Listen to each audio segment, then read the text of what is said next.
this meeting to order. Welcome to meeting number 87 of the House of Commons Standing Committee on Finance, pursuant to Standing Order 108(2) and the motion adopted by the committee on Thursday, April 20th, 2023. The committee is meeting to discuss subject matter of Bill C-47, Divisions 10 to 31, 35, 36, 38, and 39.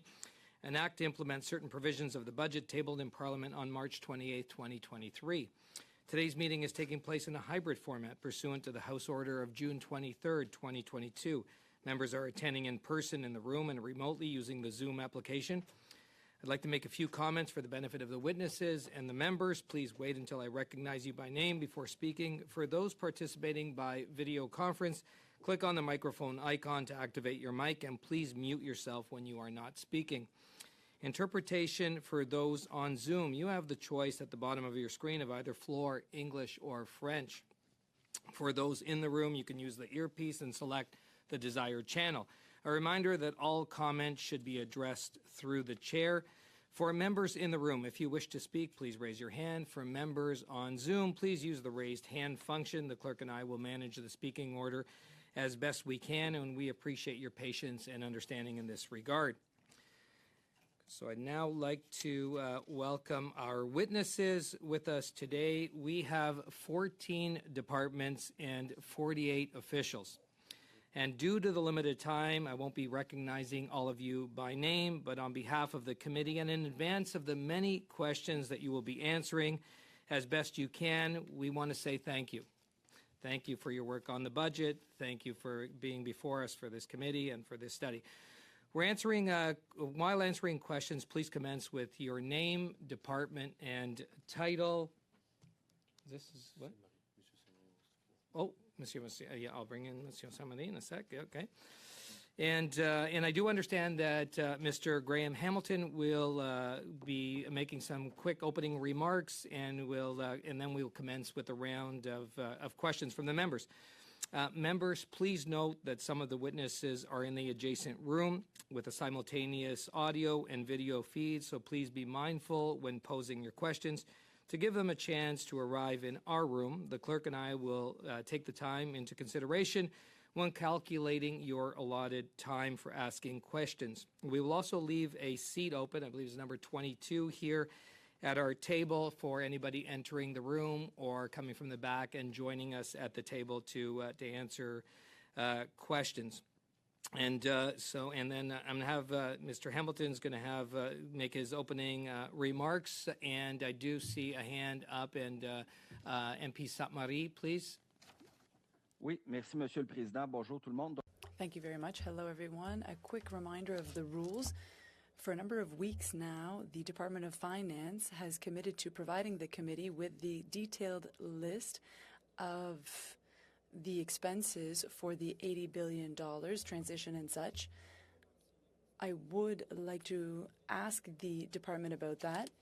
The clerk of the committee contacted the department, and it's all the more important because in this bill, infrastructure is set up so that amounts will be allotted, and it's important for us to have that information before voting on C-47. And also, Mr. Chair, I would like to ask you something. Do we have a date set for the appearance of the Minister of Finance around Bill C-47? I believe that we have P.S. Beach. Do you want to speak to that as far as the minister's appearance? Yes, so speaking to both, I would certainly be helpful with trying to get any information that Gabriel needs. With regards to the ministerial appearance, we haven't selected a specific day, but the minister has committed to appearing prior to the 18th. We're just trying to get a finalized time. Okay, thank you, P.S. Beach. Thank you, MP Sainte-Marie. And I have looked to the clerk. We have made the request, and we will ensure that that request is followed up on. Okay, thank you very much, MP Sainte-Marie. And now we're going to go to Mr. Hamilton for some opening remarks, please. First off, I'd like to say good morning to the members of this committee and to my colleagues from across the Government of Canada. I'm Graham Hamilton, Director General, Traveller, Commercial and Trade Policy at the Canada Border Services Agency. I'd like to thank all of you for inviting this diverse group of members or diverse group of people to come answer your questions. We're here to answer, to the best of our ability, any questions you may have on our particular measures that are contained within the BIA, which is in front of you. And with that, I'll turn it over to you for any questions you may have. Thank you very much. Well, thank you very much, Mr. Hamilton. And we do have many, thank you for those opening remarks. And we do have many officials here with us. I know members will have many questions. So we're going to go right into the question round. In the first round, each party will have up to 6 minutes to ask questions, pausing, of course, if there is any transition time with witnesses. We are starting with the Conservatives. I have MP Chambers up for 6 minutes, please. Thank you, Mr. Chair.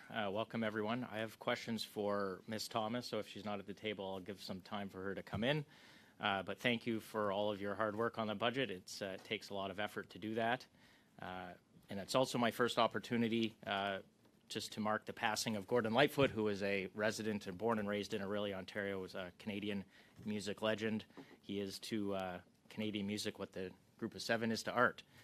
We'll, I'm sure, be tributing him in the House later today. Thank you, Ms. Thomas, for being here. Some questions just about operating costs and people. I'm curious how many individuals will be hired as a result of the measures in the first budget bill? Thank you for the question. I'm Nicole Thomas, Executive Director in the Financial Management Sector at Treasury Board Secretariat. And there is no new funding being requested to implement this measure, as it relates largely to streamlining processes and introducing flexibilities. Implementation of the amendments is not expected to require any additional FTEs. Sorry, is that for all of the measures in the budget bill? With respect to Division 12. in the Okay, what Citizens about Act. all of the measures in the budget bill? I am not, it's not within my area of responsibility, and I don't have those details. Okay, is that some information you'd be able to provide? I can certainly Somebody take it from back Treasury to my Board? colleagues. Thank you. Last year when we asked the question, they said, oh, this is a Treasury Board question, and we didn't have anyone from Treasury Board at our hearings last year. One of the reasons we care about this is, one, we're in a very tight labor market. Two, we've significant growth in the public service.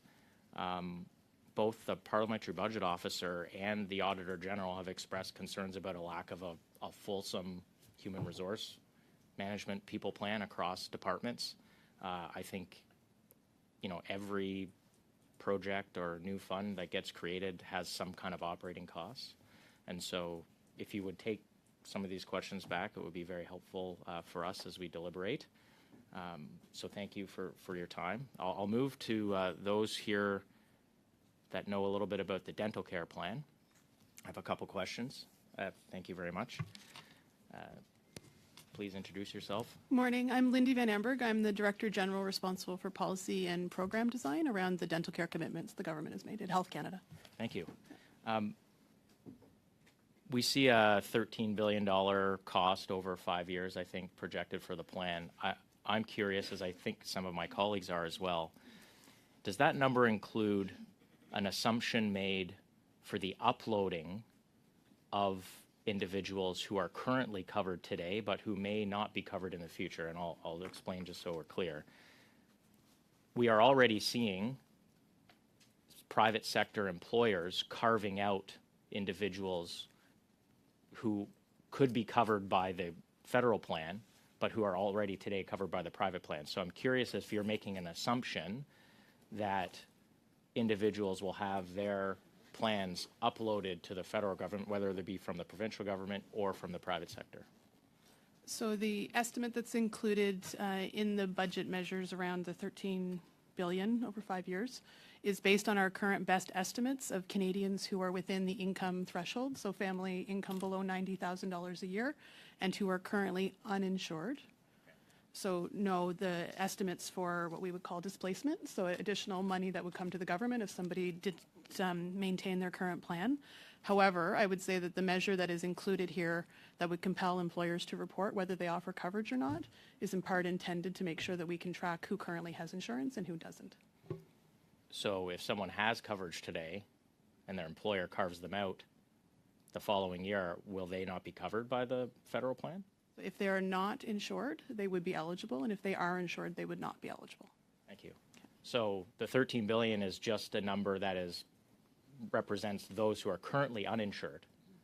Yes, our current best estimates. So it's possible that this number could actually increase substantially as private sector individuals and provinces. In fact, I've seen a couple of instances where provinces are no longer covering certain individuals who fall in the eligibility category. Yeah, so we've only been able to estimate based on what we know now of who is eligible, but it's something we'll watch carefully as things change over time if they do. Thank you. Do you have an estimate on operating cost annually for the measure? No, not with me. There are certain measures within that amount that would be costed out for Health Canada's component of it. There will be others you will see in this, the part of the bill that relates to employer reporting that Service Canada will be helping us with enrollment and eligibility. We'll be relying on data from the Canada Revenue Agency, so we expect there would be some cost there. And in addition, we'll be relying on the assistance of a third-party benefits administrator, so there will be operating costs there. So some of those elements are still being worked through to understand exactly what the costs will be. So we don't have a firm estimate at this time, but there are broad estimates included in the amount that was provided. Okay. Would you mind sharing the broad estimates with the committee in writing following the meeting? I don't have it with me, but we're happy to come back. Thank you very much. Thank you, Mr. Chair. P. Chambers, you just had an extra minute, but okay, you're good. Thank you. And we're going to Liberals. MP McDonald for 6 minutes, please. Thank you, Chair, and thank you to the witnesses that are here today. Just wanted to talk a little bit about Division 13, amending the Canada Pension Plan to allow the Minister of National Revenue to make available information to the Minister of Employment and Social Development. What types of information is the Minister of National Revenue currently sharing with the Minister of Employment and Social Development? Hi, this is Neil LeBlanc. I'm the Director of CPP Policy and Legislation at Employment and Social Development Canada. At the moment, the information that is being collected by the Minister of National Revenue that is being shared for the purposes of the Canada Pension Plan are only those data that are necessary to calculate benefits. So it's effectively information related specifically to earnings and at that pensionable earnings to the CPP and contributions, in addition to some very basic demographic information. The goal of this is to put us back where we had been in the past, where we had access to data that allowed us to actually see the more wholesome picture of Canadians, to get an idea, for instance, of how much the Canada Pension Plan represents of that person's total income in retirement, for example. Literally to put us in the same position that the old age security pension and program and the employment insurance program are, in terms of being able to use other data collected by CRA in order to do that sort of program evaluation and program evaluation and policy work. So, Mr. LeBlanc, you said basically that this was done previously, but now you want to go back to it. Can you just share what is there new types of information? Specifically, what's happened here is that this is a clarification to the legislation that we were asked to make by the Canada Revenue Agency. We used to have access to this data. They since had determined that the wording in the legislation could be interpreted so that we did not. And so the intent of this is to make explicit that we do have access to this data for these purposes, I should say, specifically. So just curious, I mean, CPP obviously Appel au règlement, Monsieur le Président. Je suis désolé, Heath. On a point of order, Mr. Chair. The quality of the sound is not good enough for interpretation. Thank you. So, Mr. LeBlanc, we are having some difficulty, I guess, with your sound for the interpreters. Maybe if you could just speak, I think it's pretty clear, but it's just slower. Maybe that may help. And for all witnesses and members, just last meeting we had at this committee, we were having trouble with feedback that was coming back between the earpiece and the mic. So if you can just keep them away from each other, or any devices that you may have with you, keep them away from the mic. So maybe we can try Mr. LeBlanc, just see if he can speak maybe slowly and certainly. Yeah, go ahead. Sorry. Apologies. I will endeavor to speak somewhat slower. So yes, as I said, the reason for this legislative change is essentially to clarify the legislation and to essentially restore us to a point that we had been in the past.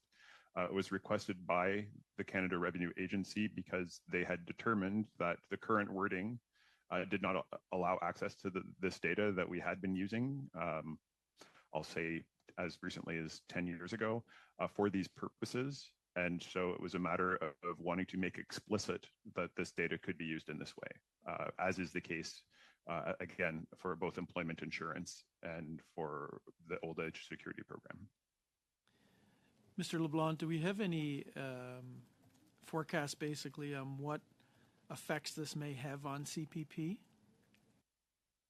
Specifically,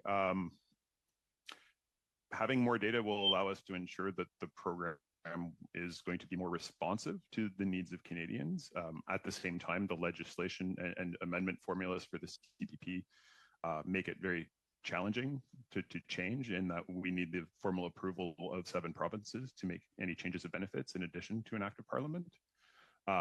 So based on that, this is purely a matter of being better informed and having that extra information to be able to make better or provide better advice to ministers who will be making potential decisions about ways to adapt the program.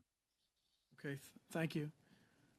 You have 3 minutes, MP McDonald. Great. Yeah. Perfect. I'm going to change course a little bit. And the BIA strengthens our air passenger protections regime to make process more efficient, ensure passengers receive compensation from the airlines. Can someone describe the ways these changes will disincentivize the airlines from pursuing cases at the CTA and instead of settling with passengers?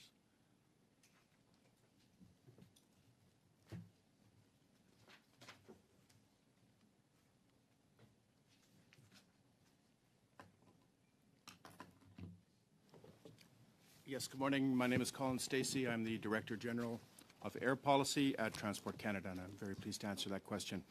So the changes in BC Bill C-47 will have a significant impact on how the air passenger protection regulations are administered in a couple of ways. So to begin with, they are changing the onus, placing more onus on the air carriers themselves. And the way they're doing this is that currently in the regulations, there are different categories. There are 3 categories, 2 of which allow the categories of incident, 2 of which allow the air carriers to not provide compensation in instances where there are significant delays or cancellations. So those would be where the carrier interprets that an incident is not within its control, or where the carrier interprets that an incident is due to safety. So those categories will disappear, and instead there will be more onus on the carriers themselves to provide compensation in all incidents, except for those incidents which are deemed to be exceptional, and that will be a specific list that will be articulated in the regulations themselves.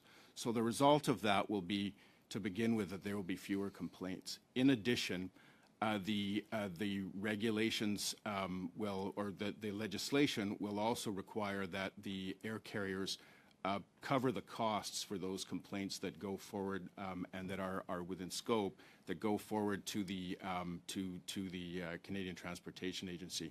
So once again, that will provide an additional disincentive for the carriers to, or an additional incentive, I should say, for the carriers to address complaints directly with passengers before they get passed over to the Canadian Transportation Agency.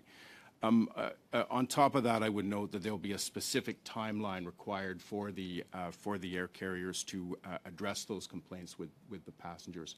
So those are various ways in which, we would expect there to be fewer complaints, and then beyond that, I would note that there will also be an improvement in the process so that those complaints will be addressed more quickly.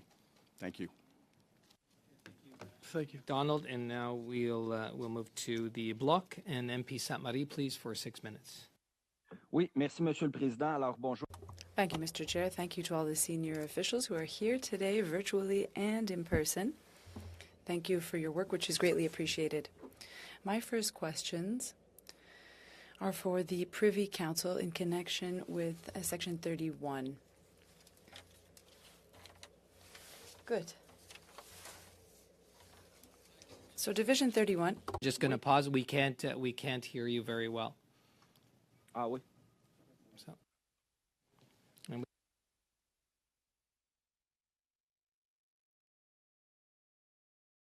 Donc, Monsieur le Président, vous me dites que la... Mr. Chair, are you saying that the quality of the sound is insufficient? yeah, it's a volume issue, MP Sainte-Marie. So can you speak a little bit more? Oui. Donc, je vais continuer à parler. Yes, I will continue talking. 1, 2, 3, test. 1, 2, 3, testing, testing. I'm talking and talking. Perhaps I could try to plug in my mic once again. Donc, je viens de rebrancher mon. I just reconnected my headset. I'll continue talking. 1, 2, 3, testing, testing. 3, 2, 1, test. 3, 2, 1, testing. Yeah, we're good. Okay, yeah, the members are good. MP Samari, you're coming through clear. Thank you. If you can now start, and we did pause your time. Go ahead. Oh, merci beaucoup pour cette générosité. Thank you very much for that generosity. So for the Privy Council, Division 31, this is for the Royal Styles and Titles Act. Quite honestly, I was very surprised to see that at the end, towards the end of the document of about 100 pages, that Charles III, by the grace of God, King of Canada and his other realms and territories, head of the Commonwealth, well, the royal proclamation under the seal, what is that doing in a Budget Implementation Act hiding at the very end? Is this a strategy to hide this major change within the system? And the previous time, I've often asked this question before to colleagues in committee. Last time, was it hidden at the end of a Budget Implementation Act like this one? Thank you. Merci beaucoup, Monsieur le Président. Joël Giroir du Bureau. Thank you very much, Mr. Chair. I'm from the Privy Council office. To answer that question, in 1953, I'm not sure how the bill was introduced, but it is a measure that is rather of an administrative nature. Ideally, it would be adopted when someone is crowned, which was May 6th. And so this was the best time to present the bill, and we consider this to be in line with the administrative measures. Thank you for that response. Once again, I'm asking you this question. I had asked it at the last two meetings as well. I asked senior officials from the Finance Department, and I asked for a follow-up. I would ask you to please send to the committee, and it can be in writing, the response from last time. Was it a Budget Implementation Act or a different bill? And I'd like to know, well, I don't see how this could be done for any other reason than political ones. Why would this not be in a separate bill? Do you have any information on that other than the answer you just gave? Thank you. Well, as you know, it is not the department who introduces bills. However, we consider this to be completely acceptable, that it be in the BIA, because it is an administrative measure. Well, in any case, from my point of view, this is far from an administrative measure. This makes Charles III the King of Canada. So thank you very much, and I'll wait for the written answer about the bill from last time to see what form it took. I do have questions around employment insurance. These are for officials representing employment insurance. I don't know if we have to wait for them to come to the table or not. Pause the time again as the members, as the witnesses come to the table. Mr. LeBlanc, who was with us virtually, will no longer be able to participate due to just the quality of the sound and the effect on the interpreters. You may commence. Okay. Yep. Oui, merci. Thank you. My first question. I just want to make sure I understand properly. So the government is being asked to absorb the amounts that were spent for the pandemic. However, the government doesn't seem to be doing that. And since there are no changes, the balancing of the Employment Insurance Act, what we're understanding here is that the rule that requires the caisse to be balanced after a certain time, this means that workers and employers will have to absorb the deficit, and we're talking $17 billion.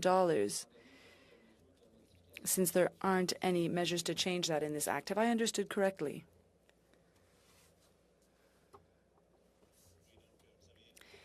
Yes, you have understood correctly.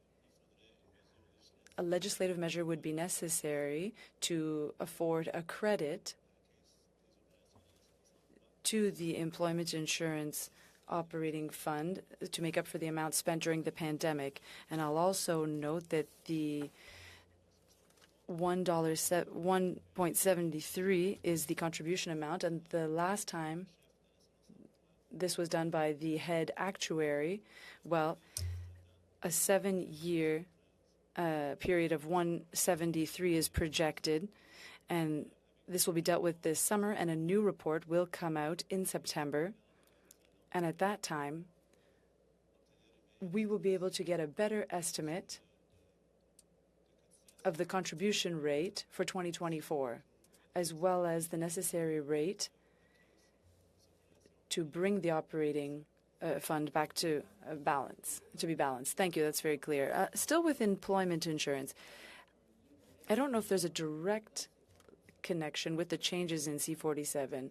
Last Wednesday, the National Council of the Unemployed, presented by unemployment help organizations,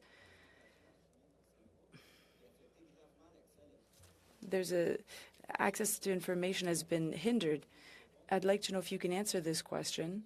Does this modify something in Bill C-47? And what would justify such a decision, knowing that the Confidentiality Act is there and that each beneficiary has to sign a form?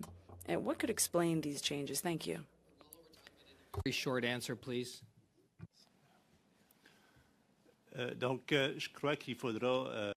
Well, I believe that the question, we'll have to take that question back with us to give you an answer later,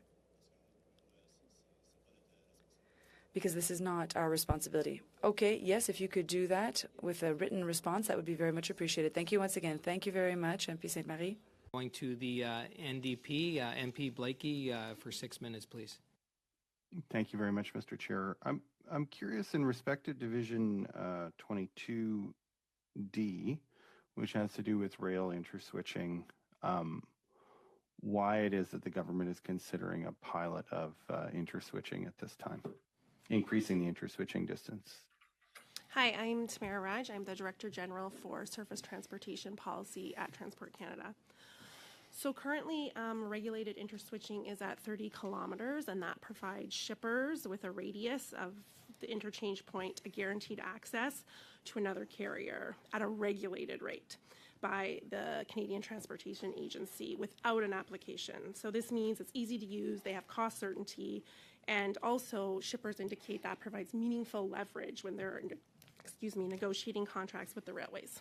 So we have another piece called long-haul interswitching. That's something that was introduced in 2018 as a competitive option for shippers outside of that 30 kilometers. This measure hasn't been used, and there have been concerns from shippers about the measure because you have to apply to the agency, so you have uncertainty as you apply, and they will determine the cost, and then you have to kind of take that once you've applied. So it doesn't give them the same type of leverage as the normal interswitching. So during the supply chain task force, they put forward a recommendation on the interswitching to extend the distance. And so therefore, in the Budget Implementation Act, we are mimicking an approach that was taken in 2014 to 2017 to increase that limit to 160 for a pilot of 18 months to gather more data. Now, when that longer interswitching distance was in place, as you say, for about 3 years from 2014 to 2017, there was another task force under David Emerson that looked at that and recommended that practice be terminated. So what has changed between 2017 and now such that government, who was prepared to and did, in fact, put an end to that practice, what's different now such that government thinks it would be advisable to do the same thing again? And what results do you think you'll get that you didn't get between 2014 and 2017? Okay, so in terms of the Emerson report, that was completed at the end of 2015. So the previous measure had not been in place that long, and so when Emerson made their recommendations, they didn't have the full information. And in fact, that previous measure, there was an uptake over the 3 years of those using the extended interswitching measure.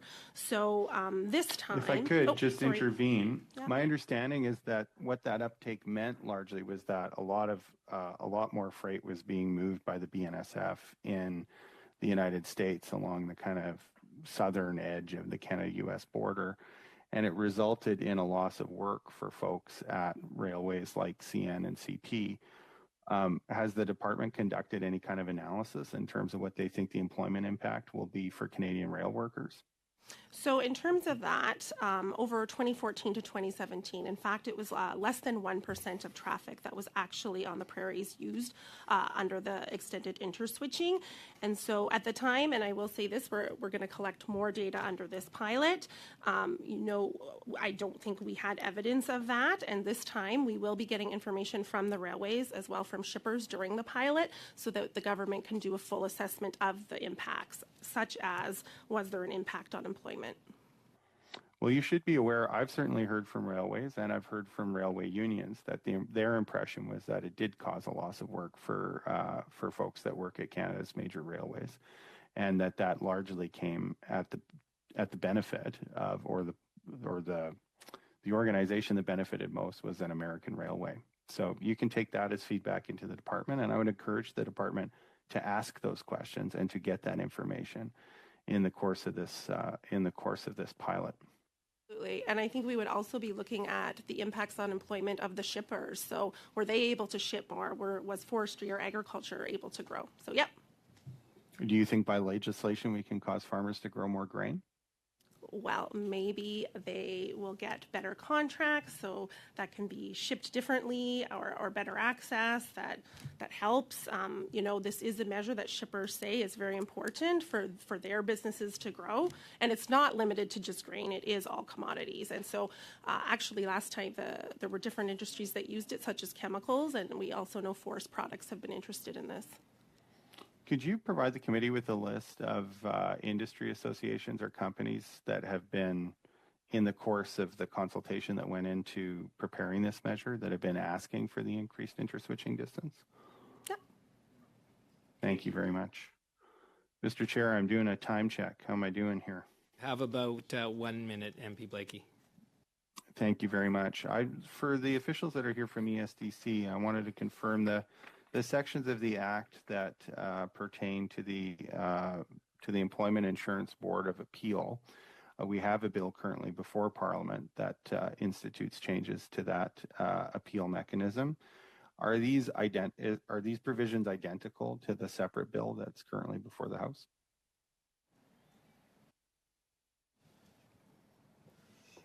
So, Mr. Chair, there's another person to come in the room to speak to those measures. For that official to make his or her way into the room.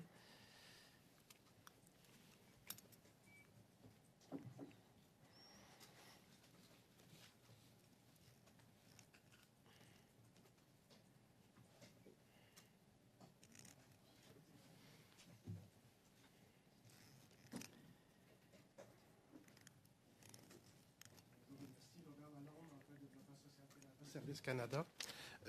Yes, effectively, the legislation in Bill C-47 is exactly identical as C-37 that was tabled in December. Okay, thank you, and thank you, MP Blakey. That's the time. And so, witnesses, members, we are moving into our second round of questions. Timing's a little different in this round, but we're starting with the Conservatives, and that's for 5 minutes. I have MP Lawrence. Thank you. Thanks very much, Mr. Chair. I was hoping to talk to the Privy Council, if we get Mr. Girard, if he could join us, that would be terrific. I'll just wait for him to take a seat. Perfect. Thank you very much, sir. I just have some questions with respect to our great public officials, and I do mean great, and I thank you guys for all being here, and I know you guys work very hard. Just some numbers, so just for transparency. What is the cost per civil servant? And if you don't have the answers right now, that's fine. If you could just provide them in writing right now if per civil servant total cost, meaning their salary, their equipment, their computer, per civil servant.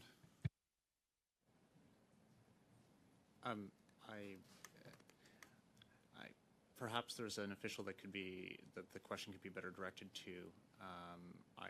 Here on behalf of the Privy Council Office for the Royal Styles and Titles Act. I just had machinery of government as your title there. From the Treasury Board, then, could we? Perhaps that would be the best Yeah, choice, yes. Okay, perfect. No worries.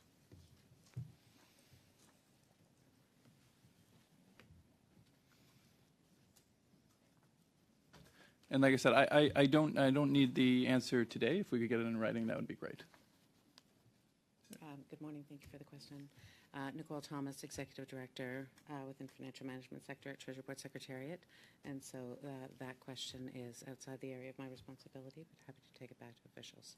Perfect. And could we also get in that what the cost was in 2008 as well? Perfect.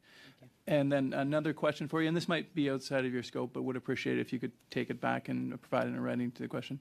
What's the impact of the recent settlement with respect to PSAC on the debt deficit and government spending?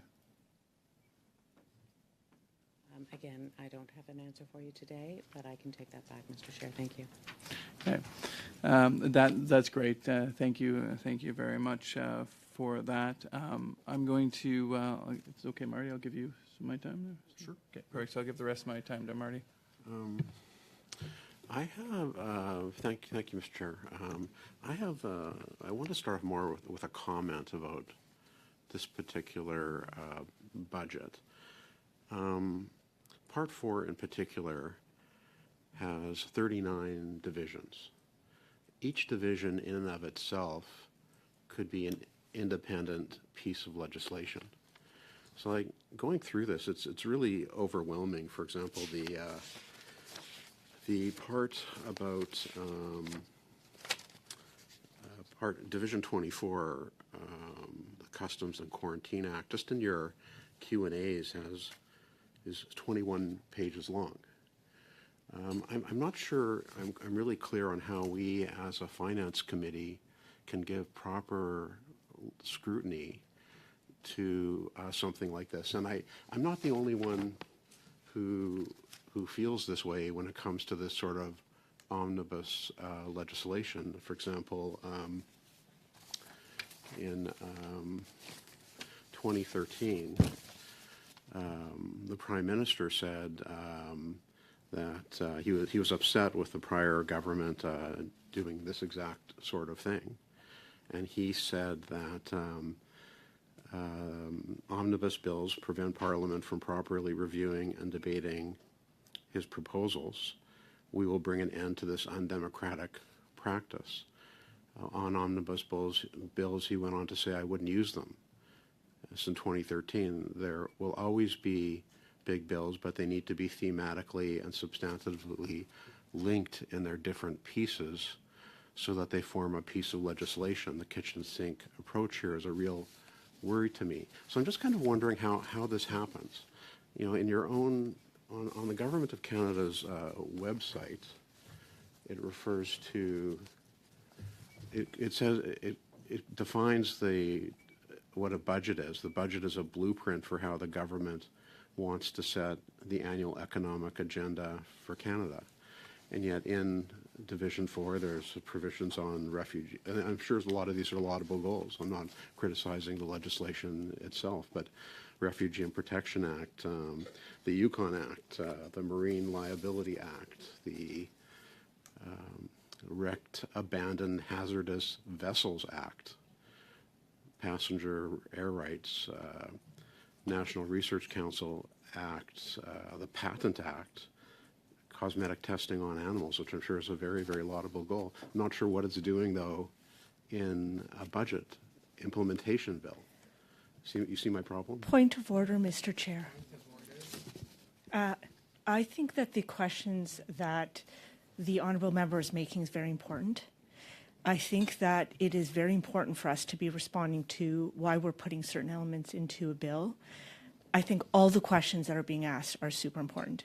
I do not believe, though, that they are questions that are civil servants who are here to answer technical questions on each of the items. I do think they should be reserved for our minister when she comes. Thank you. Thank you, MP Zarowitz and MP Morantz, and that did actually exhaust the time. So we are moving now to MP Chatel. No, sorry, for, Mr. Chair, point of order. MP Morantz, yes, point of order. My time should not be docked. We actually didn't. You reached the 5 minutes. Great. Yes. So yeah. I'll just. So that was the time. I'll just pick this up in my next round. Well. Thank you. MP Morantz. So over to MP Chatel for 5 minutes, please. And I do pause the time, members, when there is a transition with witnesses, as well. I'm just going to ask witnesses if to make sure that your voice is heard through the mic and make sure the mic is well positioned so that members can hear you. Go ahead, MP Chatel, please. Merci beaucoup, Monsieur le Président. Thank you very much, Mr. Chair. I've got questions around Section 11, Division 11, for Mr. Bremont. At the time that we're speaking, my community, well, a number of communities in Quebec, are unfortunately going to be suffering once again the impacts of climate change and its crisis. There are a lot of flooded areas, and there are even 2 firefighters who have gone missing in Charlevoix. So the climate change crisis is affecting us very much, and it's happening more and more. And I was happy to see in the budget that this has been addressed, and it's being proposed that we host in Montreal a new Excellence Center for Climate Change and Security, because floods,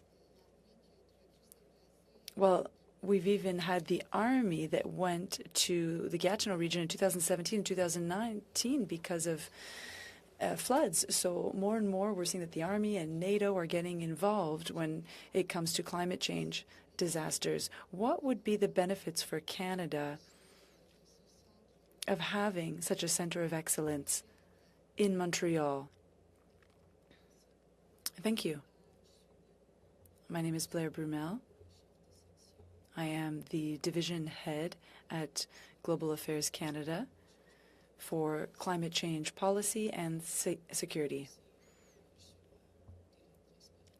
And I'm also the interim director for this new initiative, the NATO Climate Change and Security Center of Excellence.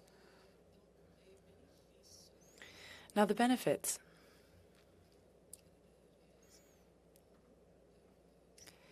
Canada would benefit from this new Center of Excellence in a number of ways. First of all, this Center of Excellence would allow Canada and our allies and our international partners to better understand all the ways in which climate change could impact our security interests. Furthermore, the Center of Excellence is meant to help allies and Canada to find ways together, such as policies or measures for the Army to better adapt to the situation affected by the climate change crisis. And it would allow them to come up with best practices and share that information between themselves, along with international partners as well. And the Center of Excellence will help Canada and our allies to find ways for the armed forces and the security forces to reduce their footprints and their greenhouse gas emissions. This way they can be part of the global imperative to bring down emissions. I'm very happy to see that this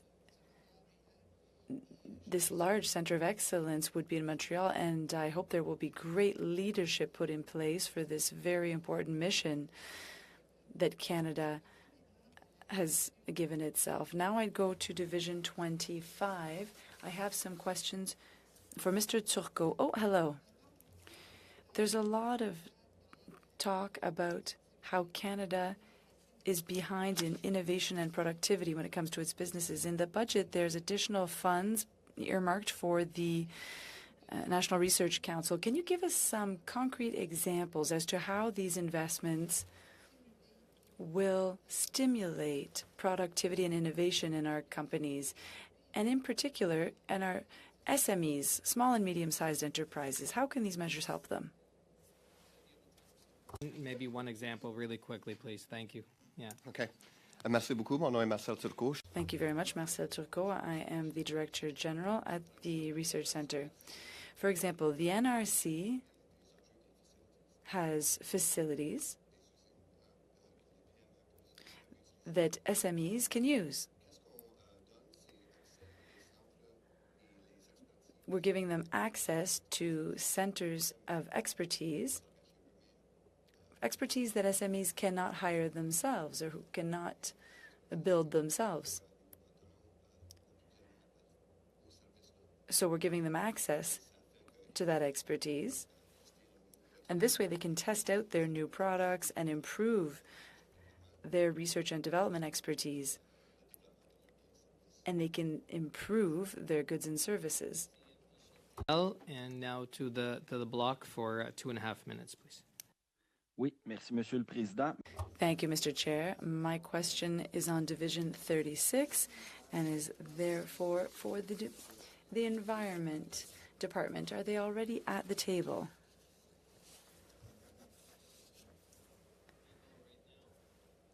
And we will pause the time for that transition.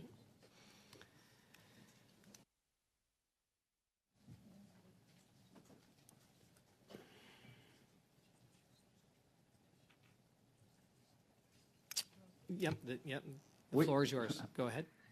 Merci. Donc, Thank you. Currently, the carbon tax that is paid by the major emitters, well, that's managed by the province in question. If there is no green project in place, that money is lost at the end of the year. A bit like the infrastructure budget for municipalities, if the work is not carried out by the end of the year, the budget is lost. However, in Division 36 in this bill, if the bill is adopted, this means that the amounts will be put aside to be used in the future. So this encourages oil companies. In fact, did I understand correctly that this means they will take their time? Thank you. Thank you. My name is Paula Mello. I'm the Executive Director of the Low Carbon Fuels Division at Environment and Climate Change Canada. If I understood your question correctly, it was with respect to carbon pricing. What we are talking about here today is an amendment to the Canadian Environmental Protection Act. Carbon pricing is not associated with that act. We are speaking about the Clean Fuels Regulation. It is a regulation that imposes a life cycle carbon intensity reduction requirement on fossil fuel producers and importers in Canada, for example, refineries. What it does, basically it enables a compliance fund mechanism, this change. And what that means, regulated parties, for example, refineries, will be required to come into compliance with their obligations every year. If they choose to come into compliance with 10% of their annual obligation through contributions to the fund, they will need to do that in their compliance year. The fund will then have 5 years to deliver real short-term reductions with those funds. Thank you. Et si je peux faire une question de relance. And if I can have a follow-up question, if this division is not adopted, what would happen with these refineries and oil companies? Thank you. So thank you for the question. It's Paula Mello. So there are a suite of compliance options underneath this regulation. So as I stated, the option to comply through investment into the compliance fund mechanism is only 10% at most in a year. The regulation itself is based on a credit market. So regulated parties, such as refineries, need to retire credits equal to their debits at the end of every compliance year. Those credits can be created in a suite of ways. There's generally 3 credit creation categories we talk about.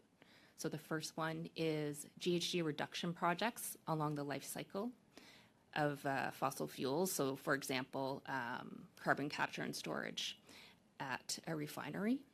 We also talk about a second credit creation category, which is low carbon intensity fuels, such as blending gasoline with ethanol. And a third credit creation category is advanced vehicle technologies, such as EV fleets.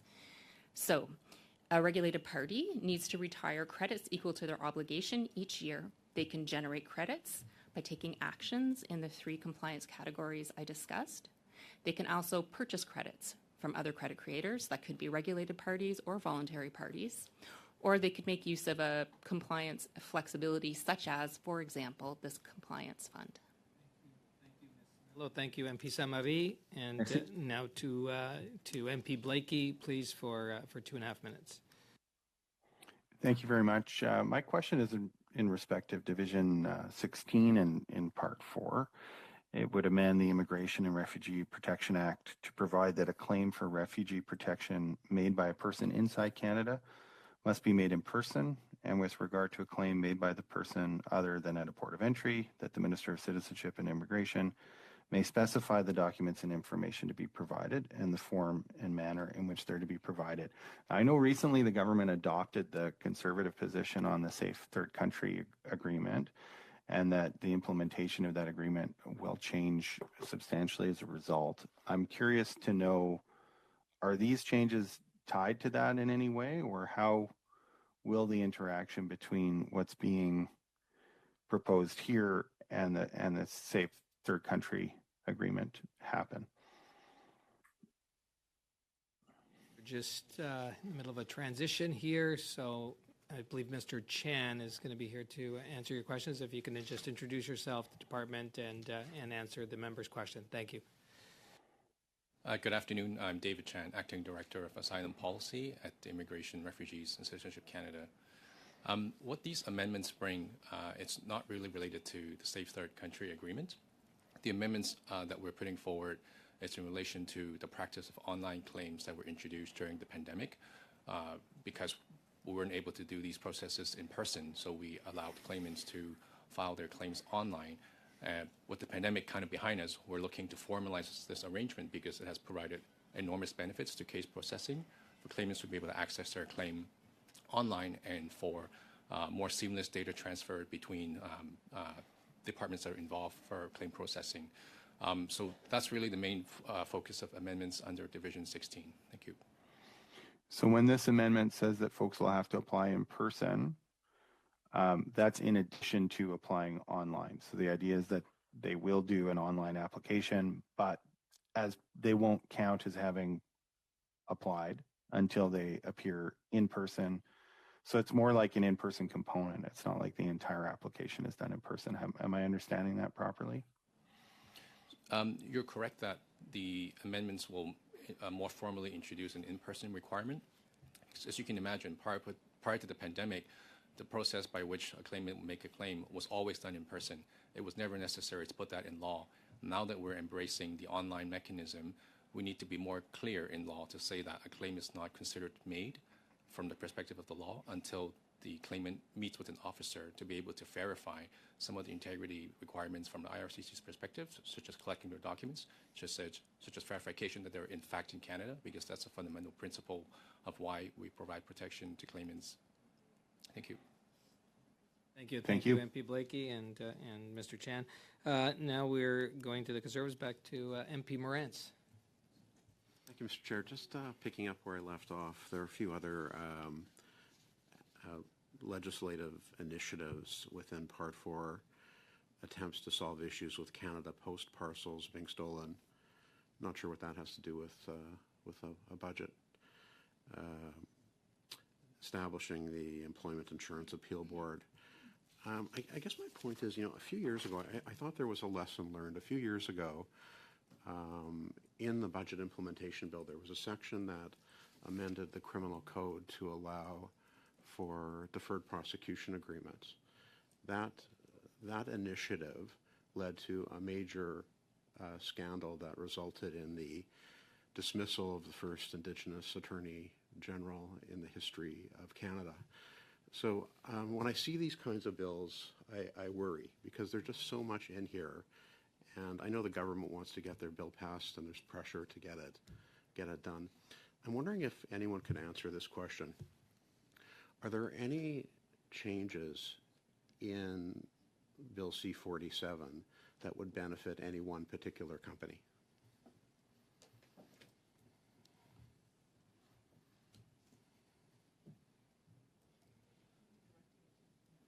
Anyone? Anyone here can answer that? So you don't know. There might be. There's a lot of silence around the table, Mr. Chair. Okay, I'll go on to something else, but I think that non-response speaks volumes.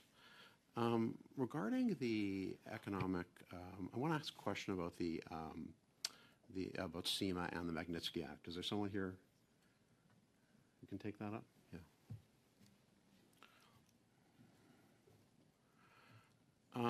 Specifically, my question has to do with the prior changes. In your briefing notes, it talks about the in response to Russia's illegal invasion of Ukraine, Canada implemented legislative changes to both SEMA and the JVCFOA to authorize the Minister of Foreign Affairs to seek forfeiture of seized assets. The forfeited funds can be used in response, in support of, reconstruction of a foreign state to restore international peace and security, and or as compensation to victims. I'm just wondering what action has happened under that section since it was implemented. What's the value of assets seized to date? Have any of these monies been allocated to reconstruction or as compensation to victims? Thank you very much. My name is Marie-Josée Langlois. I'm the Director General for the Strategic Policy Branch at Global Affairs Canada. Thank you for your question on the sanctions and on the seizure and forfeiture clauses that were passed last summer. As you know, those clauses were passed last summer. In December, the government announced a first seizure of $26 million that is believed to be related to Roman Abramovich. The departments are working together on gathering the information and following the due process. The procedures, the clauses bring in place a process that's a multi-step process. So it starts first with once seizures are done, basically of assets that are related to listed persons. We work together to develop the evidentiary package, find the information to support an application. The second step is an application to the Superior Court of the province in which the assets are found. And then from there, depending on the decision of the court, disposal of the proceeds will be following the act. So in terms of the first asset, we're still working on those steps. Is 26 million the total amount that's been seized? So there's a number, so the RCMP lists the amounts that were frozen because as soon as sanctions come in force, amounts are frozen. Canadians can no longer deal with listed people. They have a website where they provide the numbers of amounts that were frozen and updated regularly. The first seizure is of 26 million on. When I was on the Foreign Affairs Committee, we spent a lot of time talking about these sanctions, of course, especially once the invasion took place. Do you think that these particular legislative changes outlined in Division 10 should be studied at the Foreign Affairs Committee as opposed to the Finance Committee? Thank you very much. I know the Foreign Affairs Committee does talk about sanctions quite a bit, as you've noted. There's, I believe, a decision by them recently that they would like to look at sanctions issues. The Senate committee is also looking at the sanctions legislation with a report that will be forthcoming soon. Okay, thank you. And thank you, MP Morantz. And now we're off to the Liberals. MP Baker, please, for 5 minutes. Thanks very much, Chair. And I'd just like to start by thanking everybody for being here. Usually, I like to ask questions of every witness on the panel, and you'll forgive me if I don't do that today. But I do want to sincerely thank you for all of your work in preparing the BIA and your work on behalf of Canadians every day. And thank you for being with us here today to share your knowledge with us. What I wanted to do is, if I could come back to Ms. Langlois, if I could, just on the topic that was being discussed previously, and in terms of the seizure of assets. So could you speak briefly to what the desired impact is of the measure whereby the Canadian government can not only sanction and freeze those assets, but actually seize them and use them for reconstruction of Ukraine? What's the intended impact? Thank you very much. At the heart of sanctions application, as well as including the seizure and forfeiture parts of it, is an intention to change behavior and to hold people to account in terms of the respect of international norms and rules, and to advocate for key issues for Canada, for example, the protection of human rights and addressing significant corruption. In the context of Russia's genocidal war in Ukraine, is there what would you say what are some of the desired changes in behavior that we are hoping to see as a result of the measures you just spoken about? Thank you very much for the question. In terms of the sanctions that have been imposed to date in the context of Russia, as can be seen, there's a number of measures that are imposed. There's dealings bans on Canadians. There's also services measures related to goods. Basically, we want to send the signal that the situation is not acceptable, and that that those that try to benefit or support that situation cannot use the Canadian financial system, cannot use Canadians to enrich themselves or support or contribute to what's going on right now. I wanted to ask you, I represent a community called the Etobicoke Centre, which is a suburban community that borders Pearson Airport in Toronto. And it brings joy to me every time I drive up Highway 427, which is adjacent to Pearson Airport, because I see a big cargo plane with a big Russian flag parked there. And I don't know if it was strategically planned that way, but I really appreciate that they parked the plane in such a way that it has maximum visibility, because my understanding is that the reason that plane is parked there, it's been parked there since late February of last year, shortly after Russia's further invasion of Ukraine. And my understanding is it is subject to sanctions. So in other words, it cannot be moved. I believe that's because of transport regulations initially. But are you able to speak to that particular that plane and what the government of Canada's intent is with regards to that plane? Thank you very much. So last year in February, as you noted, the Department of Transport had a no-fly measure for planes of Russian origin. So that's why the plane is at the Pearson Airport. On April 11th, the government announced sanctions on Volga Dnipro Group, which is believed to be the owner of that aircraft. Though that aircraft is now frozen, as is the assets of anyone who is on the list of sanctioned individuals and persons. In terms of future plans, I cannot address that. Thank you. Okay. My hope is that we freeze and seize and sell as many of the assets as possible for those who are linked in any way in supporting Russia's war in Ukraine. I think that it would have the impact of impacting the behavior, as you suggested earlier, that we need to see, which is by imposing costs on the Russian state and on Vladimir Putin and his regime, because I think the more costs are imposed, the more likely it is that Russia will eventually have to withdraw from Ukraine and stop perpetrating the human rights abuses that it perpetrates every day on the Ukrainian people. But not only that, I think it's really important that we, so I believe we should impose the harshest sanctions possible, and these measures are part of that.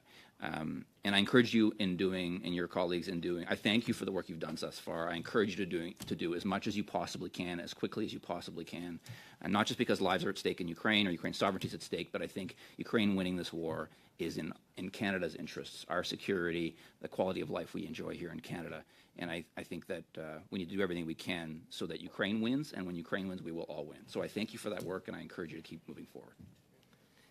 Thank you. Thank you, MP Baker and Ms. Langlois. And I have to say, I border MP Baker's riding, and I do drive up the 427, and it does give me a great deal of glee to look at that plane being parked there and the sanctions that have stopped that from moving, and hopefully that could be sold to help with Ukraine. Now we're on to round 3 of questions, and I've got MP Chambers for 5 minutes for the Conservatives, please. Thank you, Mr. Chair.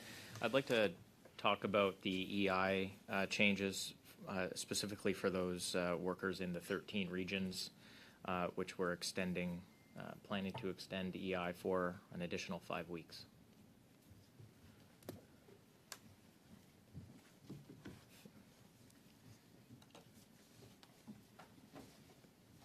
Thank you very much. My understanding is this is a temporary measure to the 5-week extension. Correct. So the measure is being extended by 1 year up until October 28, 2024. And what's the average unemployment in the 13 regions above the national average, if that makes sense? Yeah. So when the 13 regions were initially chosen back in 2017, they were chosen in part because they had higher than average unemployment rates in each of those regions. We don't have the most recent numbers with me. However, as you know, the unemployment rate has decreased significantly across Canada, including in those regions. Is that information you could provide with the committee, kind of the 13 regions, here's where they are, here's their unemployment versus the national average? Is that reasonable information? That is information we can provide, yes. Thank you. And I read that, I think maybe there was a pilot, but 10% of applicants at the end of EI, at the end of an EI period, did not have a job prospect. And that's one of the reasons for which we are extending the 5 weeks. Is that correct? That's correct. So the pilot that was done in 2018 to 2021 found that the reference period, which is 2013, in that year, claimants, 10% of claimants, seasonal claimants, did have a gap between the end of their EI benefits and the start of the subsequent season. And the reference year is 2013? That's correct. Okay. Because I'm trying to understand why we would. The reason is because that is a year in which there were no additional supports provided to seasonal claimants. Okay. I guess I'm trying to understand, though, why we would give 100% of the people in a region an additional benefit that might only help 10%. So, I mean, not all seasonal claimants do need the extra weeks. A lot of them do return to work before they even need additional weeks. Amongst those that do need them, they took on average 3.9 additional weeks of benefits. And we know that based on the pilot, we know that approximately 42% of eligible claimants did access at least 1 additional weeks of benefits. Okay. I mean, it sounds like, is there like a study or something that you're referencing? Is that something you could provide to the committee? If it's publicly available, I mean, the link is fine, but. There is an evaluation. It is Perfect. publicly available. Okay. It is on the web. Yeah. Thank you. 10%, though, is maybe close to what the unemployment rate is in these regions anyway. So and we're also in a period of time, I know we're looking at 2013 period, but every region in the country is at a historical low of unemployment, regardless of where they are versus the national average. Historically, we're at a very, very low unemployment rate with a very tight labor market, can you understand why some people might ask why we're extending unemployment benefits while there's not quite 1 million, but almost 1 million vacant jobs in the country? The other reason why, in particular, we're targeting claimants in those regions is that they have a higher than average percentage of seasonal workers compared to other regions across the country. And that, combined with the higher unemployment rates on average, means that for these workers, it's more difficult for them to find work during the off-season. That's why we're targeting those regions and those workers in particular. Thank you. I'll look forward to some of the follow-up information. Thank you, Mr. Chair. Thank you, MP Chambers. And now to MP Zarowitz for 5 minutes. Thank you so much, Mr. Chair. And I, too, want to thank everyone for being here today. Thank you so much, and thanks for your hard work. I'm just going to start off with a couple of comments, just because I know that there's been some, I think, very thoughtful questions by some of my colleagues on the opposite side, and I'd like to address them. I know that my colleague, Mr. Chambers, had talked about how many new FTEs in this budget, and there's a lot of concern around that. And I think it's an important concern and something that we always have to be thinking about. One of the things, just for those that might be watching from home, it's important to know we are an activist government. We have been one since we were first elected. We put in major, unbelievable programs like national childcare. We're putting in national dental care. The reconciliation is historic that we're doing. Aggressive climate action, gender equity, our innovative economic measures around innovation, immigration. So there's lots of reasons about why there's been a big increase in FTE counts. I would say, though, it's very important for every government to always say, as we're introducing new programs, what are some of the programs and what's the tightening we need to do? And it is important to note that in this year's budget, we do have $15.4 billion over 5 years in terms of a reduction plan. We always should be looking at where is it that we should be reducing as we're looking to sort of adjust programs. So absolutely important questions, but I think it's important to put that on the record. I'd also say that my colleague, Mr. Morantz, had mentioned that there's a number of different elements that are included as part of Budget 2023, and what's the correlation. And I do want to say that there has been budgets that have included a number of different elements by various different governments. Our government is very careful to ensure that all of the measures that are included are either mentioned in some budgets, so whether it's Budget 2023 or Budget 2022. The former Conservative government, when they were in power, did not do that, and often included elements that had no reference to any other budget. So I just want to point that out in terms of the difference. And with that, I have about 45,000 questions and only 2.5 minutes to ask them. So I'm going to start off with some immigration measures. And so, Mike, if I went to Part 4, Division 16, Part 4, Division 17, as well as Part 4, Division 19, there are a number of changes in terms of amendments to the Immigration and Refugee Act, in terms of capping the number of sponsorship applications, in terms of establishing a clear framework for asylum claims, and in terms of providing electronic means to administer and enforce the Citizenship Act modernization program. And my key question to whomever might be here to respond, and I don't see, I forgot, is it Mr. Pink that had responded before? I want to see how this will improve processing times if he happens to be here. I don't see him here, Mr. Chair. Pause the time. Official to answer any of those questions? And if not, then I will just ask if we could just ask the official to please respond in writing to that. I would be grateful, just because I do think that it is important to have these measures. It is important for us to be dealing with processing times. Oh, stop. Yeah. Oh, from the other room. Thank you. So we have about 1.5 minutes left. Yes, but please don't take all that time. I have 44 more questions. Mr. Chan, that's who I was thinking of. Mm-hmm. So witnesses, You captured the question? Yes? Okay. Go ahead. Thank you, Mr. Chair. I will start with the measures with regard to the Citizenship Act are intended to address some legislative gaps. And so unlike the Immigration and Refugee Protection Act and the Immigration Program, the Citizenship Act and Citizenship Program have very limited authorities for electronic administration and efficiencies, which are essential for us to continue to improve the modernization of the program underway and to vastly improve client service. In addition, the citizenship program is the only remaining program in the government that subjects applications for citizenship to a name-based and date of birth-based criminality check via the RCMP.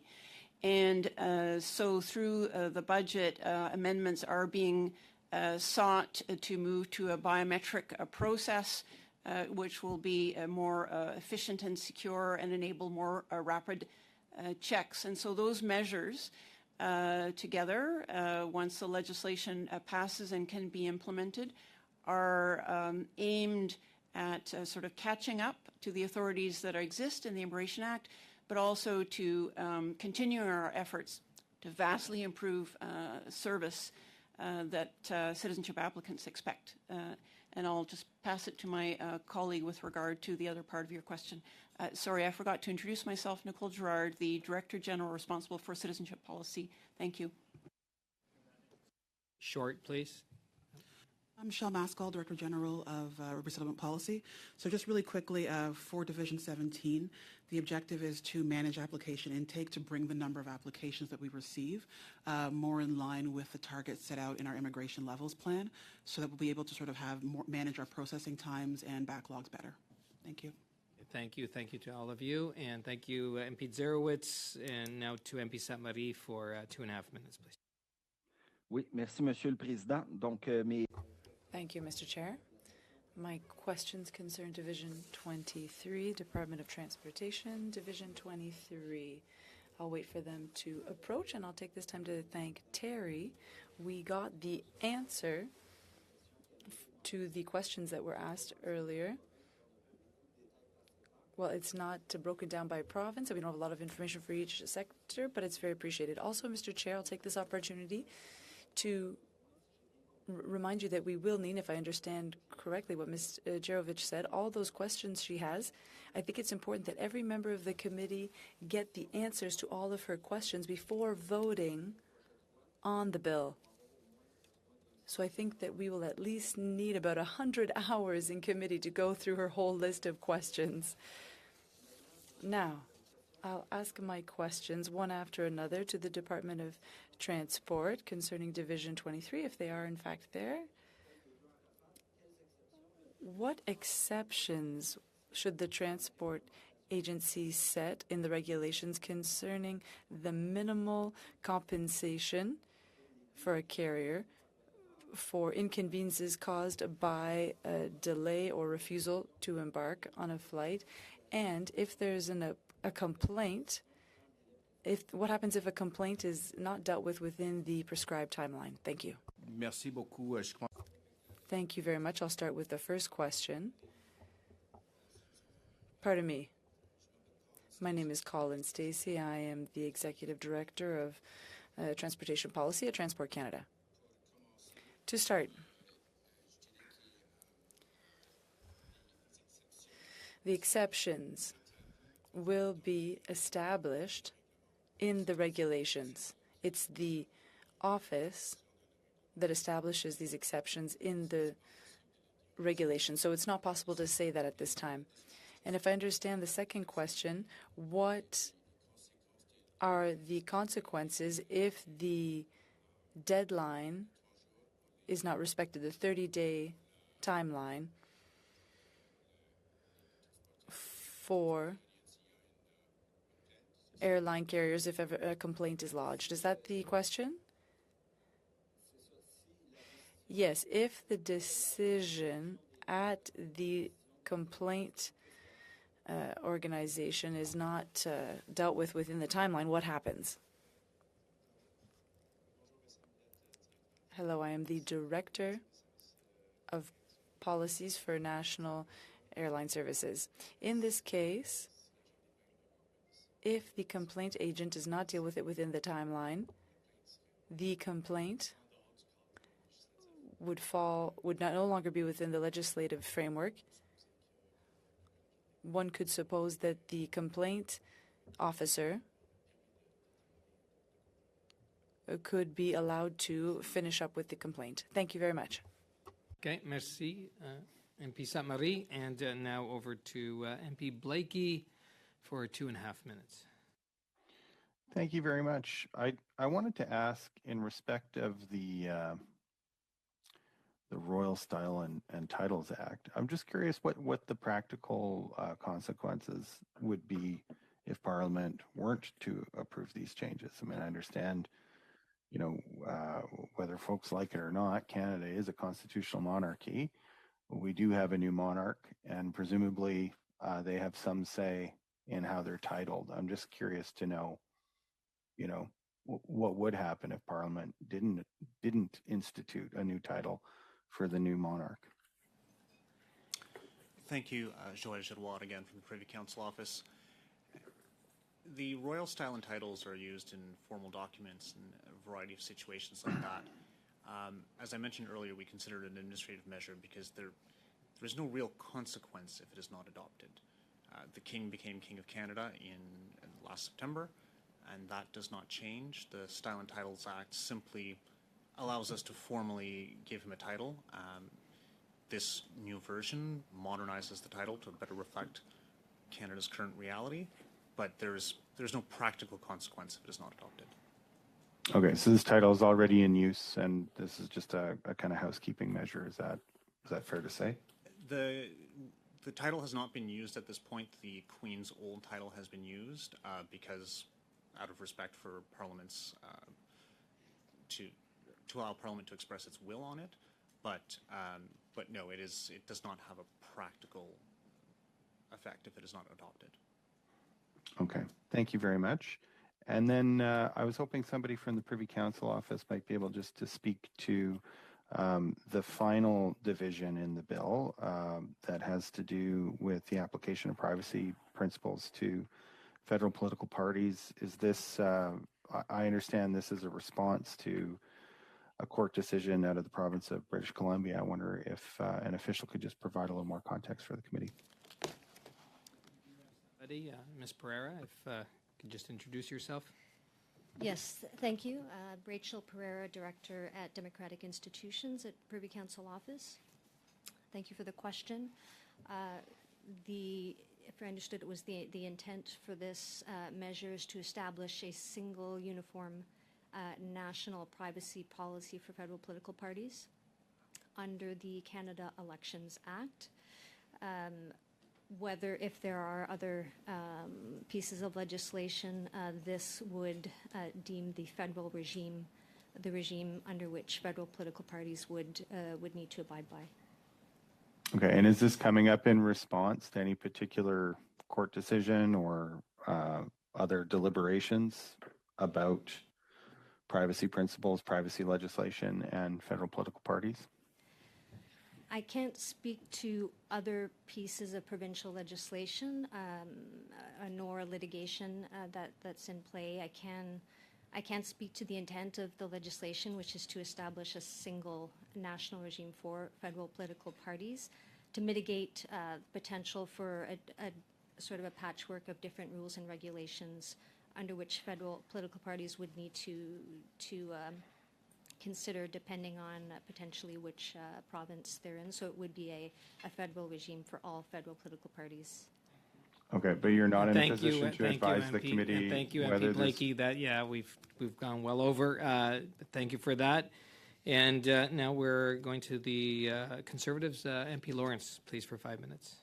Thank you, Mr. Chair. And once again, thank you for all of you guys being here today. So in the budget, it was announced that there would be a 3%, I think pretty much across the board, cut to departments starting in 2024.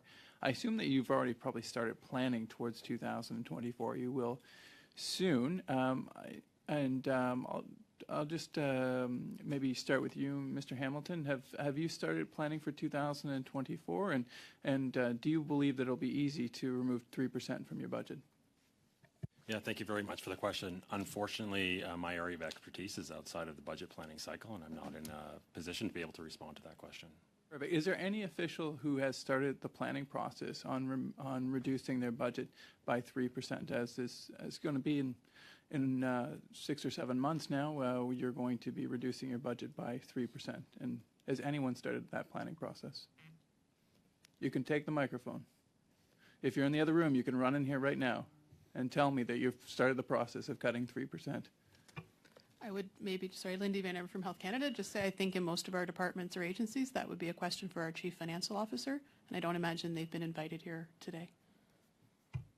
Let's invite them then, Mr. Chair. I think that would be just, I guess, I have some skepticism, and I think maybe that was validated by the response there. Next, I would like to, I'd like to talk about the clean fuel regulation. So anyone who might be able to comment on the clean fuel regulations, I'd very much like to hear you.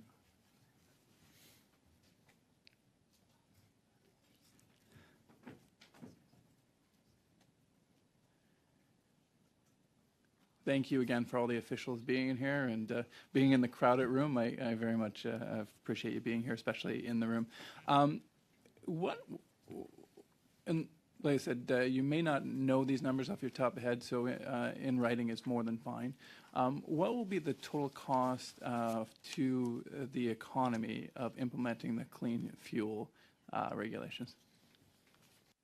So thank you for that question. My name is Paula Mello. I'm the Executive Director of the Low Carbon Fuels Division at Environment and Climate Change Canada. I have not come prepared to speak to the costs. However, there was a economic assessment that accompanied the final regulations, which is public, and it does detail the economic framework that was used to assess the regulations. It has costs, and it has benefits, and it has greenhouse gas reductions. So that information is publicly available. Thank you. I appreciate it. Maybe you could just send the link to the committee. That would be terrific. Would you happen to know from that report, or even within a reasonable margin for error, what the cost per liter of gasoline or diesel or home heating fuel would be? So again, Paula Mello, I would prefer to follow up in writing because there are a suite of economic assumptions that are made around the analysis, and I would not want to misrepresent any of the costs without having that framework. So absolutely, we can respond in writing. That's fine. That's great. What would be the cost to the government of enforcing the clean fuel regulations? So thank you for the question. Again, that economic analysis will include cost estimates to government for administrating the regulation. Okay, perfect. Okay, you're excused, as it were, so thank you very much. I appreciate your time. The next, I wanted to talk to someone with respect to the National Research Council. Perfect. Okay. Mr. Turcotte, thank you very much. So it's my understanding that you are asking for to have your own separate procurement process. I was curious as to why that was. Thank you for the question. My name is Marcel Turcotte. I'm the Director General of Policy at the National Research Council. What we are intending to do with this measure is to speed up the operations of the NRC so that we can better work with our Canadian business partners and academic innovators. At the NRC, often we have to procure pieces of equipment, scientific equipment, in order to perform our research services and technical services with our collaborators and our clients. So we perform R&D services for those clients. The purpose of the measure is to speed up that process so that we're not having our clients wait 6 months to a year in order for us to process the paperwork through the normal cycle. So what we like to do is have increased speed of operations so that we can have more rapid response and more effective partnerships with our clients. And that will be first overseen by a procurement oversight board that will ensure that we have all the appropriate mechanisms in place. Sorry, you're saying that through the normal procurement process, through Public Works, and I understand the necessity for procurement and completely understand and respect that need, but you're saying through the normal Public Works process, you'd have to wait 6 months to a year to get what you need. So it depends on what you're procuring. Thank you for the question. It depends on what you're procuring. It depends on the financial limits and the types of contracts that you want to, specifics of the contracts that you want to, specifics that you want to put into the contract. If you have to, for example, go through Public Works and then for Treasury Board approval, that process can take 6 months to a year. That's what I was referring to in my response, yes. Thank you. Thank you. Thank you. Yeah, Lawrence, and now to MP McDonald for 5 minutes. Thank you, Chair. And my question will be on the EI.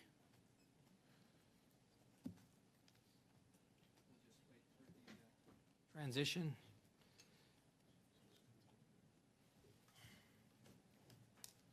Mr. Chair, I'll also be sharing my time with Mr. Beach today, too, as well. Hi, Mr. Kiddo. Sticking to Gordon Lightfoot's tribute on Mr. Chambers, but he asked some of the questions that I was going to ask. If you could read my mind, Mr. Chambers said it'd be, I think you did. But what criteria is utilized in determining which economic regions are eligible for the extension compared to those that are not? Right. So as I mentioned in the previous round of questions, the regions were determined in 2017 based for the 2018 to 2021 pilot. There were two conditions that they had to meet. They had to have an unemployment rate higher than the national average at the time, which at the time was 6.3%. They also had to have a higher than average percentage of seasonal workers in those regions, and at the time that was above 4% of the workforce had to be seasonal workers. So those were the two criteria why those 13 regions were chosen. Thank you. And, the previous government came in, I'm from Prince Edward Island, by the way, a very seasonal province in Canada. And we have 2 EI zones, which is unfortunate. We have families on one side of the road that require so many hours, and then possibly a family member that lives across the road requires less than those hours. And that was an initiative of the former Conservative government, which is extremely unfair in Prince Edward Island. But with saying that, thank you for the answer, and I'll turn my time over now to Mr. Beach. PS Beach. Thank you, Mr. Chair, and thank you to my colleague for generously sharing his time. Colleagues, there have been significant discussions about the motion that I tabled yesterday, and given that it's the topic that we're currently studying, and my apologies to the 48 members that are currently here, but hopefully we'll get back to you very quickly. I would like to take this opportunity to move this motion. I apologize in advance for the length. It is a necessity to make sure that we met all the needs and desires of all the conversations that we had, but members will find that it is in a similar form to last year. It makes sure that we get the minimum of 20 hours of witness study. The other aspect speaks to something that Marty was actually referring to, Mr. Morantz was referring to earlier in this meeting, which is dividing up the bill and a timeline for that and taking some of these sections and sending them to committees. So if other committees would like to comment or study them, they'll have the opportunity to do that. The one thing that I'll note is that you'll find that everybody's opinions on how that should be divided were included here. There were a couple of minor conflicts, and luckily we were able to work with critics and resolve those conflicts around which criteria or which content should go to which individual committee. And so this reflects a consensus of all committee members. I hope we can pass it rather quickly. Thank you, Mr. Chair. PS Beach. I did see some hands go up. I think MP Chambers, then MP Lawrence, correct? Yep. Thank you, Mr. Chair. So is it the ruling of the chair that the motion is valid given it's not seen the proper notice period? It is procedural. Okay. Yeah, it is allowed. Sure. Yeah. I think we should allow our witnesses to go home. This is going to take some time. So don't worry, you won't offend us, but you could probably feel free to go. Let's see, well, MP Chambers, let the witnesses still stay, and we'll see how this goes. And, sure, well, I think we should buckle up because this motion's missing a few things, and it's a good thing, I guess, we have virtual parliament now, because we usually have some time limits. But if this was the old days, we'd go late into the night. we are missing no presence from the minister in the motion. I recognize that Mr. Beach indicated that the minister would prefer or look to come prior to the 18th, but I think we should have that in the motion. Just for good hygiene and measure, this will be the third or fourth motion that includes the request of the minister's presence. Unfortunately, she has not accepted the previous three. And I think we've been pretty clear on this side of the table that, this is not a majority parliament. This is a minority parliament, a minority parliament committee who's requested the presence of a minister on multiple occasions for which he has declined. If you have a majority, that's one thing. But in a minority, when a committee expresses its view that requests the presence of a minister to discuss inflation, to discuss what's happening, I think it's incumbent on that minister to not ignore the invitation, including when, it would seem to me if the minister would like to, as is reported, potentially grow her portfolio, coming and answering questions from parliamentarians should be, she should welcome that opportunity. And so I'll leave my suggestions on some amendments to my colleague, Mr. Lawrence, but this is a non-starter, 100%, if we do not reference and request the minister to attend. And I would recommend that it be for at least 2 hours, but 2 hours seems reasonable to me, given the Bank of Canada governor has come here at least 3 or 4 times and spent 90 minutes with us on 3 of those occasions. And the Deputy Prime Minister has not yet appeared to talk about inflation. So I'll yield the time to my friend, Mr. Lawrence. Okay. Or whoever's next on your list. Thank you, MP Chambers. I'm going to let Mr. Lawrence, MP Lawrence, you're on next, and then I have MP Morantz and MP Zerowitz after that. Thank you very much, Mr. Chair. And I would repeat the, request or comment of my colleague that maybe we could dismiss the officials as they've got some work to do to cut 3% from their budgets according to the budget put out. And so maybe we could give them that extra time to start planning for 2024 and the impending cuts that this Liberal government has put on the public service. And that was without the relationship. So once again, Mr. Chair, I would ask you to maybe dismiss, because we are not... On to the witnesses. We'll see how this goes, this discussion, but we still have 20 some odd minutes. The witnesses are here. We hope that maybe we can get to their questions. But MP Lawrence, the floor is yours. Okay, I do want to proceed in a way that is professional and not wasting anyone's time. And so I would also ask if we had unanimous consent to suspend the meeting and allow for some further negotiation. I'm more than willing to sit down in good faith, as I have with the Parliamentary Secretary, who I have tremendous respect for. But I just don't see the need. We can continue, and I'm happy to talk for as long as I need to. But if we suspend, I'm open to having those conversations again. UC's being PS Beach. Could I fancy up that ask to suspend? Could we perhaps... is there a way to get unanimous consent to continue questioning the witnesses for, say, 5 minutes while Philip and I are able to have a discussion? MP Lawrence? Usually allowed. I'm okay with that. The clerk? Yes? Okay. So members, I'm just looking for consent for that. Yes? Okay. So we are going to get back to questioning the witnesses. Where did we last leave off? We were with...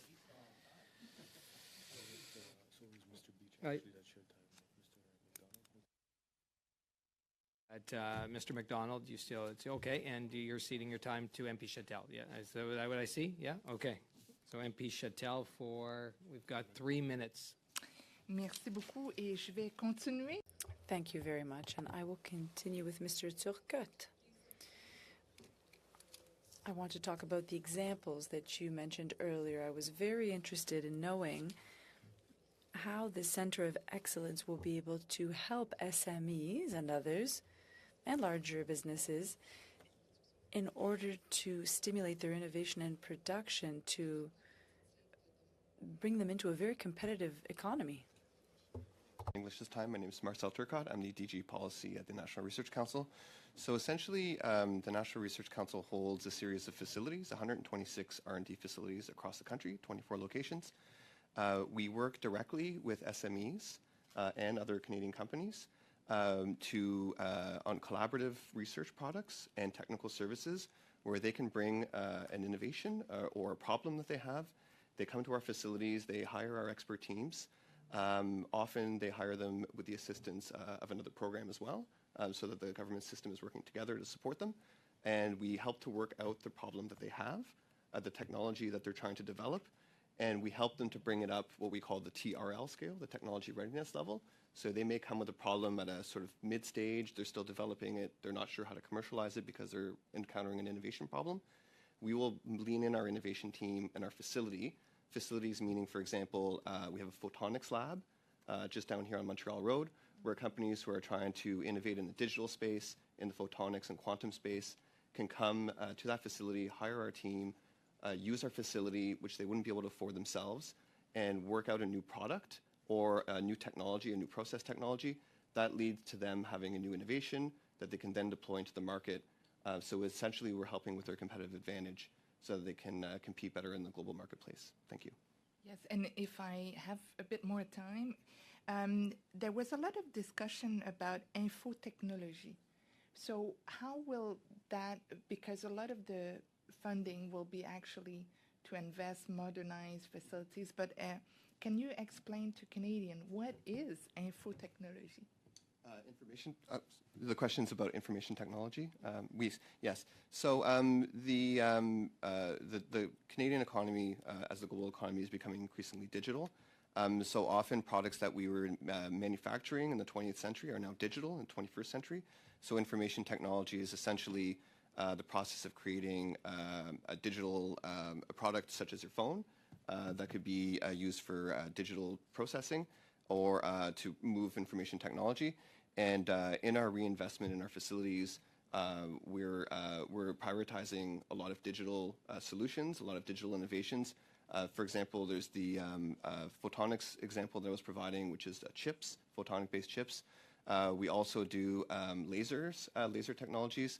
But more importantly to your question, we have a digital technology research center specifically focused on, for example, developing capabilities in AI, which is the next generation technology, as well as capabilities in quantum. As we know, quantum is an important sort of next stage of digital technology. So essentially, information technology allows you to be globally competitive in the digital economic space. Thank you. Thank you, MP Chattel. And now we're moving over to the Conservatives, MP Morantz, although I do see PS Beach and MP Lawrence. No, they're still working. Okay, MP Morantz, please, for 5 minutes. Thank you, Mr. Chair, and I also want to thank all of the officials for being here today. For those maybe watching, it might be difficult to see, but when I walked in the meeting room today, I saw all these people here, and I thought, wow, there's such interest in what we're doing here today. But then I found out there's about 50 public servants here in the room, so kind of burst my bubble. But I wanted to ask Mr. Chair about the Division 12, the amending the Service Fees Act. Is there someone here who can respond to those questions?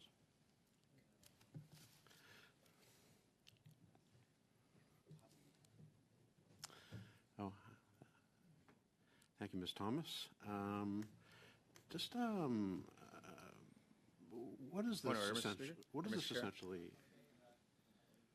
Just being prudent, because I know we said 5 minutes, and I'm guessing that we're tipping up to that on our UC. We probably just need another 5. So if you can just keep asking the witnesses. Yeah, we're gonna PS Beach. We're gonna continue with questions till you come back in room and we hear otherwise. Okay, so MP Morantz, and I think we're just over a minute into your time. Go ahead. What types of fees does this affect? Can you give us some examples of? I have a lot of questions about this, but maybe just give a few examples of what types of fees this would affect. Yes, thank you for the question. Nicole Thomas, Executive Director in the Financial Management Sector of the Treasury Board Secretariat. So there's a broad range of government services for which fees are charged. Some of them are families visiting our national park system. Others are for testing of prescription drugs, ensuring safe foods for Canadians, and then providing import permits for goods that are sold in Canada.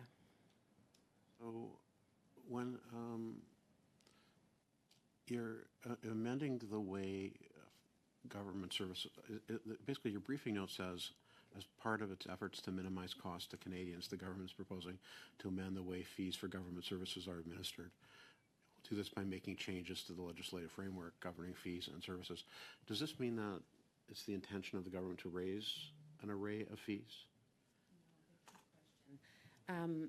So essentially, when the Service Fees Act came into effect in 2017, we've received feedback from departments as they've been implementing the requirements. And so what we're trying to do is streamline certain processes and introduce flexibilities to make it more cost effective to provide these services.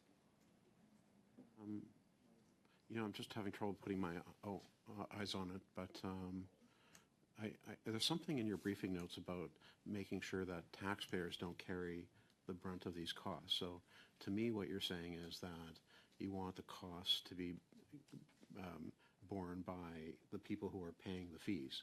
So would that not mean that it's your intention to raise certain fees rather than having the cost subsidized out of general revenue? No, so the intent is to streamline certain processes. So as an example, the way the legislation is currently written, departments are required to do an annual adjustment for CPI. We had an experience where that adjustment was a reduction of 0.2%. So one of the proposed changes is to reduce the burden of applying those by deferring if it doesn't hit a 1% threshold in any given year. Okay. And I wanted to go back to the sanctions legislation. I think the official is still in the room. Thank you for that. Yeah. Hi again. In terms of Bill C-47, if it's adopted, how would the Government of Canada's interpretation of deemed ownership of property by a sanctioned person compare to the way that Canada's allies determine ownership of property held or controlled by an entity? Thank you very much. As before, Marie-Josée Langlois, Director General in the Strategic Policy Branch at Global Affairs Canada. In terms of the provisions on ownership and control in the sanctions legislation, those provisions have been there from the beginning.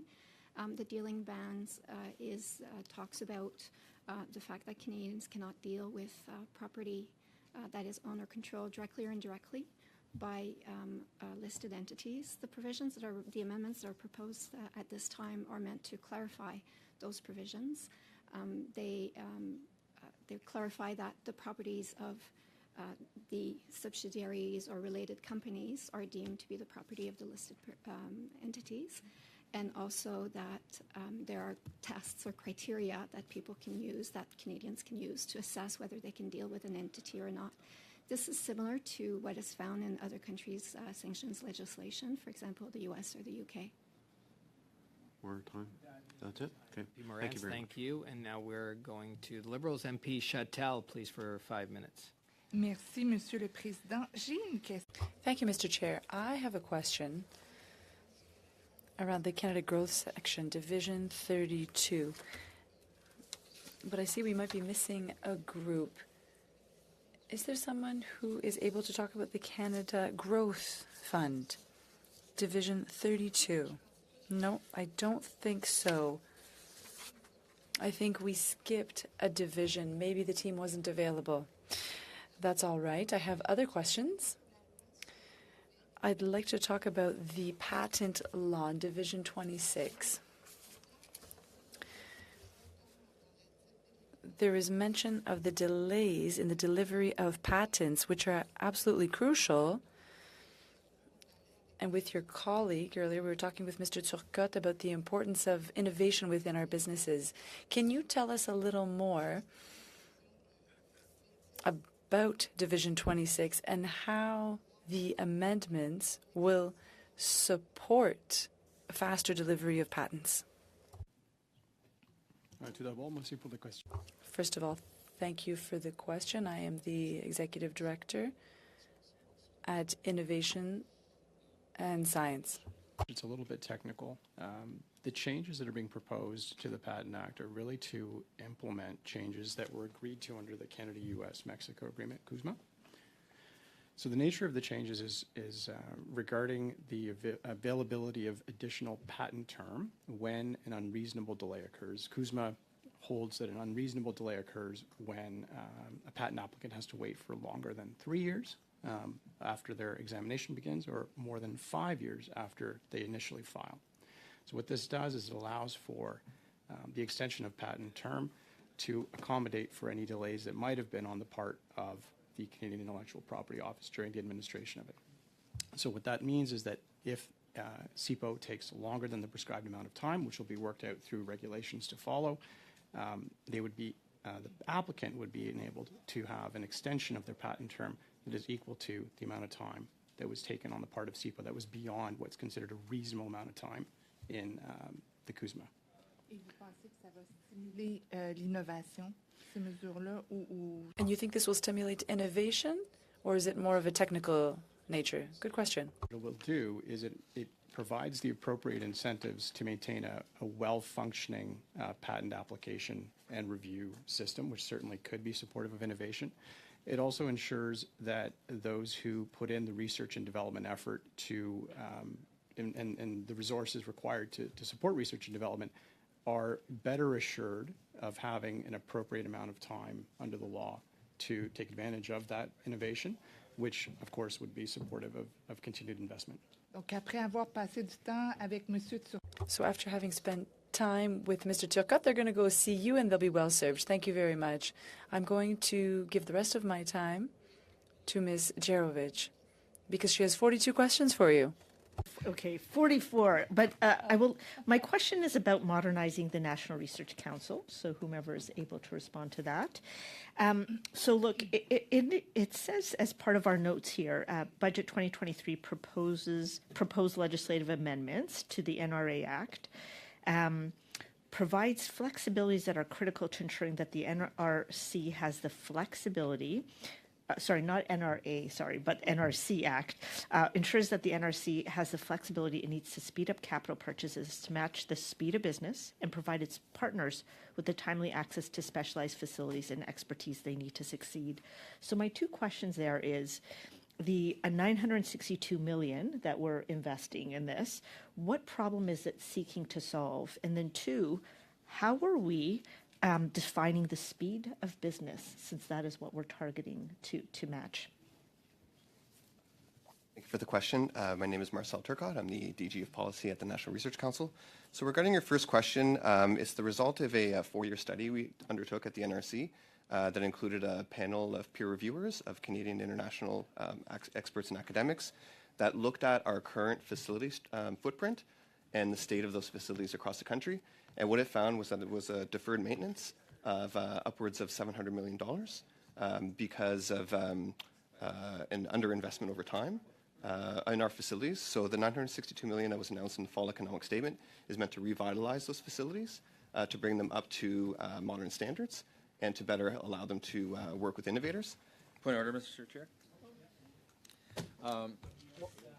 Speech, and I apologize to the witness, which is in the middle of an I answer there, apologize but to the witness as well. yeah. I'm sorry. Mr. Chair, according to the UC motion that we passed, I'm very glad that we were able to get some more witness testimony, but I'd like to return back to the motion if we can, please.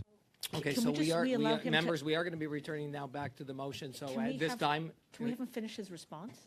And Yeah, let him can we finish. just finish his response, please? Please finish, yes. Thank you. Thank you. Thank you. I'll be brief. What we found is in often cases, some of our partners are waiting for some of our procurements to take place, some of our purchases to take place in order to do a collaborative project with them. So for example, if a company wants to come in and we need a new piece of equipment to do a testing or help them with an innovative product, they're waiting on us to procure that piece of equipment. And so what these legislative amendments are aimed at doing is so that we can work at their pace and their speed, so that we're not the delay. We can be a partner in real time with them to deliver on their project. Thank you. Well, thank you, Mr. Turcotte, and we appreciate all the witnesses that are with us. Thank you for all your hard work on the budget. We really and thank you for coming before committee with all your testimony, all the questions that you've answered, those that you'll be getting back to members on that you weren't able to answer at this time. And we apologize for any of the interruptions as we brought forward a motion. So thank you very much, witnesses. You are free to go. Point of order, Mr. Chair. And before the point of order, we did have PS Beach. So we're on the motion, as PS Beach said, and MP Chambers on a point of order. Do we require a UC to go back to the motion? We do not, and so we are back to the motion, which we all agreed to, and PS Beach. The floor is yours. No, I'm good to vote.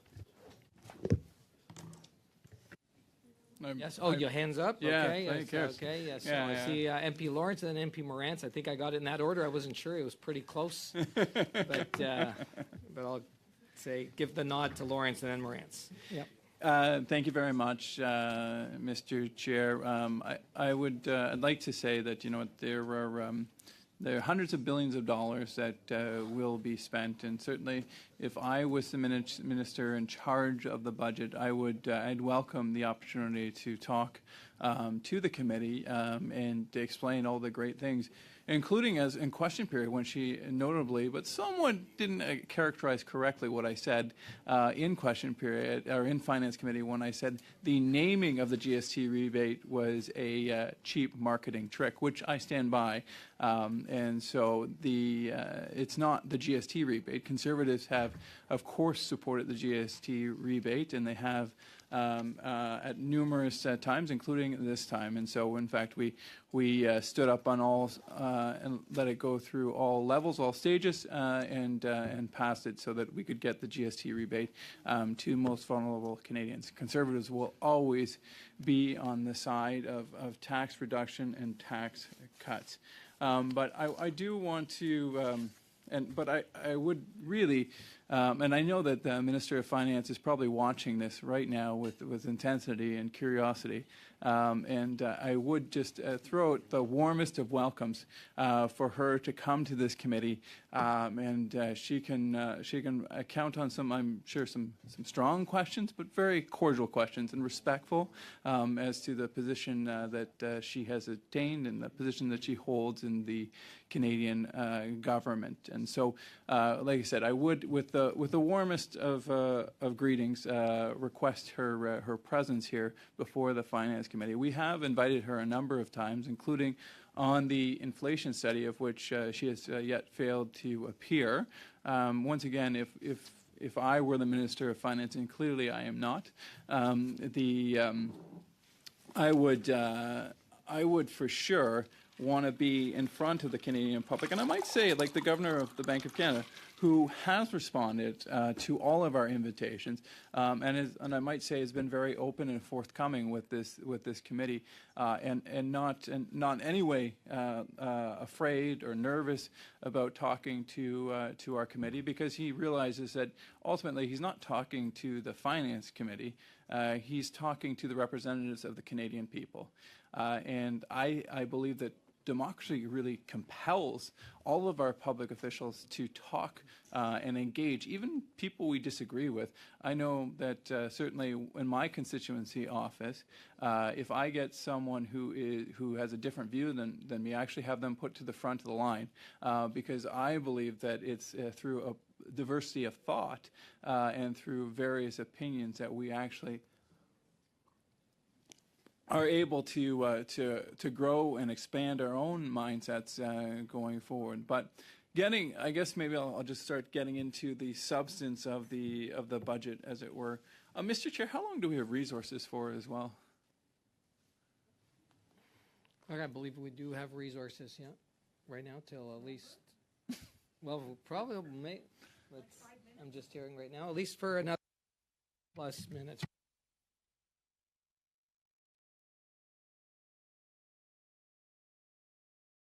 Okay. Yeah. So my understanding is we've got another extra 10 minutes or so, and then we are asking the whips for more resources. Yeah. Thank you very much. And I certainly do hope that the whips grant that, because I'll enjoy having a conversation with my constituents and the Canadian people moving forward there.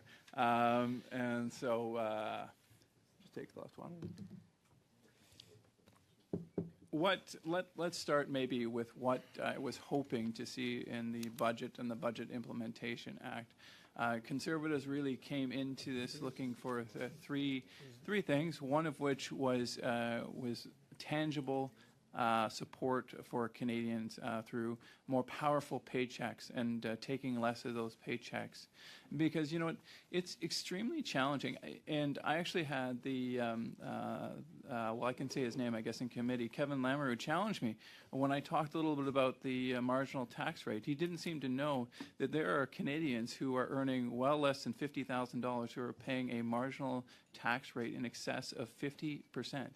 That has been characterized as the war on work, and I think it really is. Can you imagine earning $40,000, $50,000 a year, and because of the housing crisis, your cost of rent has gone up to $2,000-$3,000 a month, and so your after-tax income is already left with, you've left maybe half. And then for every dollar that you earn over that $40,000, $50,000, or $60,000, you are giving up more than 50% of that to the government. That means, so let's say you're offered that overtime shift for $20 an hour or whatever it is, and so now you have to arrange childcare. You have to maybe you're now, instead of making food at home, you're now got to go pick something up. So there's additional costs in that, and all of the costs that are associated with those additional hours, and you're only going to get to keep maybe 40 cents on the dollar, 30 cents on the dollar. I mean, the Liberals are great at giving themselves a pat on the back and saying, well done, man. We really took that money from A and gave it to B. We should be heroes for that. The reality is that they have absolutely $0 on their side. That's all Canadian taxpayers' money. And in order to give something, you have to take something first. And so the war on work continues on that side, as we have single mothers who often have to pay more than a marginal tax rate, who are earning less than $50,000 a year, often paying more than 50%, meaning every 50 cents on every dollar they earn goes to the government. Seniors who are receiving GIS, or Guaranteed Income Supplement, also are often giving up, because the GIS clawbacks at 50%. So irrespective of even income tax, which then starts at $14,000 or $15,000, they are already starting at a marginal tax rate of 50%. Then you add income tax on top of that. So you're looking at 60, 70%. So a senior may be only keeping 30 cents on every dollar that they're earning at the massive income level, of $20,000 a year. Like these are shocking numbers, and I can't believe that this government and that other folks in the media don't shine a brighter light on the war on work that's currently being engaged in by these Liberals and this Liberal government. We are penalizing people who are trying desperately to make it to the middle class. Winston Churchill once described a country taxing itself into prosperity is a bit like a man sitting in a bucket or standing in a bucket and trying to lift himself up by pulling the handle. And I don't know if anyone's ever characterized so well what this Liberal government is attempting to do. They're just pulling on that handle so hard, and they are in complete frustration and confusion as to why we have one of the lowest rates of innovation, productivity, and GDP rate growth predicted in the OECD, because they're just reefing on that handle, and they just don't understand why they're not lifting things up. They don't understand why our housing has doubled over the last 8 years. They don't understand why the cost of rent has doubled, and why we are not getting more powerful paychecks. And so the second thing Conservatives were looking for was fiscal restraint. I'll hand it to this government. In the fall economic statement, they actually showed a path. Granted, it was 5 years out, but a path to a balanced budget. But it's amazing, in just those 4 or 5 months, that path has completely disappeared. It's disappeared into the ether, and instead we have deficits for as far as the eye can see.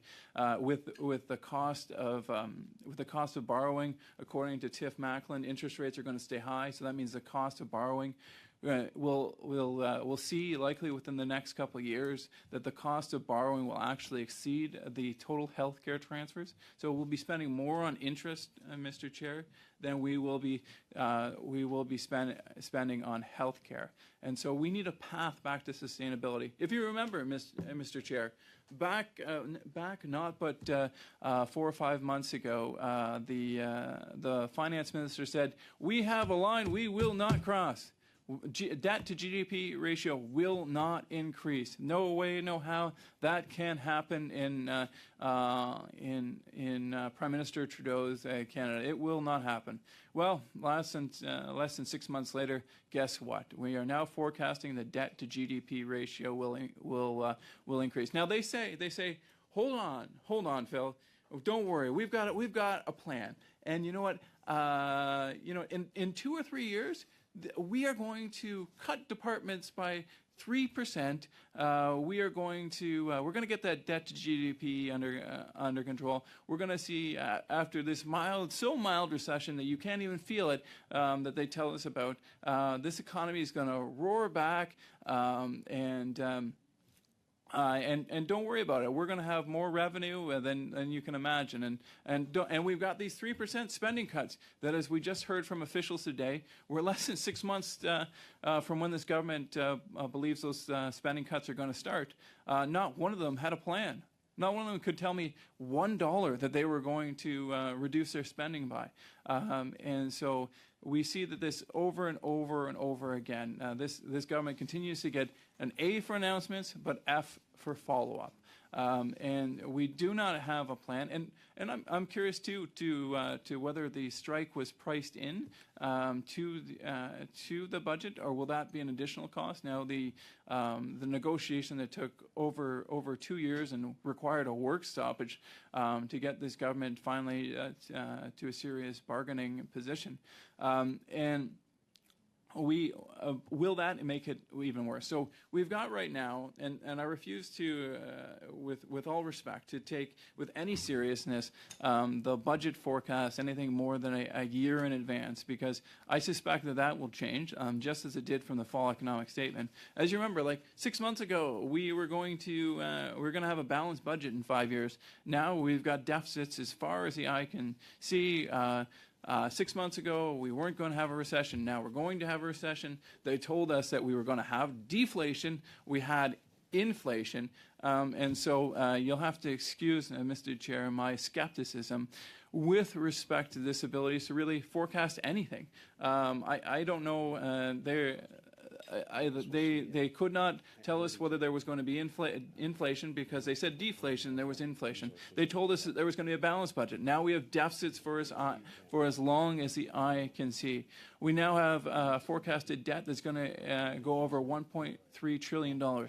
Even, Mr. Speaker, if we take out the COVID spending, this government has dramatically increased expenditures since 2008. And there's no reason now why we couldn't have a meaningful approach to balancing the budget. In fact, they showed we could do it. They showed it in the fall economic statement that there was a way to balance the budget. But now, Mr. Chair, they're continuing their reckless spending, their tax and spend policies. Once again, they're standing in that bucket, just reefing on that handle, just trying to pull it up in complete frustration and confusion. They don't understand why they can't get that bucket up, just reefing on it as hard as they can. And I heard in the House, it boggles my mind, honestly, Mr. Chair. It boggles my mind when I sit there and I hear in the House of Commons these Liberals, once again, praising themselves on spending other people's money. It's not their money. It's not their money. It started with the single mom in Orono. It started with the steel worker in Hamilton. It started with the oil and gas worker in Alberta. Those are the folks who generate income. Governments don't generate income. They don't generate value. They can divide equity, which is an important role, and I don't think any of us would dispute that. But our future prosperity will never come from a government program. It'll never come from a regulation. It'll never come from a tax policy. It will come from the people of Canada. Canadians are the engine that drives our economy. And in lots of cases, the best thing the government can do is just get out of the way and let Canadians do what they do best, which is to work hard, generate great ideas, innovate, reinvest in the economy, and grow our economy. We have seen, we have entered into a potential economic decline. We're forecasted by the OECD to be the worst in the OECD over the next 20 years with respect to capital investment. That's scary. Capital investment, that means buying machinery. So if you can imagine, we have two factories, Mr. Chair. We have Factory A and we have Factory B. Factory A invests in the equipment it needs, and now it can produce the same level or better quality of product, but it can produce it at half the cost, right? And so you can imagine if you've got Factory B that hasn't done that investment, it's really only a matter of time until Factory A puts Factory B out of business. Well, Mr. Speaker, we are in danger of being Factory B because we're not making the capital investments, and that's a direct result of this government's policies. We are not incentivizing business. We are not encouraging. We're not awarding businesses to make those investments back into the production of their goods and services. Instead, this government is taking a larger and larger and larger piece of the economy. We are literally we're strangling. We're starving out. We are depriving the private sector of oxygen so that they can do what they need, which is to reinvest in that Factory A to make sure that we have the state-of-the-art factories. And the world is changing too. Like the pace of which we need to invest in innovation has never been greater. We have artificial intelligence. We have biohealth sciences growing at tremendous speeds. And we need a government that's agile, that's able to put in place the type of regulations, legislative framework that's needed for us to be a leader in these technologies going forward. And instead what we get is more of the same. Tax and spend, tax and spend, tax and spend. And we know that the government, we know that from the very first promise that the budget would balance itself. There'd be these, as Prime Minister Harper said, these itsy-bitsy, tiny, weeny little deficits. And guess what? Prime Minister Harper was right. Those deficits became perennial deficits. And you see that. Like Keynesian economics tells you that when times are good, we need to save money as a government. And we didn't do that. We just spent. We spent that cover dry. And so as Prime Minister Harper said, those tiny, itsy-bitsy, so teeny you can't see them, deficits became larger and larger and larger deficits. And then when we came into a challenge, a significant challenge in COVID, we had already spent the cupboard dry. And then instead of just spending on the COVID relief, which Conservatives supported, this government spent on anything and everything, including nearly spending $1 billion on the We Charities. And they spent and they spent and they spent. And now we're at a deficit. We're at a continuing deficit position of tens and tens of billions of dollars going forward. Our debt is forecast to be over $1.3 trillion. Conservatives were expecting to see a path back to financial sustainability. Instead, we saw the casting aside of the fiscal anchor, which had just been adopted a year earlier.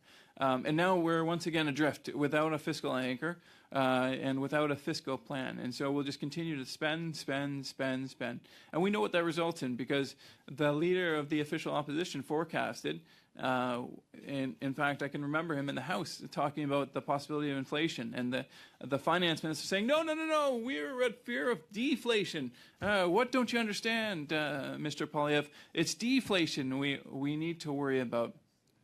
And it turned out, you know what? The leader of the official opposition was right. And we got inflation that we hadn't seen for 20 years.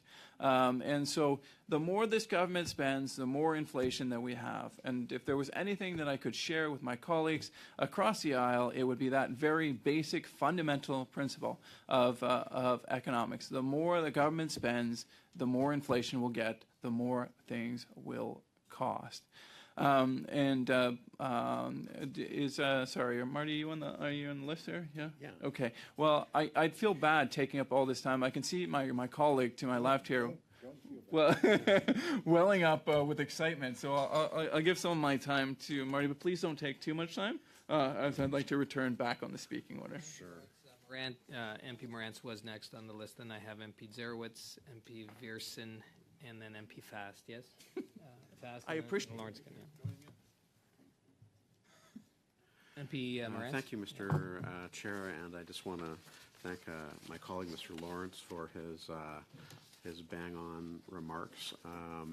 We're having this problem in the Finance Committee today because, ironically, the Finance Minister won't commit to coming to the Finance Committee to answer questions about her own budget. Really? So I think it's important that Canadians know what it is we're talking about. But I want to try and follow the rules, Mr. Chair, as much as I possibly can. And since we are debating a motion, I thought we should take a few minutes to go over the wording of the motion, so that everyone watching can understand what it is that we're debating about. Okay, in any event, the motion begins that the committee continue its pre-study of Bill C-47 and act to implement certain provisions of the budget tabled in Parliament on March 28th by A, inviting witnesses to appear on the contents of Bill C-47 during meetings scheduled the weeks of May 1st, 8th, and May 15th, 2023, and that members of the committee submit their prioritized witness lists for the study of Bill C-47 to the clerk of the committee by no later than Wednesday, May 3rd, 2023 at 12 p.m., and that these lists be distributed to members of the committee as soon as possible. B, moving to clause by clause. For those watching, clause by clause essentially means that we literally go through the bill and discuss each and every clause and vote on every clause. So it's just some of the terminology that we like to use here on the Hill when we're dealing with legislation. So we'll move to clause by clause under B to review C-47 by no later than Thursday, May 25th, 2023 at 11 a.m., provided that the bill is referred to the committee on or before Thursday, May 18th, 2023, and that sub 1, amendments be submitted to the clerk of the committee in both official languages by no later than 4 p.m. on Friday, May 19th, 2023.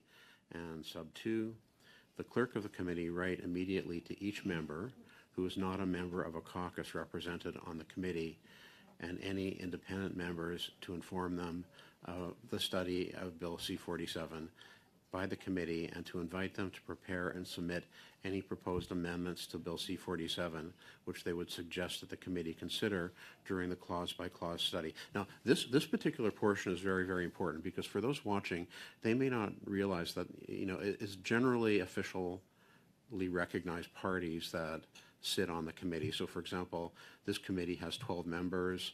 There are 6 Liberal members, 4 Conservative members, a Bloc member, and an NDP member. But there could also theoretically be other parties, there aren't right now, but other parties in the House that are official that might not have a member sitting on the committee. That could happen. And there are, in fact, there's, the Green Party, but they're not actually an official party, but they are not a member of the committee. So technically under our rules, they're actually independent members. Even though out of deference to them, we call them the Green Party. But what this clause is speaking to is giving those types of members notices. And also there are independent members as well who deserve the right to be able to come to and make submissions for recommended amendments to the committee. So sub B sub 2 is an extremely important measure to make sure that the democratic process will be followed, and to be inclusive of members who are either a member of an official party that are not represented on the committee, or independent members that have no party affiliation. So that's what that particular clause is trying to deal with, Mr. Chair. Now, let me move on. There's a few more points here. C. It says, if Bill C-47 is referred to the committee by the House during the subject matter study of the bill, all witness testimony, evidence, and documentation received in public in relation to its subject matter study of Bill C-47 be deemed received by the committee in the context of its legislative study of Bill C-47.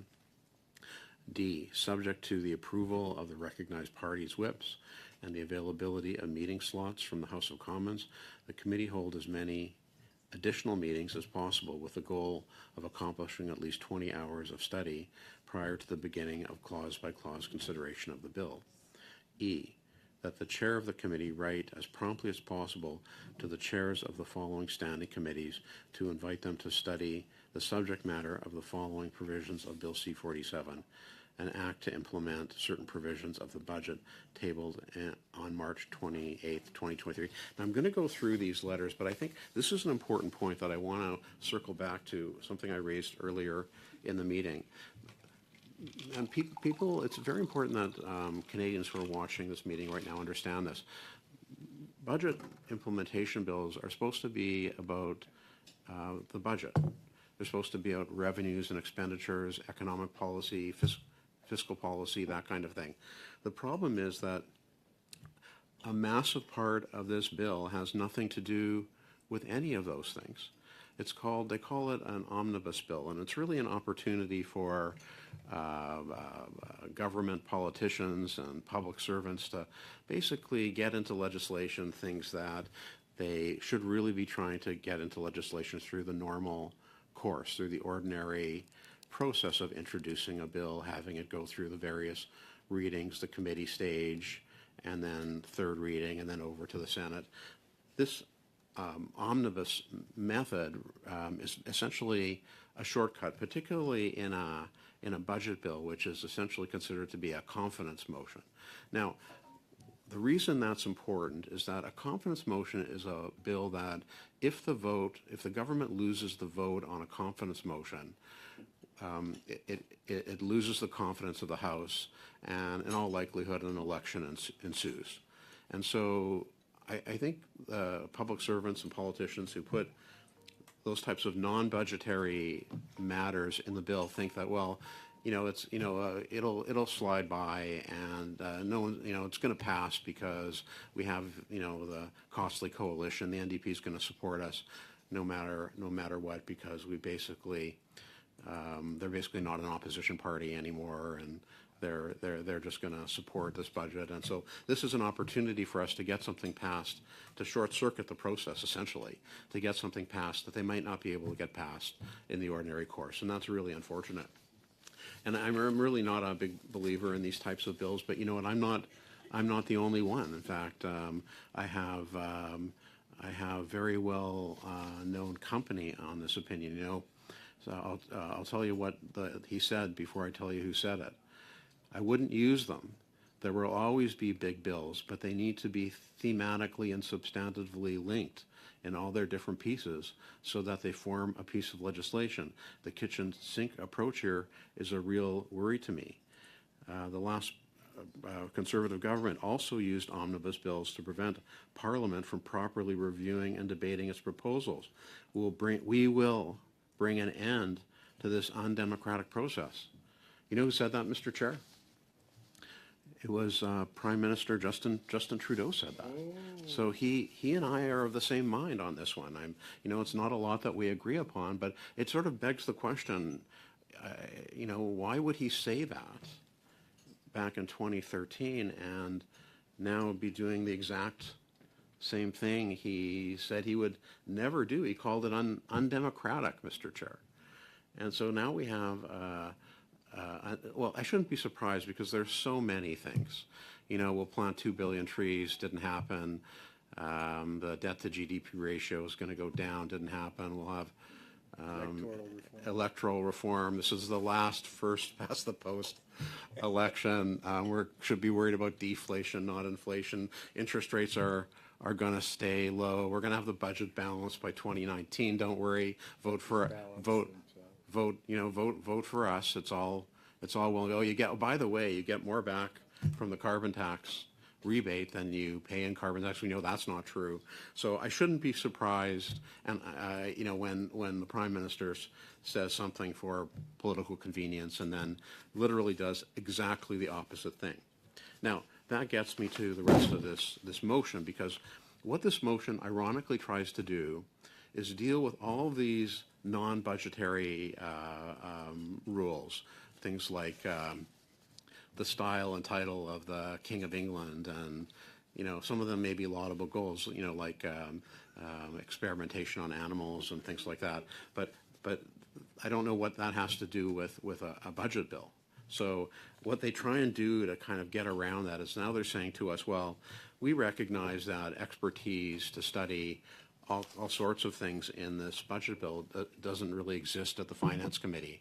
So what we're suggesting is we're going to send letters to a bunch of other committees and ask them to study those types of things. So, for example, earlier today I was asking about the amendments to the sanctions legislation, what's called the Special Economic Measures Act and the Magnitsky Act. Now, what I was surprised to see in this motion, although there are referrals to a number of different committees, there's no referral to the Foreign Affairs Committee, which would be the right place to study those provisions. I don't see that in this memo unless I'm missing it. But that also begs the question: what else isn't in here? What other in Part 4 there are 39 different pieces of legislation, most of which have actually nothing to do with the budget. And so what they're doing is they're saying, okay, well, we recognize that, so we're going to send the immigration stuff to the Immigration Committee. We'll send the Foreign Affairs stuff to the Foreign Affairs Committee. We'll send the National Defense piece to the National Defense Committee. We'll send the Natural Resources stuff to the Natural Resources Committee. We'll send the environmental stuff to the Environment Committee. But so many of these things have actually nothing to do with revenues, expenditures, fiscal policy, or economics. It's just a kitchen sink that the government has decided to throw this stuff into to try and get it through the legislative process and make it very, very difficult for members of Parliament to scrutinize all these different pieces of legislation. I think I mentioned that in the briefing notes of the department, one of the to deal with some of the border stuff, the briefing note itself was 21 pages long. I mean, it should be its own piece of legislation. So. I've got a lot more to say about this, Mr. Chair, but I know that my colleague, Mr. Chambers, is chomping at the bit to finish off his arguments, and so if I am prepared to cede the floor to him, since I don't see the Liberal member here. Thank you, MP Morantz. So, MP Zerwitz is not here at this time. We've got MP Viersen, then I've got MP Fast. We'll go to me there first, unless they're really anxious to. Okay, so MP Viersen, MP Fast, okay with that. So, or MP Lawrence. Thank you very much. And if Ms. Zerwitz does come in out of generosity and the spirit of goodwill, I'm more than happy to have her interrupt me and I'm sure put some excellent comments onto the record here. So I didn't want to go over the importance of the legislative process and thoroughly examining the legislation. And I guess I'd start by thanking the 48 officials who were here today.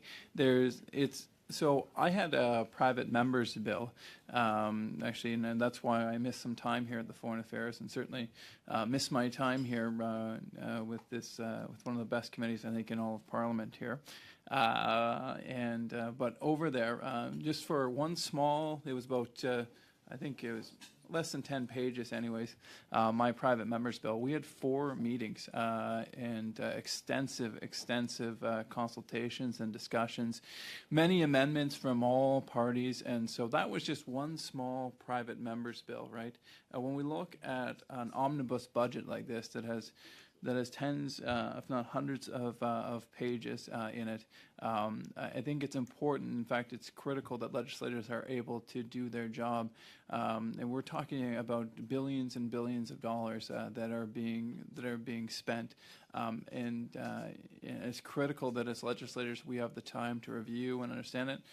And quite frankly, we all missed, at least in the opposition anyways, we all missed what was in the budget when it came to the deferred prosecution agreement with respect to SNC-Lavalin. And so we, as legislators, need to make sure that that never happens again.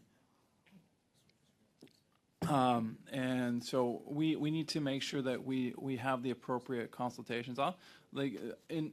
Just for my private members bill, which I said is just a couple mere pages, really. We had officials testify for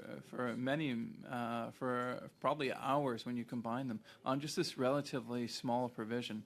And so when we're looking at a budget of this size, of hundreds of billions of dollars, to me, as I believe one of the members already said, I think it was Gabriel who said that we really require hundreds of hours of this. I think that's actually a fair comment when you look at they said the billions of dollars that have been spent. But let me just go through and discuss a little bit about this notice of motion, as my colleague does. I think he was a little bit. I do, of course, respect and like my colleague, but I think he was a little bit too brief in discussing some of this. So we're inviting witnesses to appear during regular meetings from May 1st to 8th and 15th. So those are our 3 regular meetings that we sit from 10 to 11, or from 11 to 1, I should say. I would have expected maybe the parliamentary secretary to work with the chair and sort of set out additional hours there so that we could get the maximum amount of time possible to discuss this. Honestly, it seems a little odd that we're struggling so much for resources. It was actually very surprising to me that we weren't able to get an emergency debate with respect to the Globe and Mail story respecting the member from Halton Hills, Wellington Halton Hills, I believe it is, Michael Chong, and the acts by a diplomat in the consular office in Toronto, that we weren't able to get parliamentary resources for that. It would seem that this government is bent on burning resources, as we had relatively reasonable requests to move forward with this, of just having the minister speak for 2 hours on this, but the finance minister evidently doesn't have time for the Canadian people, which we see as she would not, on a budget that's spending hundreds of billions of dollars, spend 2 hours. And the finance committee is fine, I understand, but I may be of no particular significance, but I do represent 100,000 people from Northumberland, Peterborough South, and I would have thought that the finance minister would be willing to give 2 hours of her day. I know she's extremely busy and she works extremely hard, but 2 hours in the scope of a year to discuss hundreds of billions of dollars in expenditures that will guide the government's financially for the next year seems a relatively modest request. That's what maybe if we look at the rounds of questions at 6 Mr. minutes. Chair, just a quick point of order with respect to my colleague. Vicky? Yes. Thank you, Mr. Chair. I guess because we are kind of venturing out into long talk territory, my question is, am I to take from his remarks that if there was a commitment from the minister to appear on the bill for 2 hours, that he'd be prepared to otherwise pass the motion in its current form with that addition? Or are there other things that he would need to see change about this motion in order for us to have a vote? It's not a point of order, but I respect my colleague tremendously, and so if we were hypothetically, perhaps it's dangerous to discuss, to negotiate in the public, as I've heard multiple times over the last couple of weeks.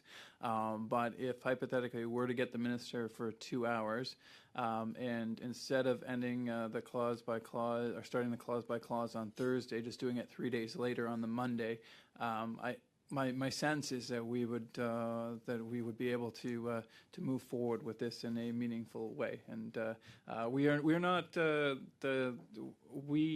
respect the will of the people on our side of the aisle. We understand that the Liberal Party won an election and they've entered into a supply and confidence agreement with the New Democratic Party, and so we just want to make sure that the Canadian people have the ability to hear their finance minister for all but 2 hours, and then we would just, in the regular schedule of business, just delay the bill for all but 3 days, and then we can all move on with our lives.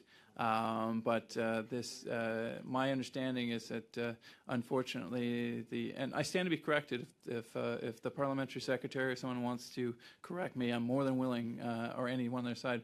But my understanding is that the deputy leader and finance minister is unwilling to give 2 hours to the Canadian people, to the representatives of the Canadian people. And we all are. Ms. Chattel, Ms. Zarowitz, Mr. McDonald, Mr. Baker, we all got dutifully elected, and we are all representatives of the Canadian people, and that she's unwilling to give us 2 hours, which might be, I don't know, what is that, 10, 15 rounds of question at most, and to answer the questions that we are duly elected representatives to. So yes, ostensibly, Mr. Blakey, all we're asking is for 3 days and 2 hours. I don't think that's an extraordinary ask. And so I'll continue on, though. I would love it if the parliamentary secretary would get up at this point and say, that sounds like an official opposition, both doing their job, working hard for the Canadian public, and still trying to be productive and work with the other elected representative in a spirit of collaboration and collegiality. But we'll carry forward. So,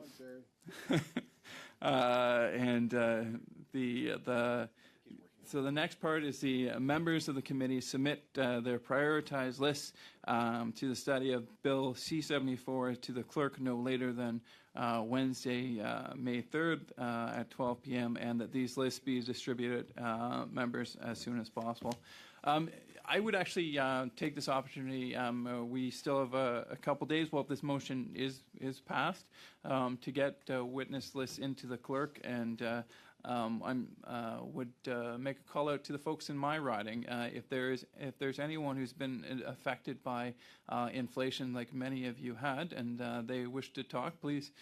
We believe in a democratic process, and if you have a good story to tell, we'll certainly do our best to put your name forward to be studied with respect to the Finance Committee.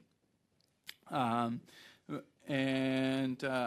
looking forward to having some great witnesses. And I would say, Conservatives are willing to extend hours, to work through the break week, to get this done in, like I said, a spirit of good faith, collaboration and congeniality, and acknowledgement that the Liberals who did take the most seats, even if they didn't win the popular vote in the last election. But unfortunately, 2 hours is just too long for the Prime Minister to spend with the people of Canada, who of course she is overseeing.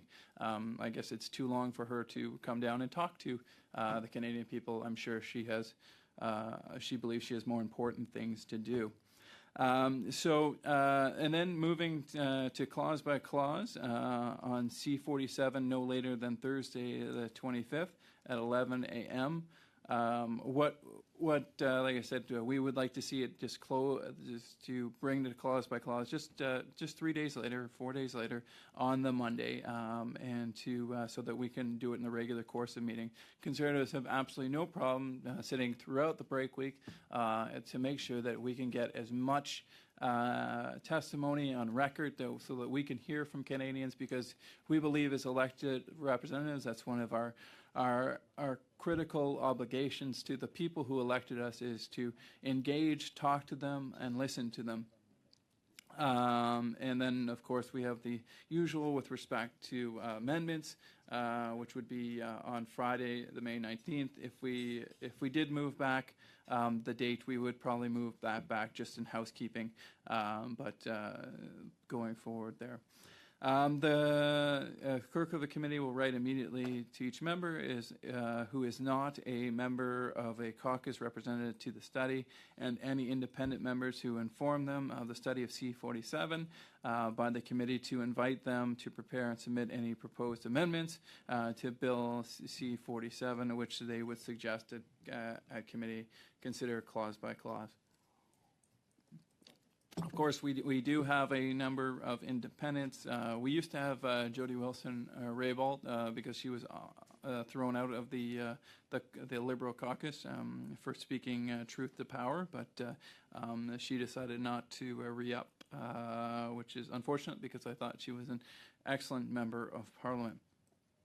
If Bill C47 is referred to the committee by the House during the subject matter study of the bill, all witness testimony, evidence, documentation received in public in relation to the subject matter study of C47 be deemed received by the committee in the context its legislative study of Bill C47. Subject to the approval of the recognized parties' whips, the availability of meeting slots from the House of Commons, the committee hold as many additional meetings as possible with the goal of accomplishing at least 20 hours of study prior to the beginning of clause-by-clause consideration.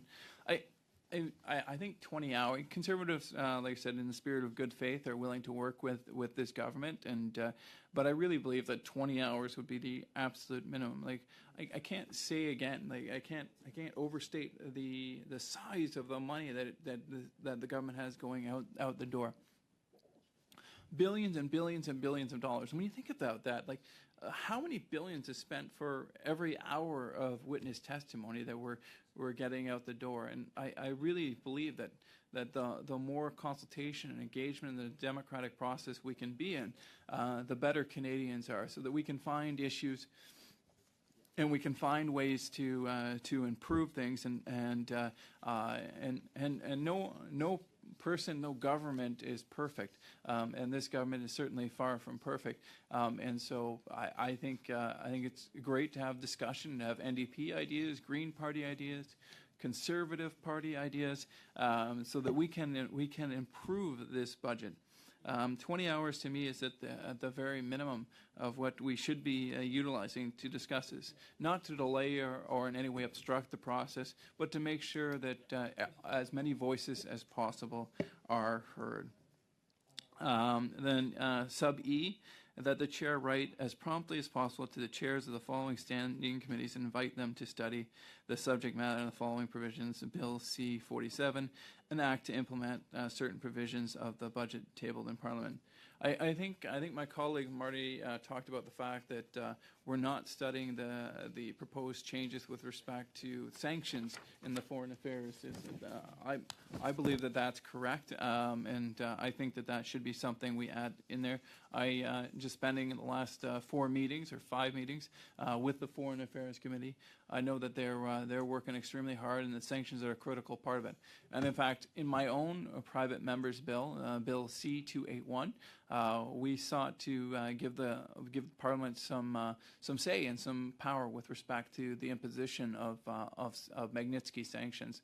C281 would give the Parliament the ability to ask the government to report back to the Parliament with respect to individuals who Parliament believes that should be sanctioned that have not, because the Magnitsky sanctions have been by nearly all accounts underused in Canada, and we're not seeking for a full parliamentary or legislative trigger, as it actually exists in many different countries around the world. All we're asking for is some additional transparency and for them to come back to the Foreign Affairs Committee and report that. I was very impressed with the level of expertise by many of the members of the Foreign Affairs Committee.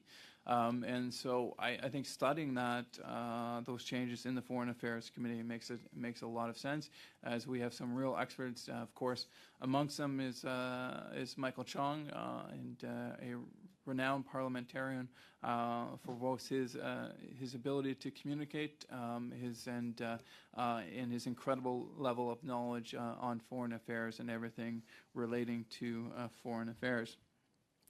And so we have the various divisions, which I think I think that's a good step for this committee in dividing up the budget into areas of committees that have some greater expertise. Certainly, we all try to spend as much possible time gaining knowledge and understanding various fields. But when you look at this, we see an omnibus budget like this that I know have been complained about by the New Democratic Party as well as the Liberal Party when Conservatives were in power about everything in the kitchen sink. Well, let me just read off what's included, just some of the areas that's included in this budget.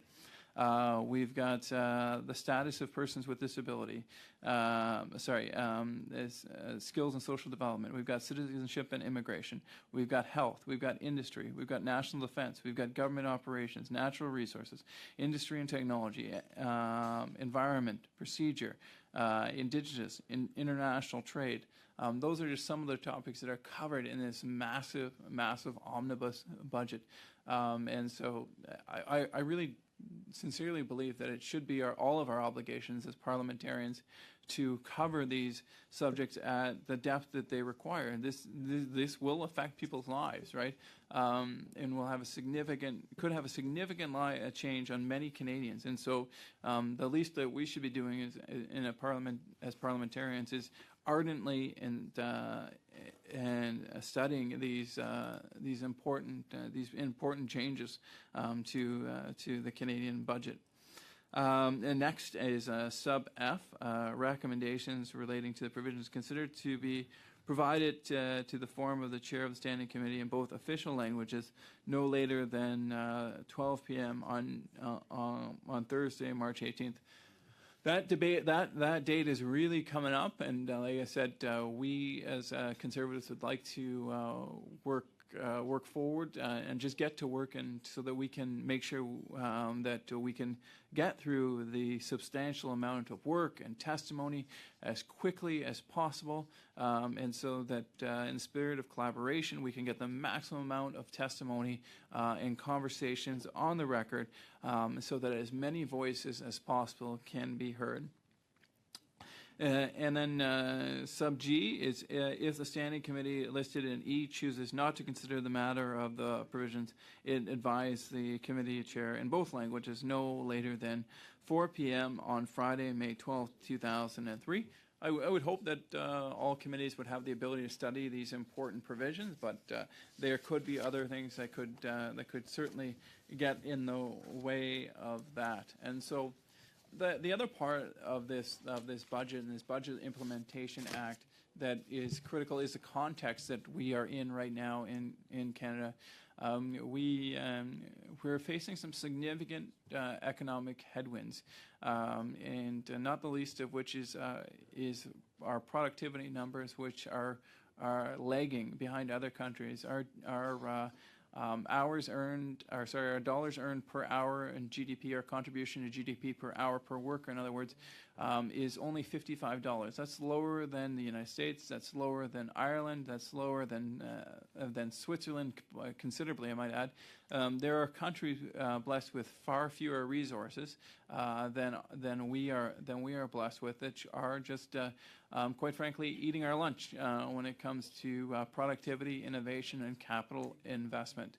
And we need to get those issues solved. And one of the things that I want to ask both officials and other witnesses is what in this budget will enable greater productivity. What in this budget will really put us on the map with respect to innovation. We have, in my opinion, the smartest, hardest working people in all the world right here in Canada. And unfortunately, we're not enabling them, we're not facilitating, we're not putting them in the position to maximize their potential. In fact, some of them are being scooped up and taken down to the United States or other countries or Europe where they can apply their trade. In fact, I talked to one gentleman who's an absolute genius, has already actually contributed to the creation of multi-billion-dollar companies, and was actually an immigrant to Canada, loves Canada, is a supporter of our country, and is just a terrific individual and human being. But he said with great sadness, the great news is he made those million-dollar, billion-dollar companies, but with great sadness, he said, I had to do it in the United States. I just didn't have the support I needed in Canada to make that happen. It's really a condemnation of this Liberal government's failure to put in place the framework that he needed, that we need in order to succeed. We don't have to just be branch plans, and so the branch plans are great, and I certainly would appreciate every single manufacturing job we could bring to Northumberland, Peterborough South, the greatest riding in all the world. And would certainly appreciate that. But we can also, in addition to attracting the manufacturing and the services, there's no reason why we shouldn't have the headquarters, the R&D right here in Canada. We have great professors, we have great universities, but we're losing intellectual property. Too often what's happening is that ideas are generated here in Canada, but they're not commercialized here in Canada. And so what happens, if you can believe this, and this happens over and over and over again, ideas are generated at our great post-secondary education facilities. Ideas are created and generated by a great population of inventors, of entrepreneurs. But then, because we don't have the intellectual property framework, because we're overly burdensome when it comes to taxation and regulation, and we're not agile enough as an economy, those ideas leave our shores. Oftentimes, they might go down to Silicon Valley or even Europe or other places in the world where they can find a more supportive framework, a place where they believe that they can take their ideas from idea into a product or services that changes the world, that makes our world a better place. And then the sad part, though, for Canadians is those products, those services, which were created in Canada by Canadians, are sold back to us at a premium. And so it's often we're pushing aside some of the jobs that create the greatest amount of GDP per worker. And that's why, one of the reasons why our GDP per worker is lags behind the United States amongst many other OECD countries, is that we are not capturing those ideas. We're not keeping some of those great jobs here in Canada. And you know what? One of those areas. So the average, on average, is about it's about $50, $55, I think, of the Canadian worker contributes to GDP per hour. In clean Canadian energy, it's about 500. That's 10 times. And this Liberal government is doing everything it can to compromise, limit, reduce, eliminate clean Canadian energy from our economy, which will have tremendous an impact, not just in Alberta or in Saskatchewan, where many of those resources are located, but those resources fuel our economy. They are really a bright light in our economy, whereas we struggle with our productivity per GDP per hour in many sectors. Where we don't is with respect to Canadian energy. That's $500. So every hour a worker out in Alberta or Saskatchewan is working in the energy, New Brunswick, Newfoundland, and every hour it's $500 to their GDP that they're contributing, whereas the average is $50. This is something we need to build on, not eliminate. And so it just is. It's incredibly troubling when the government doesn't acknowledge the contribution that the great folks in Newfoundland and New Brunswick and Alberta, Saskatchewan, and of course in my very own province of Ontario as well. And in fact, they're compromising and they're making it more difficult to get our products to market. And in the regulatory regime, we're going to have, of course, many critical minerals that will be important to the economy in the future, whether it's lithium for batteries or other natural resources which are located in Canada. We need to do everything we can to encourage the development of the extraction of those important minerals and to get them out of the ground and to market as quickly as possible, because without those critical minerals, we simply won't have the batteries that are needed for electrical vehicles or other technologies. And we need to make sure we do it in a way that Canadians get the benefit of it. They said too many ideas are just flying out of Canada. They are just flowing out of the Canadian economy and growing without being any benefit to Canadians and growing our prosperity. But I see maybe one of my colleagues just wants to, and I feel like I'm hogging the floor here. Watching my son play hockey there, I was amazed this year at his U11 team at how well they shared the puck. And so I'll practice what I preach now and share the puck a little bit with one of the other members here. Who's next on the list, Mr. Chair? I had MP Viersen is next. Merci, Monsieur le Président. Je vous remercie. Je m'inquiète aussi de cette motion et du manque de visibilité quant à la comparution de la ministre. Il me semble que... Would be very interesting. Oh, my colleague Phil Lawrence would like the floor, so I'll share the floor with him. Perfect, and hopefully Mr. Fast isn't upset. I see we're coming across 2 o'clock, and we would have to cancel, I believe, Natural Resources Committee. I'm more than willing to continue to talk, but I would like to impede as little as possible on other committees' business. If so, I would move that we suspend right now. MP Lawrence. Okay, thank you, Mr. Chair. I give the floor back to Mr. Viersen, if that's okay, Mr. Chair. Well, thank you, and I want to just thank my colleagues for giving me time here to speak at this committee. Not often that I get to participate in the Finance Committee, and so I really would like to thank them for this opportunity. Like we were saying earlier, the Minister of Finance.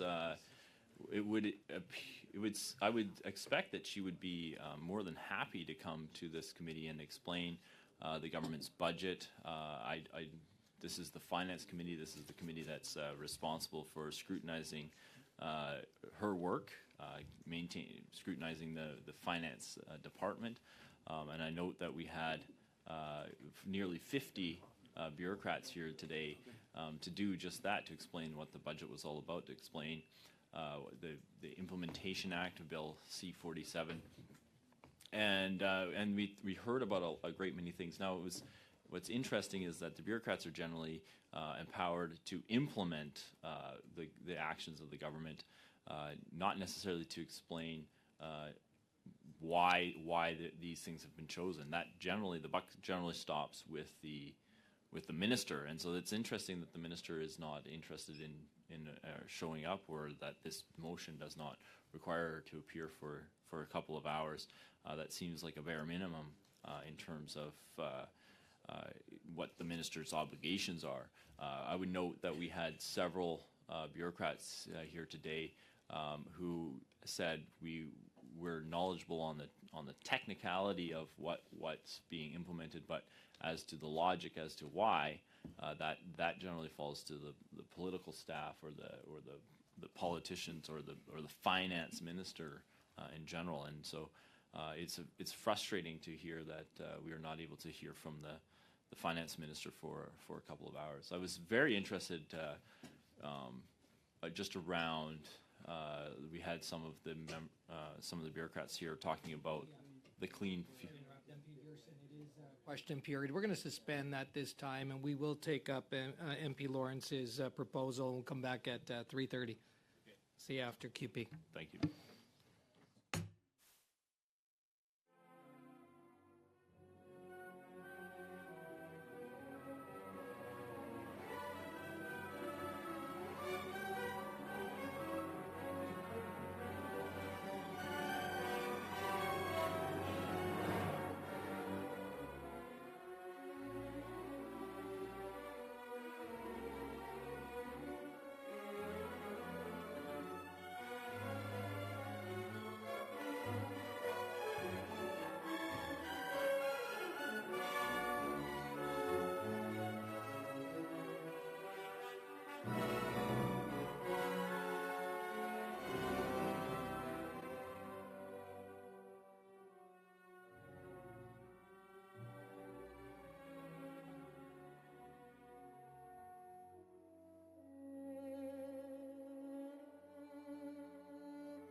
And let's take us back to where we were. We were at, we had MP Lawrence. That's right. We were back with you. Perfect. I did, through some negotiations, I have put an offer that I think is pretty fair and reasonable, Mr. Chair. So we'll see where that goes with Mr. Beach there, who I do respect tremendously, and he is looking handsome today. So, but I would like to just say something else here, just for the people that benefit in the room. I apologize to the hundreds of millions of viewers that are currently tuning in on CPAC right now to watch this. We did my team was generous enough to go and get Smile cookies, and I suggest everyone go and buy Smile cookies. But I am giving out these Smile cookies and donuts. And as I said to Mr. Beach in my difficult negotiations with him, my only conditions is that the staff get to eat first. Other than that, we are good. So solidarity there, Daniel Blakey, if you're online there. And so, but a little bit of levity to start there. And like I said, I'm hoping that Mr. Beach will have some good news for us. But until then, I'm happy to talk about the Budget and Budget Implementation Act. The BIA is a tremendously complicated and large piece of legislation. Of course, we just concluded a meeting today, one of many meetings, where we had no less than 48 government officials. That's 48 experts in these in various areas. This with respect to one part of the BIA, which is absolutely incredible and mind-boggling. And so I do believe that it's absolutely critical that we have a lengthy discussion. And the Bloc québécois, il est très intelligent parler de. The Bloc québécois is able to speak about this very intelligently.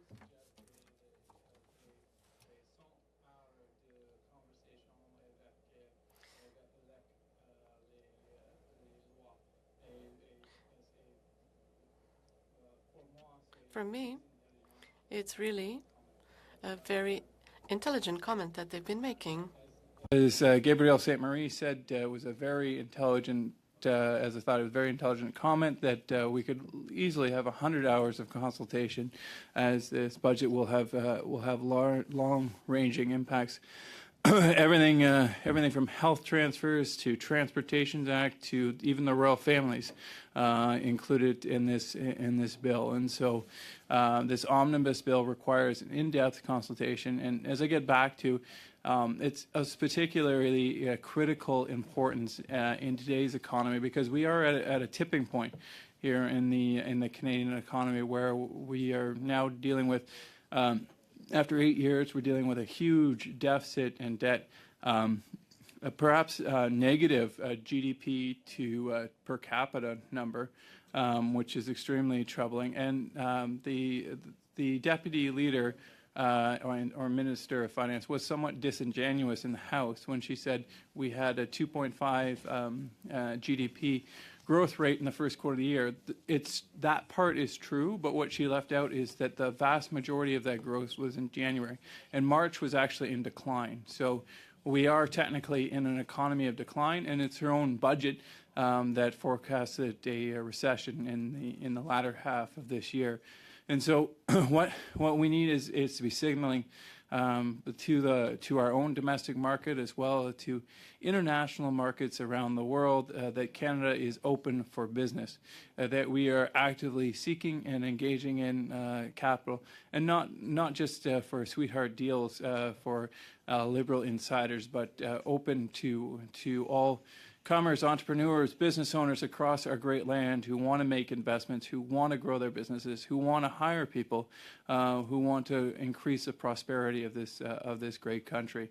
And quite frankly, we are not making that well known, both domestically and internationally.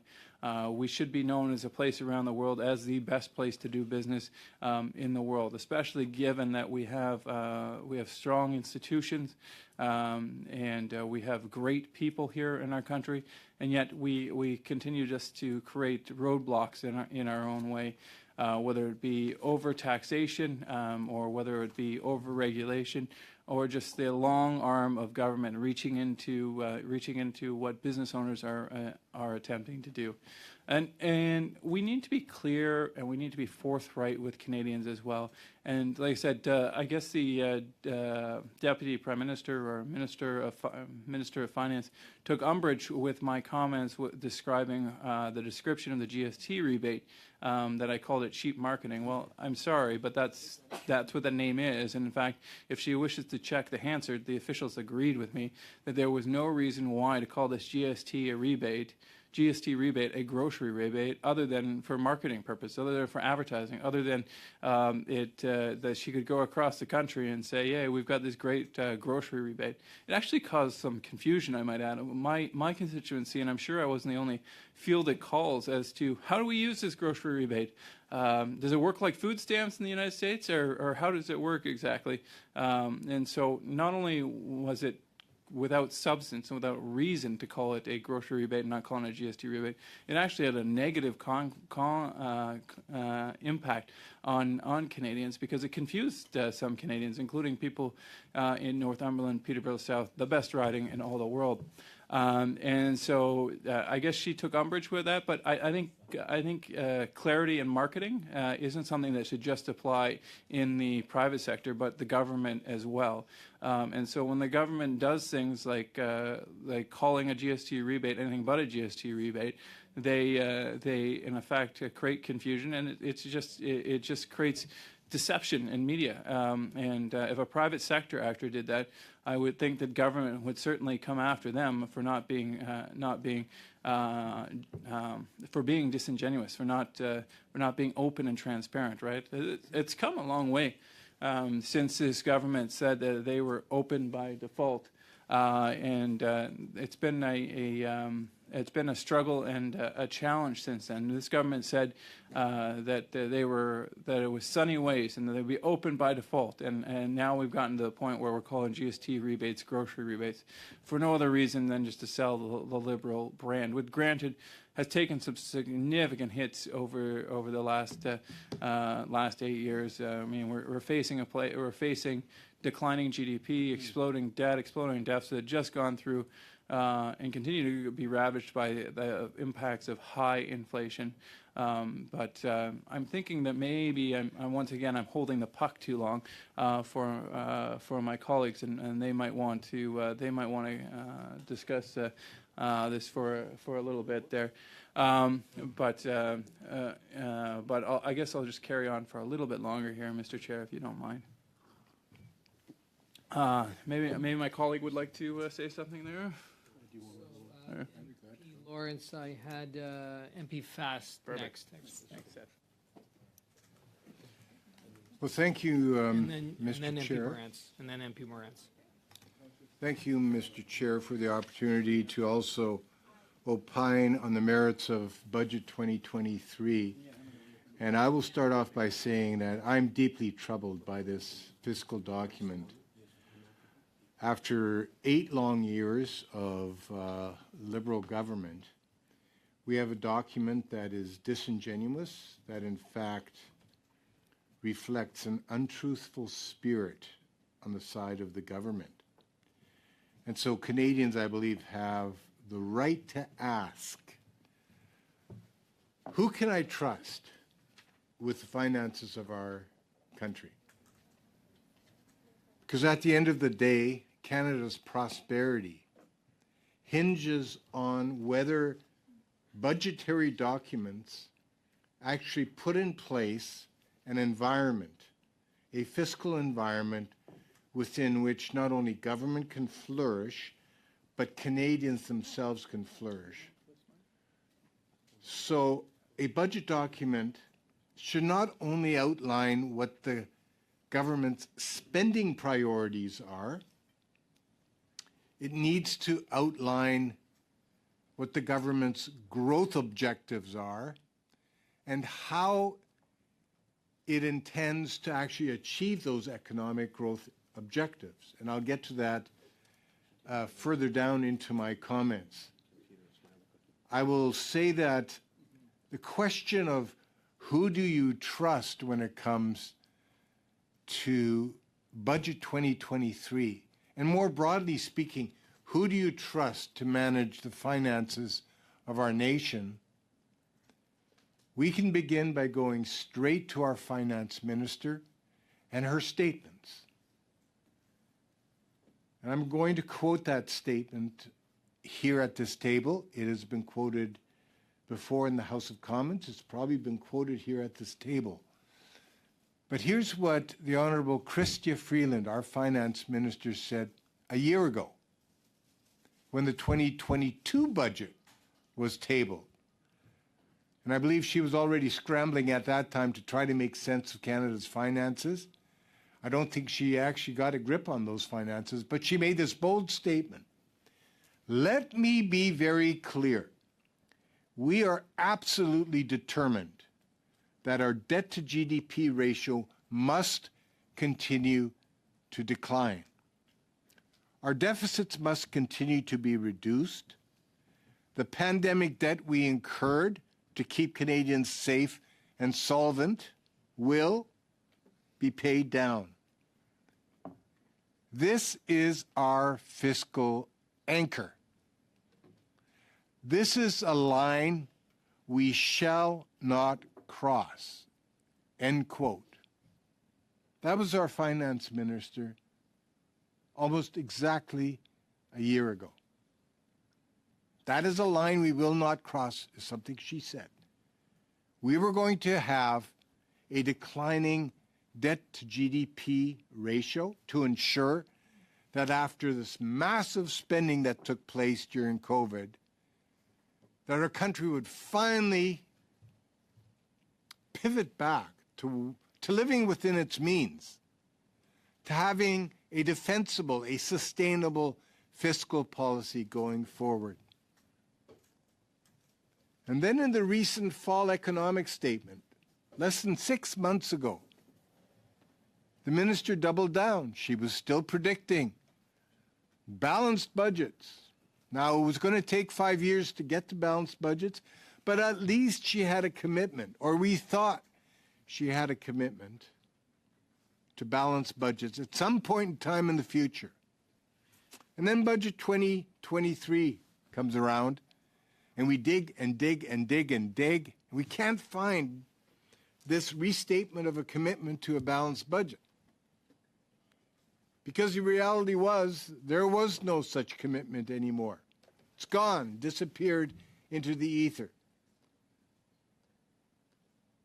And of course, what that means, Mr. Chair, is that we will be adding to our national debt year after year after year into the future without any plan of living within our means, the way most Canadian families have to do it when they're managing their family finances.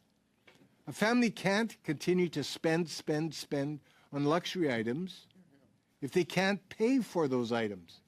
They can't keep drawing down on their lines of credit, on their credit cards, without at some point in time finding a way of repaying back those borrowed funds with interest. And by the way, interest rates that are increasing in Canada. So I get back to the statement I made earlier. Who can you trust? Who should Canadians trust when it comes to managing our country's finances? I think Canadians are slowly but surely concluding it is not this Liberal government. So let me start by going back to the notice of motion, which we're actually debating at this table. And I'm going to quote from it. That the committee continue its pre-study of Bill C-47, which is, of course, the Budget Implementation Act, by inviting witnesses to appear on the contents of Bill C-47 during meetings scheduled the weeks of May 1st, May 8th, May 15th, 2023, and that members of the committee submit their prioritized witness lists for the study of Bill C-47 to the clerk of the committee by no later than Wednesday, May 3rd, 2023 at 12 p.m., and that these lists be distributed to members of the committee as soon as possible. B, moving to clause-by-clause review of Bill C-47 no later than May 25th, 2023 at 11 a.m., provided that the bill is referred to the committee, this committee, on or before Thursday, May 18th, 2023, and that amendments be submitted to the clerk of the committee in both official languages no later than 4 p.m. on Friday, May 19th, 2023. And that the clerk of the committee write immediately to each member who is not a member of a caucus represented on the committee and any independent members of Parliament to inform them of the study of Bill C-47 by the committee and to invite them to prepare and submit any proposed amendments to Bill C-47 which they would suggest that the committee consider during the clause-by-clause study of the bill. And I'll stop there, Mr. Chair, just to highlight the fact that the amount of time that's been reserved to review and to amend this huge bill, which is a culmination somewhere in the order of $500 billion worth of spending on behalf of this Liberal government over the last 8 years. That's not sufficient time, the amount of time that's been allocated to study this budget. In fact, it's a travesty for Canadians to have to witness their parliament and their parliamentarians have so few number of days to actually review a document that reflects a reckless approach to the fiscal situation of this country, the finances of this country. Now, the motion goes on in C to say if Bill C-47 is referred to the committee by the House during the subject matter study of the bill, all witness testimony, evidence, and documentation received in public in relation to its subject matter study of Bill C-47 be deemed received by the committee in the context of its legislative study of Bill C-47. That sounds fairly straightforward. So witnesses will be coming to this committee. And of course, the preeminent witness that we would call to this committee is who? It is the finance minister of our country. Maybe one day, Francisco. And we have asked, time and time again, can the minister free herself up to come to committee to defend her budget, to explain why it is that we have spent so much money as a country and we find ourselves in the middle of an incomprehensible inflationary crisis where the cost of living has skyrocketed, where today we're debating a motion in the House of Commons brought forward by our Conservative MPs in which we lament the fact that despite having spent close to $500 billion worth of taxpayers' resources, borrowed by, I might add, Mr. Chair, this government has been unable to provide an affordable housing plan. In fact, we're in a situation where Canada's housing prices have virtually doubled over the last 8 years. When we look at the price of housing in markets like Vancouver and Toronto and Montreal and Halifax and Winnipeg and Edmonton and Calgary and all the communities in between, we've seen that housing prices have virtually doubled. We've seen rents double. We've seen deposits or down payments that prospective purchasers have to make increase dramatically. We've seen the payments that mortgage holders or mortgagees have to make go up overnight almost by an incredible amount. Why? Because we now have rising interest rates driven by the fact that we have, yes, inflation in our country. And yes, inflation is in part driven by supply chains that were compromised during the COVID pandemic. Yes, inflation was driven in part by the fact that we had to shut down our economy during the COVID pandemic. But one of the major contributors to inflation in our country, and that has been confirmed by economist after economist after economist, was the fact that this government spent and spent and spent so much money during the COVID pandemic, far beyond what was required to support Canadians with benefits. This government, this Liberal government, spent so much money and pumped so much liquidity into the marketplace that we are now grappling with an inflationary crisis that actually has become existential for many Canadians. Many Canadians are on the verge of insolvency, personal bankruptcy, foreclosure, because they cannot afford life anymore in Canada. And exacerbating that problem, of course, is the fact that interest rates have gone up dramatically over the last half year or so. Why?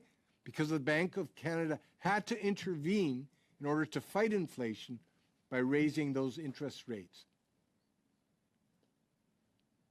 So the fault lies with this government that created the problem in the first place, which is now asking the Bank of Canada to resolve by increasing interest rates.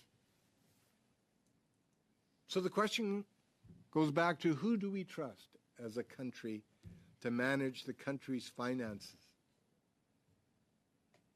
A government that is directly responsible for creating inflation in our country?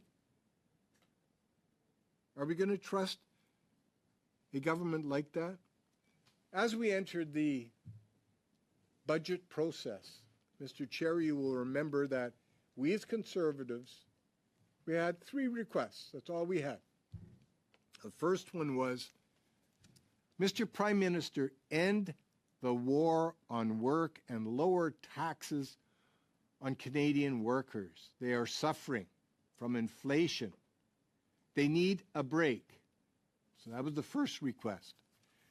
The second one was, Mr. Prime Minister, please, please, please end your reckless spending and end the inflationary deficits, endless inflationary deficits that are driving up the cost of everything that Canadians buy. Whether it's groceries, whether it's gas at the pump, whether going into the hardware store, or, yes, buying a house. Stop these inflationary deficits. That's the number 2 question we asked, or ask we had. The third was, remove those gatekeepers, those folks that are in elected and non-elected positions that are increasing the cost of homes and reducing the number of homes that are actually being built.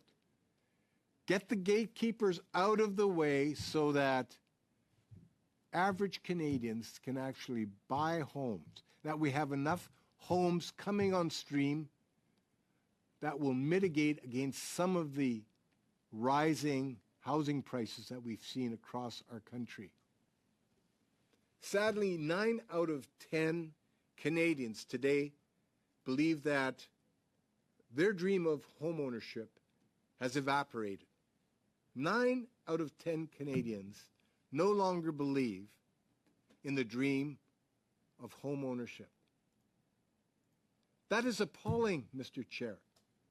I cannot believe that we as a country have gotten to this place in time where our children and our grandchildren and our great-grandchildren no longer have the hope of home ownership. When I first got into the home ownership market, Mr. Chair, I was a recently graduated law student. I was articling, receiving a pittance in terms of a salary. You remember those days? Okay.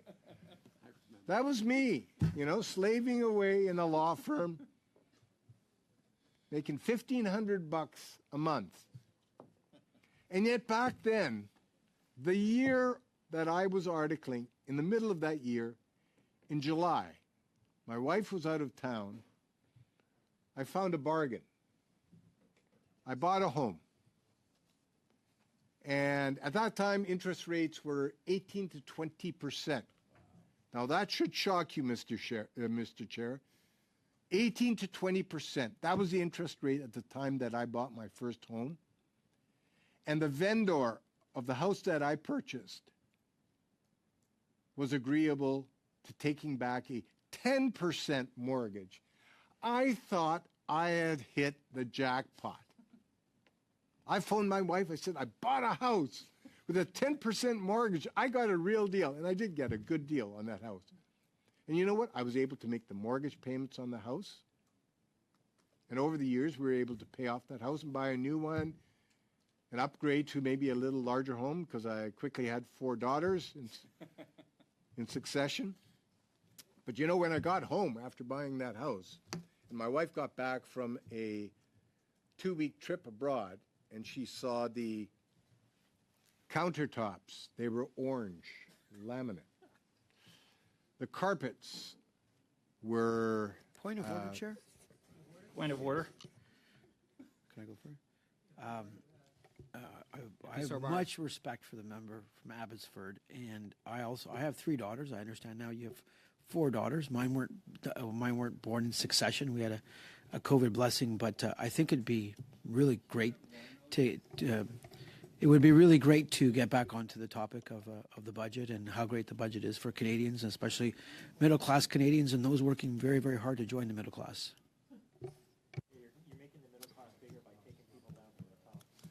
Mr. Chair, there wasn't actually a point of order, but I will just respond by saying I'm actually deeply disappointed that this respected member of our House and of this committee does not want to debate housing affordability in our country.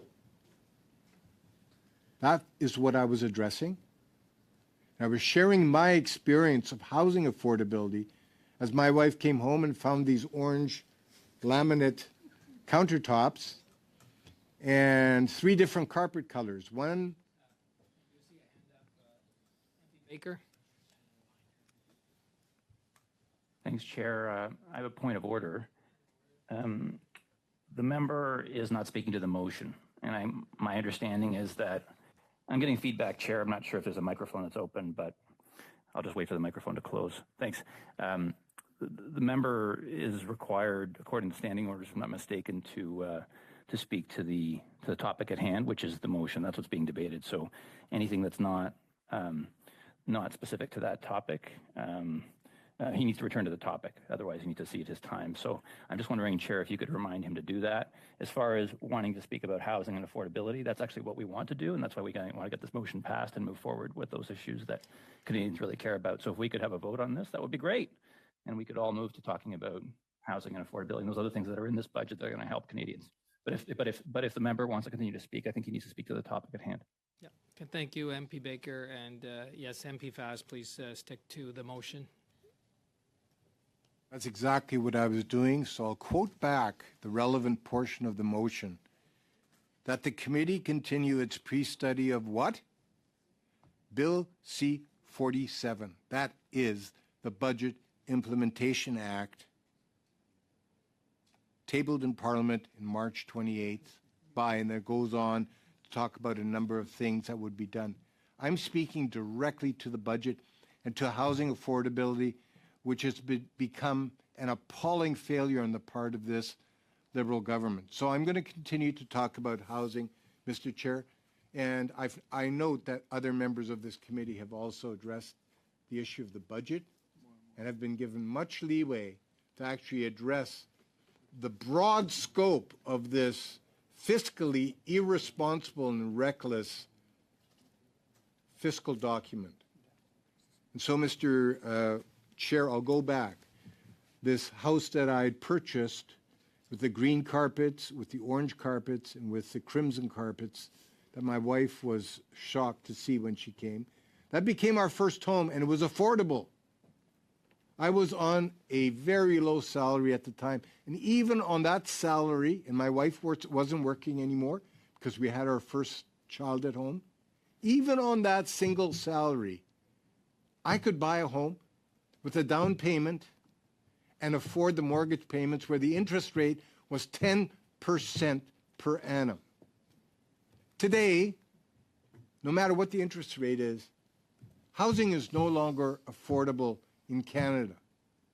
It is a major failure on the part of this government. But it's not only housing, Mr. Chair. Taxes are going up on everything, whether it's CPP, whether it's EI premiums, whether it's payroll taxes, whether it's excise taxes that go up in this budget, whether it's carbon taxes that go up in this budget. This is what the Liberal government is doing to Canadians. They've not only created the problem, they're making things worse. Here's another problem, Mr. Chair. We have stagnating wages. Inflation is eroding what the dollar buys, and wages are not keeping up. Sadly, those with assets are growing richer. Those that rely on a paycheck are getting poorer day by day because of the eroding value of those paychecks. Did you know that 1 in 5 Canadians today are skipping a meal each day? 1 in 5 people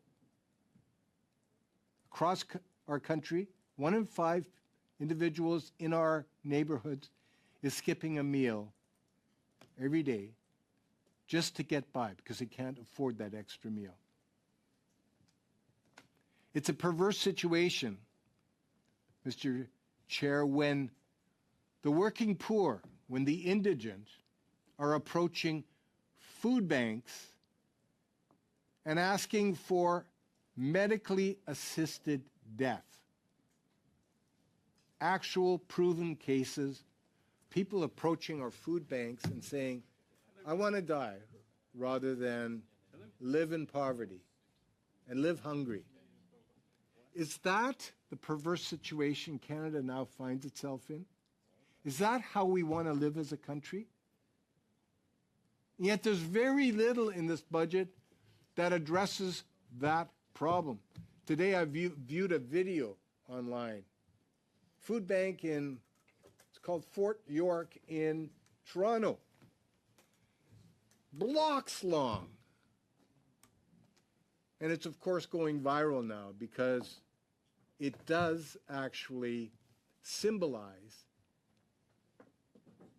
what this Liberal government has done to our country. Now we want to go to the issue of uncontrolled spending, Mr. Chair. I mentioned earlier that uncontrolled spending actually contributes to the inflationary pressures that we face today in our country. Uncontrolled spending undermines the value of the paychecks that Canadians receive. Uncontrolled spending undermines the work that Canadians do. Because we're pumping so many dollars, so much liquidity into the economy that there are way more dollars chasing the same number of goods and services. And any economist will tell you that without improving productivity in our country, in other words, what every single Canadian produces, if we cannot improve our productivity, we have a serious problem on our hands. And one of those problems is inflation. The deficit in this budget is $43 billion. Remember, this is the finance minister that said, we're going to reduce the debt to GDP ratio, and we are on track for balanced budgets.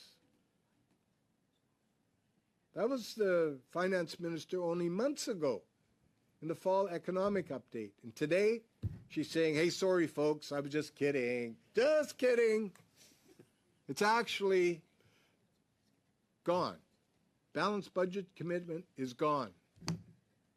You know that line that I drew in the sand a year ago and it said I'd never step across it? Well, I just did. Nah. Tough on you. So, Mr. Chair, this country has moved from having a $2 billion surplus under Stephen Harper some 8 years ago to a massive structural deficit. And I mean that word structural because it implies that these deficits are going to be a way of life for Canadians for the foreseeable future. These are interminable deficits that we are running. And who pays for that, Mr. Chair? It's future generations of Canadians. So I do want to speak to those future generations of Canadians, our children, our grandchildren, our great-grandchildren, new immigrants that are looking to Canada as a great country to come to and live. Their future is a future of debt and deficits, rising interest rates, where they'll be paying back the money we're spending today. In other words, we're spending our children's and our grandchildren's inheritance as this government blows the wad year after year after year. In fact, it will shock Canadians to know that over the last 8 years, this government has racked up as much debt as every single Canadian government before it combined. That should come as a shocking statistic to Canadians to understand that this Liberal government has paid no regard to its obligation to future generations of Canadians, but continues to spend recklessly, knowing full well it will be left to a Conservative government to clean up this mess in the future, as it always is. It's always Conservative governments cleaning up the mess of previous Liberal governments, and that's where we find ourselves. The generational debt that I talk to is of epic proportions. Today, $81,000 is owed by every single household in this country. And it's going up in leaps and bounds as this government continues to spend.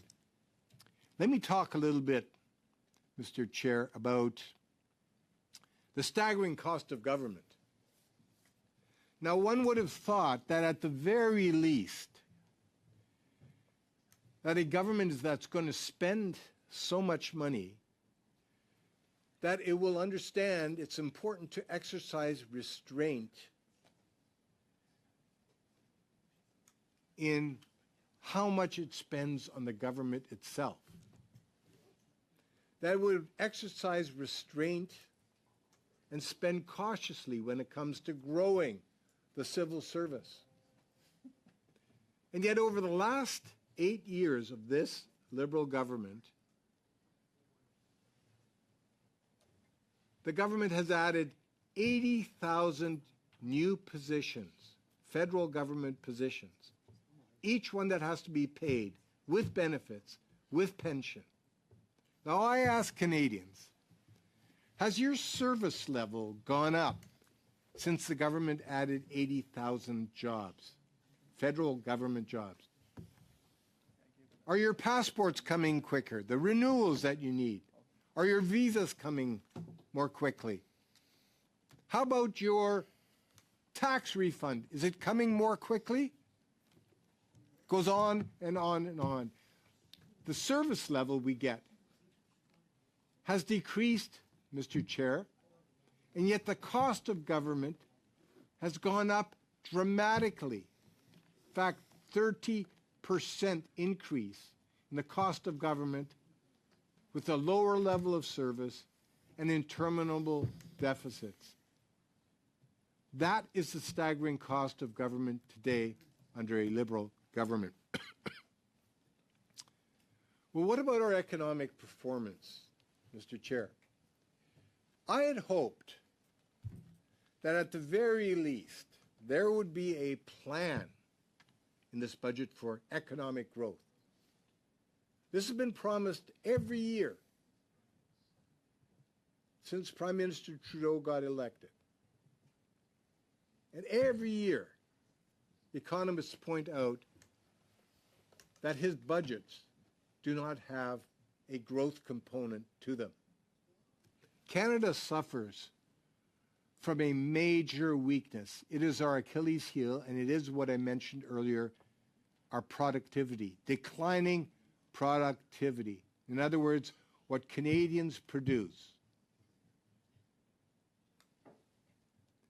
Each Canadian is producing less and less per person as time goes on, which undermines our economic competitiveness vis-a-vis very, very competitive countries around the world that want to eat our lunch when it comes to our economy, when it comes to manufacturing, when it comes to trade.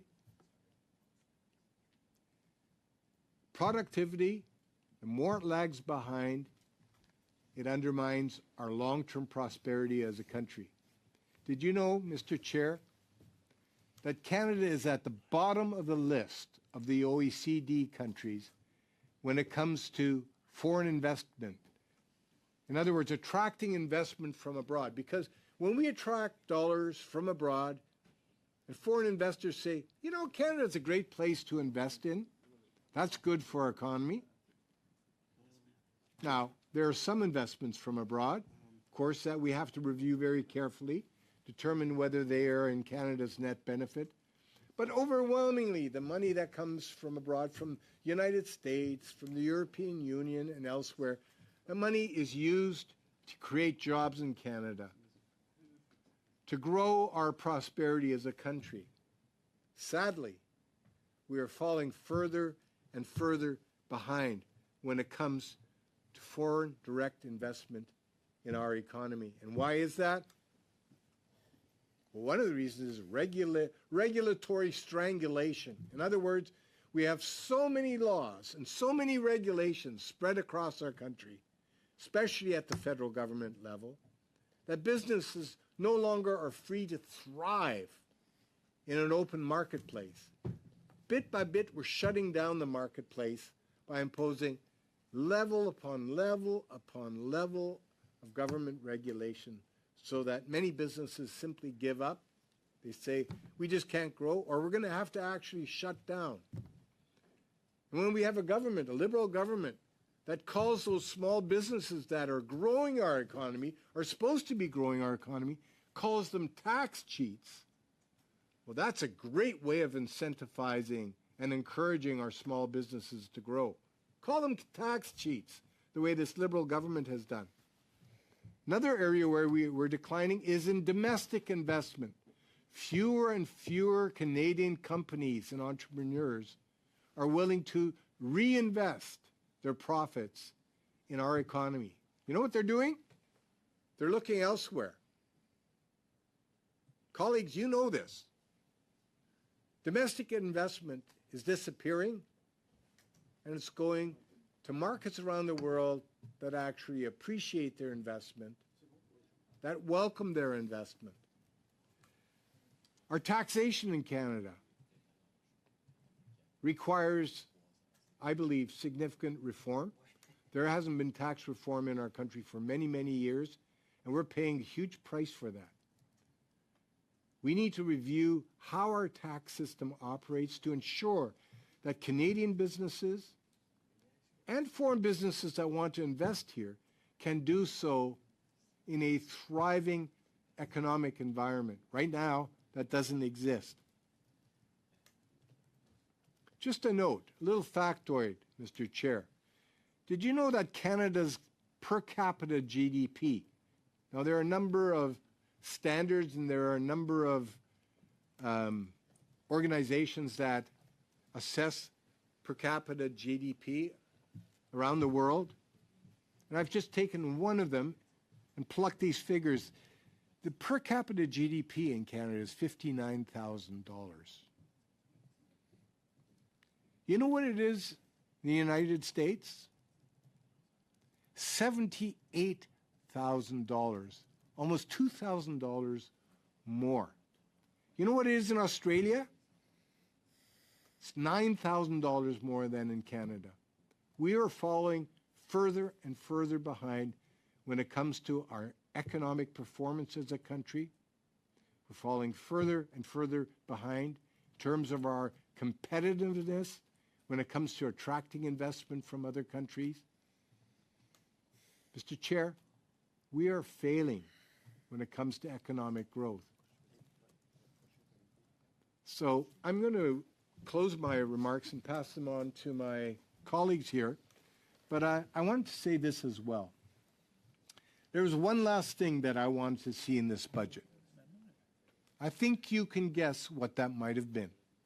Beyond just it being a growth budget, which it isn't, beyond it just being a low tax budget, which it isn't, I wanted to see, does this budget actually have a substantive amount allocated to address the curse and the threat of foreign interference in our country? As you know, colleagues, our country faces a very significant threat from hostile actors around the world who want to interfere in our elections, who steal our intellectual property, who steal our research, and who conspire to undermine our long-term prosperity as a country and our long-term national security. So, it's right for us to ask, is there a sufficient amount in this budget that would address the threat of foreign interference? This week we learned that one of our colleagues, MP Chong, had his family threatened because he voted in favor of human rights in the House of Commons. Mr. Chong is a champion of human rights at home and abroad, and because of his firm stand on human rights, his family elsewhere around the world has been threatened by the communist regime in Beijing. So it's right for us to ask, is there enough in this budget to address that very specific threat to our democracy? And you know, the sad answer is no. There's virtually nothing in this budget to address that threat. And when we raised the issue and asked in the House of Commons, Mr. Chair, that the Speaker allow us an emergency debate on the issue of foreign interference, and specifically the intimidation of Canadian MPs and their families when it comes to standing up for human rights, the response was, no, I'm sorry, we're not going to grant this emergency debate. It seems that foreign interference isn't important enough. So, Mr. Chair, you will sense my profound disappointment in this budget, and you will understand why we, as Conservatives, had no option but earlier today in the House of Commons to vote against the budget. And we will do so again at third reading. And whenever called on to do so, we will vote against this budget unless there are substantive amendments made that allow us to confirm that the investments that are required to be made in things such as addressing foreign interference are in fact made. We don't see that there now. There are many other failings in this budget. I now yield the floor, if I might, to my colleague, Mr. Morantz. Thank you, MP Fast. MP Morantz. Thank you, Mr. Chair, and wow, that's how it's done, Mr. Chair. It's my great colleague here, Mr. Fast. You are going to be a tough act to follow. But you know what? I agree with everything he said, and I wish I could say it as well. So well done. Thank you. In fact, I'll yield the floor back to you so you can do it all over again. Now, I just wanted to make a few points. I don't think I'll hold the floor too long because I know my other colleagues are anxious to get at it as well. But you know what? The biggest concern Conservatives have about this motion is not particularly what's in it. It's what's not in it. And the glaring omission is it does not contain an invitation for the Minister of Finance to appear at this committee to defend her own budget. And that is yielding on that. If I may quote somebody who's used this line in the past, is a line we will not cross. Who's that? What? And when conservatives say it, we mean it. Now, all this stuff got me to thinking, though, about I recalled an article I'd read by Philip Cross earlier in April. And in this article, he says he talks about former Finance Minister Bill Morneau's book, Where to From Here. He said that Mr. Morneau described how the absence of a fiscal target and constant meddling from the Prime Minister's office shattered any pretense of fiscal restraint. So then, I just so happens I read Mr. Morneau's book when it came out, and it reminded me of something I thought was very, very interesting. There's a passage in this book, it's called Where to From Here, where Mr. Morneau describes his experience dealing with the Prime Minister's office. And in one passage he talks about the CERB. He was asked to go back to his officials and do a calculation and come up with a recommendation as to how much the CERB ought to be.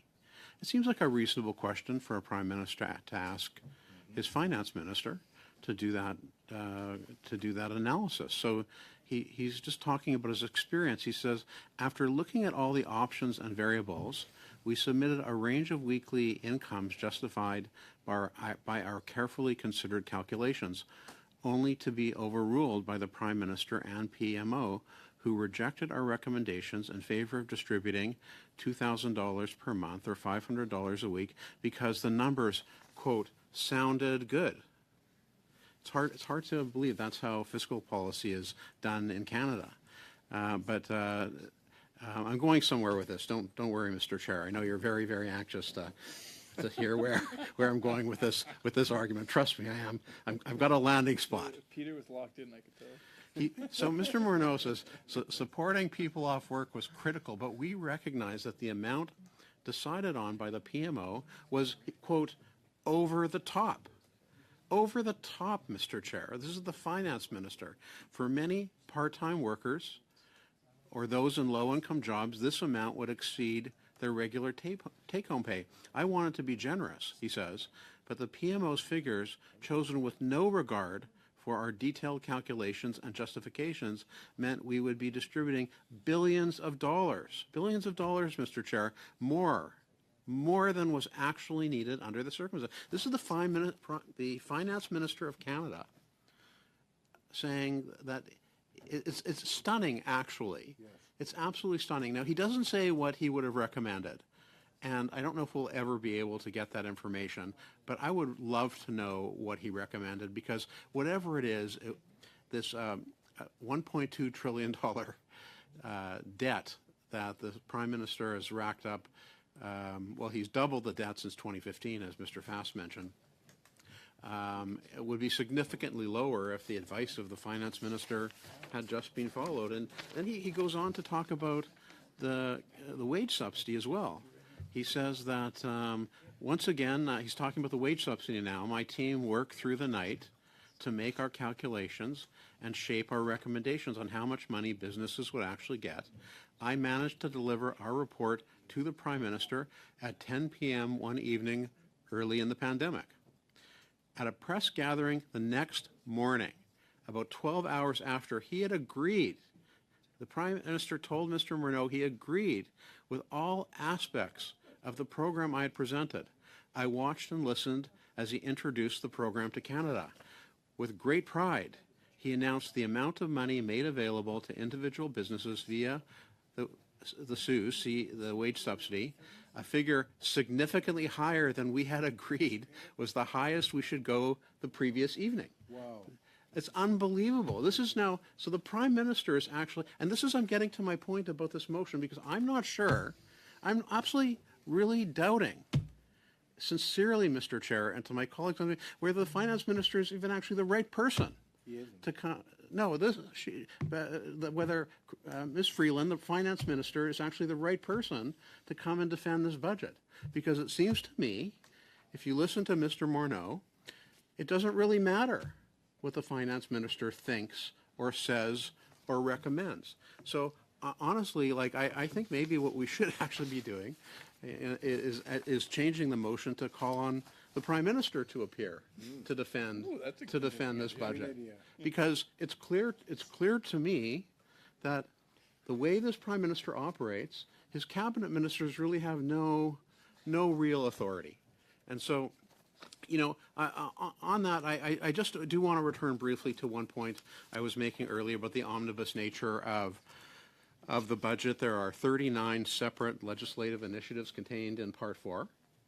And earlier today, we had something like 50 officials from the Finance Department here. And I asked them a very simple question. And some of you may remember that a few years ago, the Justice Department put a provision into the Budget Implementation Act saying that the Attorney General should be able to defer prosecutions at her discretion. And it breezed through, it became law, and that laid the groundwork for what became known as the SNC-Lavalin scandal. So I asked officials today, are there any changes? This bill is absolutely massive, containing most of the things it contains really have nothing to do with budgeting. It contains things like withdrawing most favored nation status from Russia and Belarus, not a budgetary item, but it's in there for some reason. Amending privileges and immunities to the North Atlantic Treaty Organization Act to enable the Paris Protocol to be implemented in Canada. Not a budgetary item in anyone's estimation, but it's in the budget document.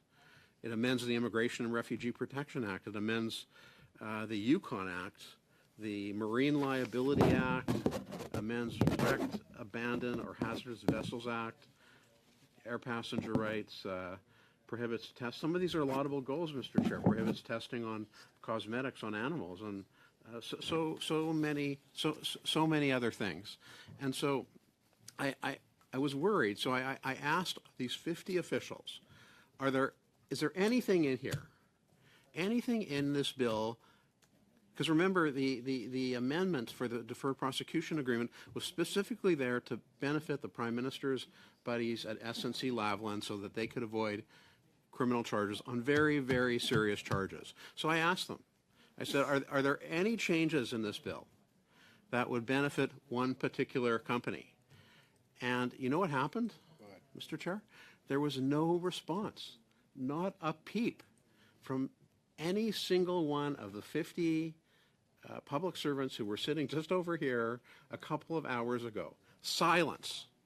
Silence. So I would like that question answered before we go any further. I think Canadians need to know, if there's anything that is going to be scandal-worthy again in this budget. We need to know it right up front. So with that, I've made my points for now anyway. I have a lot more to say about this document, particularly around, I do want to say one other thing, because I want to reiterate one point before I finish that Mr. Fast touched on. From the day of Confederation in 1867 to 2015, when this Prime Minister took office, the amount of debt accrued by the consecutive governments of Canada was just over $600 billion. Today, it's over 1.2 trillion. 600 billion from 1867 to 2015, 600 billion from 2015 to 2023. You be the judge. Thank you, Mr. Chair. Well said. Thank you. I think I've got MP Chambers on next. Thank you very much, Mr. Chair. Oh, there's the Parliamentary Secretary right now. I'm glad he's here. Also want to note for the viewers at home that the member from Sherwood Park, Fort Saskatchewan, is in the building and has a number of materials that he will draw upon for his comments. And I'm just the warm-up act. But as we talk about the motion before us, we had some requests on this side with respect to clause by clause, maybe starting on June 6th instead of Thursday the 25th. But we will give it all up. We will give all other demands up or requests up if we reference an invitation to the minister to appear in the committee for 2 hours before clause by clause. And based on previous experience, invitations that include the minister actually don't even need to be abided by the minister. So I'm not really sure what the government's issue is with having an invitation to the minister included in this motion, unless, of course, the minister is intending not to show up. And if the minister does show up, I have some questions for the minister, and this is why it's important. Just a quick point of order, Mr. Chair. Point of order, MP Blakey. I think Mr. Chambers' point is well taken, certainly by me, if I understand it right. I'd be happy to suggest an amendment to that effect, but I can't do that unless I have the floor. I will yield the floor to Mr. Blakey. Okay, yeah, MP Blakey. Yeah, an amendment to what MP Chambers has suggested. Thank you very much, Mr. Chair, and thank you to Mr. Chambers for offering me the floor. I would propose to amend the motion to add the following clause, that the Minister of Finance be invited to appear for 2 hours on the bill, and that this appearance be scheduled on or before May 18th, I think would make the most sense with the motion that we have before us. So that's May 18th, 2023, of course.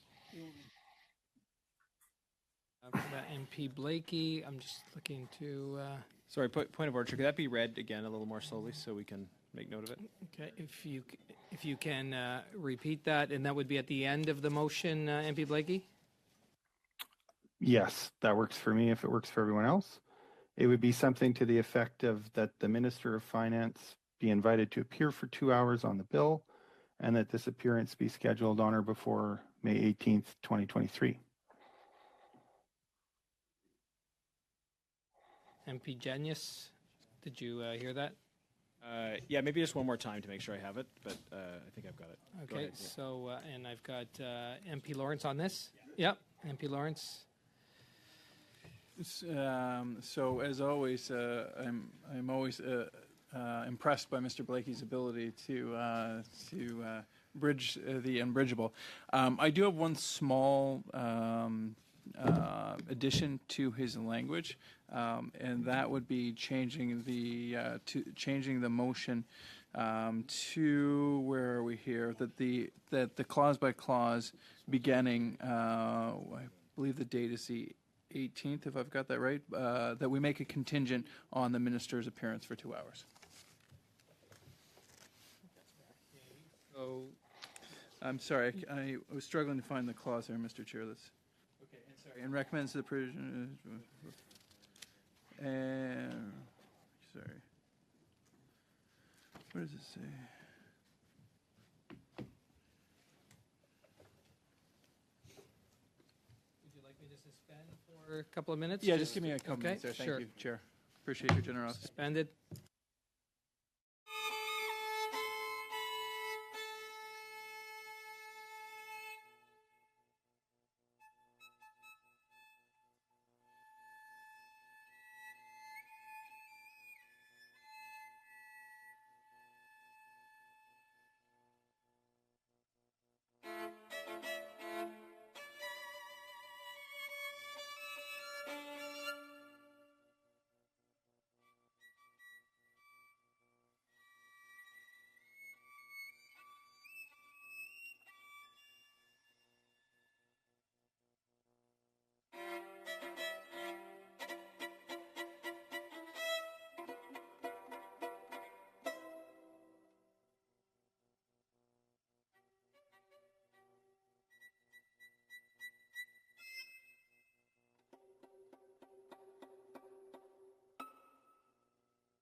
speak. I know we had MP. Sorry, Mr. Chair. Yeah, Mr. MP Chair. Blakey. Am I on your list? Are on our list because it is your. Yeah.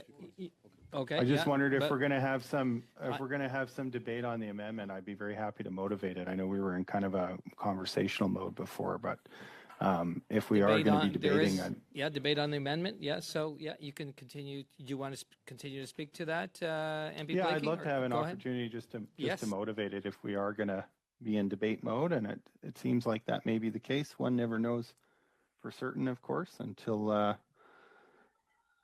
until proceedings are underway, but it certainly seems that way. So, I mean, I do want to start just by saying that I, of course, agree that the minister should appear on her bill, and I'll furthermore agree that she should appear in the context of our inflation study. I've been very consistent about that over the years now. I think it might be fair to say we're certainly close to that, the months anyway, many months, over a year's worth of months.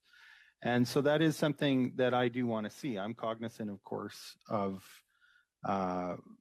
parliamentary principles that, prohibit committees from compelling ministers to appear. But, many ministers do appear without having to be compelled.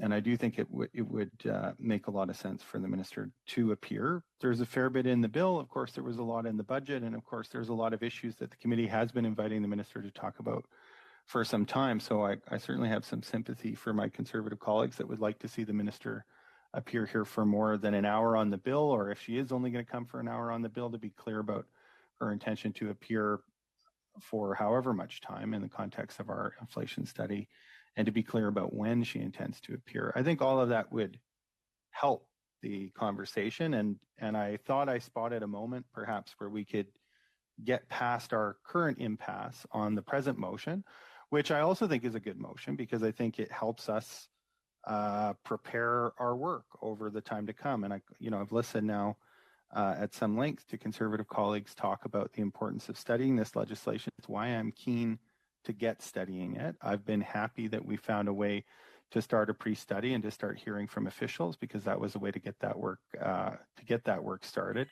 And I really don't want to end up in a situation where we end up using our time to do this kind of thing, as opposed to using our time to hear from Canadians on the substance of the Budget Implementation Act, because I think that would be a shame. And it's the kind of shame that we have seen around this table before, where we used a lot of our meeting time to discuss the ways we were going to study the Budget Implementation Act without actually studying the Budget Implementation Act. And of course, as I say, here we are. We've got, I think, a decent motion for how to proceed that doesn't put an end date on the study of the bill. It doesn't require clause by clause to be finished by a certain time. I think we've got enough goodwill around the table that if we could get to a vote, we could include in there an invitation for the minister to appear for 2 hours. As I say, there's a longstanding parliamentary principle that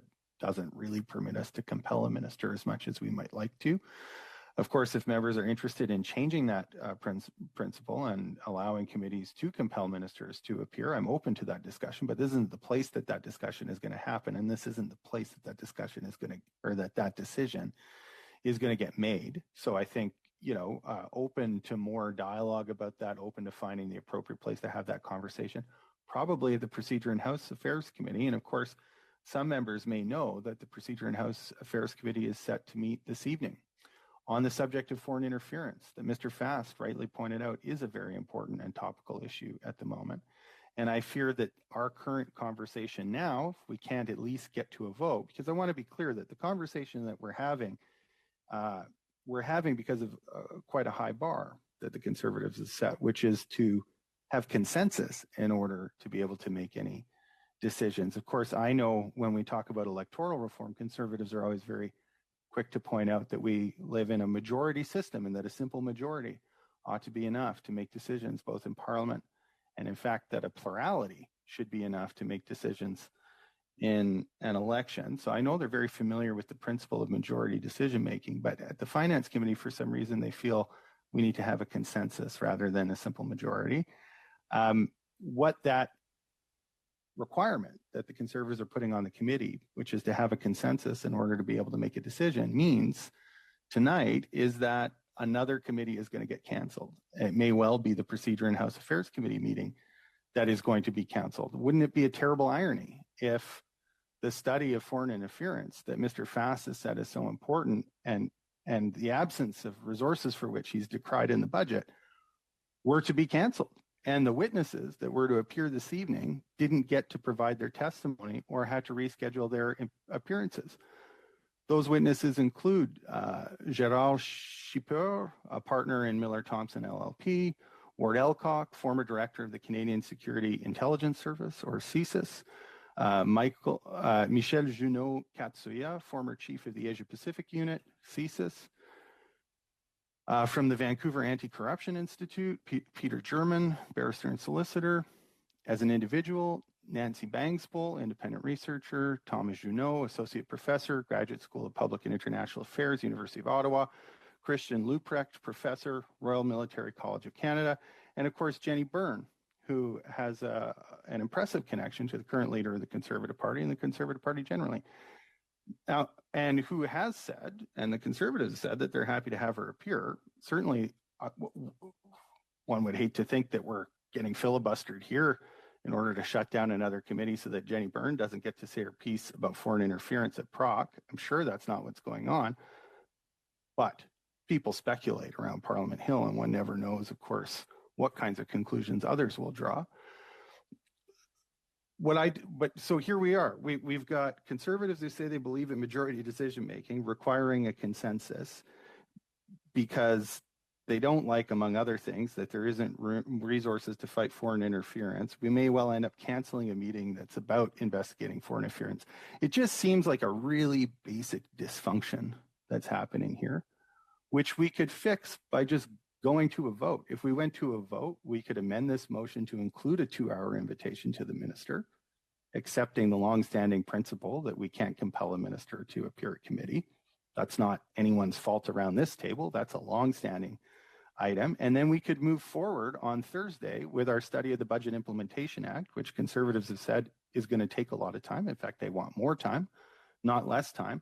And if we do it soon enough, I think there's a good chance we could allow Proc to do its work examining foreign interference. So I just appeal to my colleagues, let's not get stuck here tonight. I think that's a real possibility, but it's not too late to avert it. I think we could honor some important Conservative principles like majority decision-making, investigating foreign interference, which as it happens is also an important principle to New Democrats as well.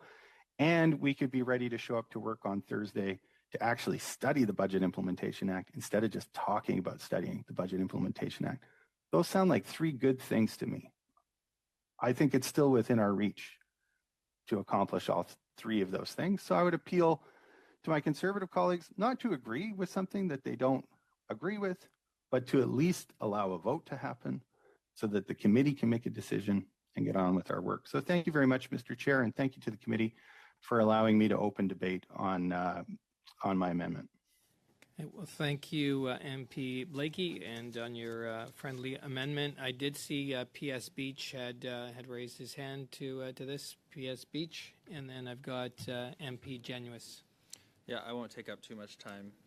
Mr. Chair, I just wanted to take this opportunity to speak in favor of the amendment, and also to thank all members of the committee for the discussions that have happened over a lengthy period of time. Since we suspended and came back and have enjoyed spirited discussions on a variety of topics with regards to this motion. Of course, the BIA has now been passed and referred to this committee, and so this is quite timely that we're debating this at the moment. I also, and I'm in a tough position because as a good faith negotiator, I don't want to get into the details of the various talks that have been going on for a long time around this. But I think that Mr. Blakey was correct. This feels oddly familiar. If we go back to BIA 2022, we had a similar motion to this, but with an end date on it. And it was filibustered by the Conservatives after some negotiation until it wasn't. And then it was passed, and the only thing that we lost was the time for witnesses to come and share their concerns about the BIA. I don't want, like I said, I don't want to get into all the details, but we have followed a very similar path. And it is quite interesting, I think, that through conversations with the Bloc and through conversations with the NDP, we were able to determine where the Liberals were and where the Bloc was and where the NDP was fairly consistently and fairly reasonably. I think I'm on like version 11 of the asks from the Conservatives. And I've actually gone through multiple negotiators as well. So people wonder why we're currently having a Conservative filibuster at committee. Let's be very clear about what this resolution is. This resolution is the consensus that was shared prior to the resolution being drafted. At some point, everybody agreed to this, and then the goalposts changed. Now, Mr. Blakey has put forward an amendment which addresses the primary concern, even though I would also note that the pre-study already has an invitation for the minister to appear, and on the request of Monsieur Saint-Marie hours ago, we're working on a date between now and May 18th. So I think it's a fair resolution. It's a great way to study the BIA. It does it in a timely way that reflects what we did last year and the year before. And I am very excited about getting to a vote. PS Beach, I do have MP Genuis on this. Thank you very much, Mr. Chair. It's a pleasure for me to be able to join the Finance Committee. A lot of my service in Parliament is focused around issues of foreign affairs as well as public accounts, so it's good to be able to visit this committee and to hear Mr. Blakey share some information with us about his assessment of Conservative principles. It's always interesting to hear those things. Chair, I think there's a consensus on among Conservatives here that we do want to see the study of yes, it happens sometimes, Mr. Beach. There's a consensus among Conservatives that we do want to see a robust study of the Budget Implementation Act move forward. I would say respectfully that it's a target-rich environment. There's a lot to talk about in terms of what is in the Budget Implementation Act and some of the concerns that it raises. And if sincerely the government's wish is for this committee to be able to move forward with meaningful study of that document of the Budget Implementation Act, the simple thing would be for the witnesses to be scheduled and for the committee not to pass this kind of programming motion. In my experience, there's absolutely no need for committees to have some predefined programming motion in front of them that says we will, only do this in this way on this date with this limitation and so forth. Most committees undertake studies, they begin studies, and they do so with maybe a general understanding of how they're going to proceed, but with a certain open-handedness to the possibility that that there may be reasons to shorten or extend studies based on witness testimony, and there may be witnesses who come who raise issues, and those issues may require further discussion or response later on. So to question at the outset the premise of the Parliamentary Secretary's remarks, saying that we and I think Mr. Blakey said something similar, that we must have a motion, a programming motion, we must pass this motion or something like it in order to be able to study the BIA. Well, I don't think that's true at all. I think if this meeting is adjourned without this motion passing, maybe my colleagues can correct me if I'm wrong here, but my understanding is that there is nothing to prevent at all a study from happening. So I think that's just an important sort of caveat in terms of what's out there. With great respect for Mr. Blakey, and he and I have played chess on a number of occasions, and I won't share the win-loss record. That would be unfair. I enjoy chatting with him and etc. But to his point, he's put forward an amendment which is fine but not sufficient, because the amendment says that the committee would invite the Minister of Finance to appear before the committee to discuss the budget. And in normal times, that wouldn't even be necessary, right? The idea that the Finance Committee would hear from the Minister of Finance on the Budget Implementation Act, that should be a pretty obvious, pretty automatic thing. And so he's putting forward this motion saying the committee would invite the minister to appear to speak on the budget. Well, I would have thought that would be a given. It's maybe less of a given given the evident ongoing absence or general absence of the finance minister.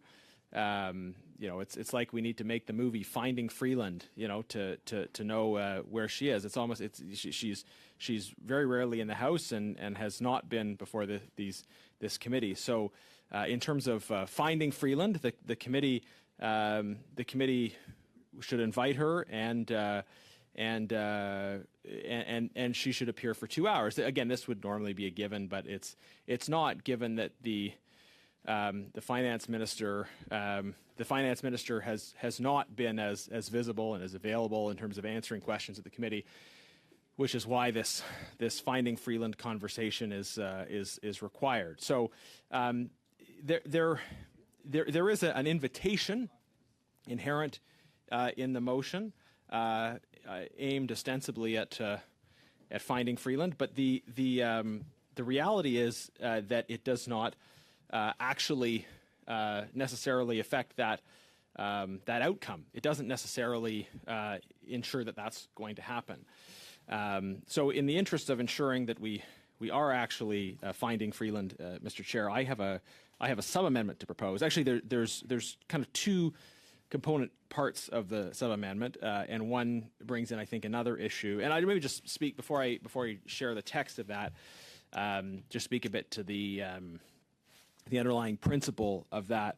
This committee's obviously primary engagement in terms of ministers is with the Deputy Prime Minister and Minister of Finance, the one who's responsible for putting forward the budget, but should hear from other ministers, especially in a time where we're seeing budgets that are so expansive, that cover so many different policy areas, as my colleagues have alluded to, with respect to foreign affairs, public safety, national defense, international development, I mean, housing, any policy area you could imagine that involves expenditure, which is virtually everything, right? The government can't, anything the government does has to involve some kind of expenditure. The budget covers such a breadth of policy areas that I think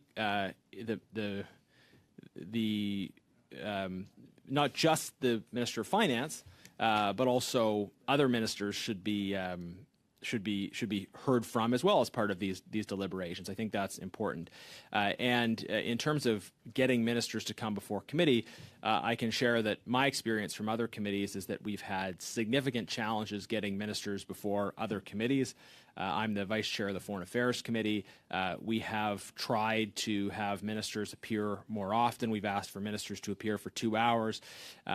We are hearing from the Minister of Foreign Affairs this week for 1 hour, which is the first time we've heard from the minister since last summer, and we've asked to hear from the minister on multiple studies. And I say that just the context is I think there's a plan. There's some kind of strategic direction from the government saying that our ministers are not able to answer questions very effectively from members of the opposition, so we're just going to hold them back and encourage them not to appear before the committee. Hence the whole Finding Freeland issue, the need to bring the Minister of Finance here, but also the need to bring other ministers to appear before this committee, and that is the sub-amendment. But then also, invitations aren't good enough. Committees can issue invitations, and I think we need to take the role of parliamentary committees in bringing people before them to hear what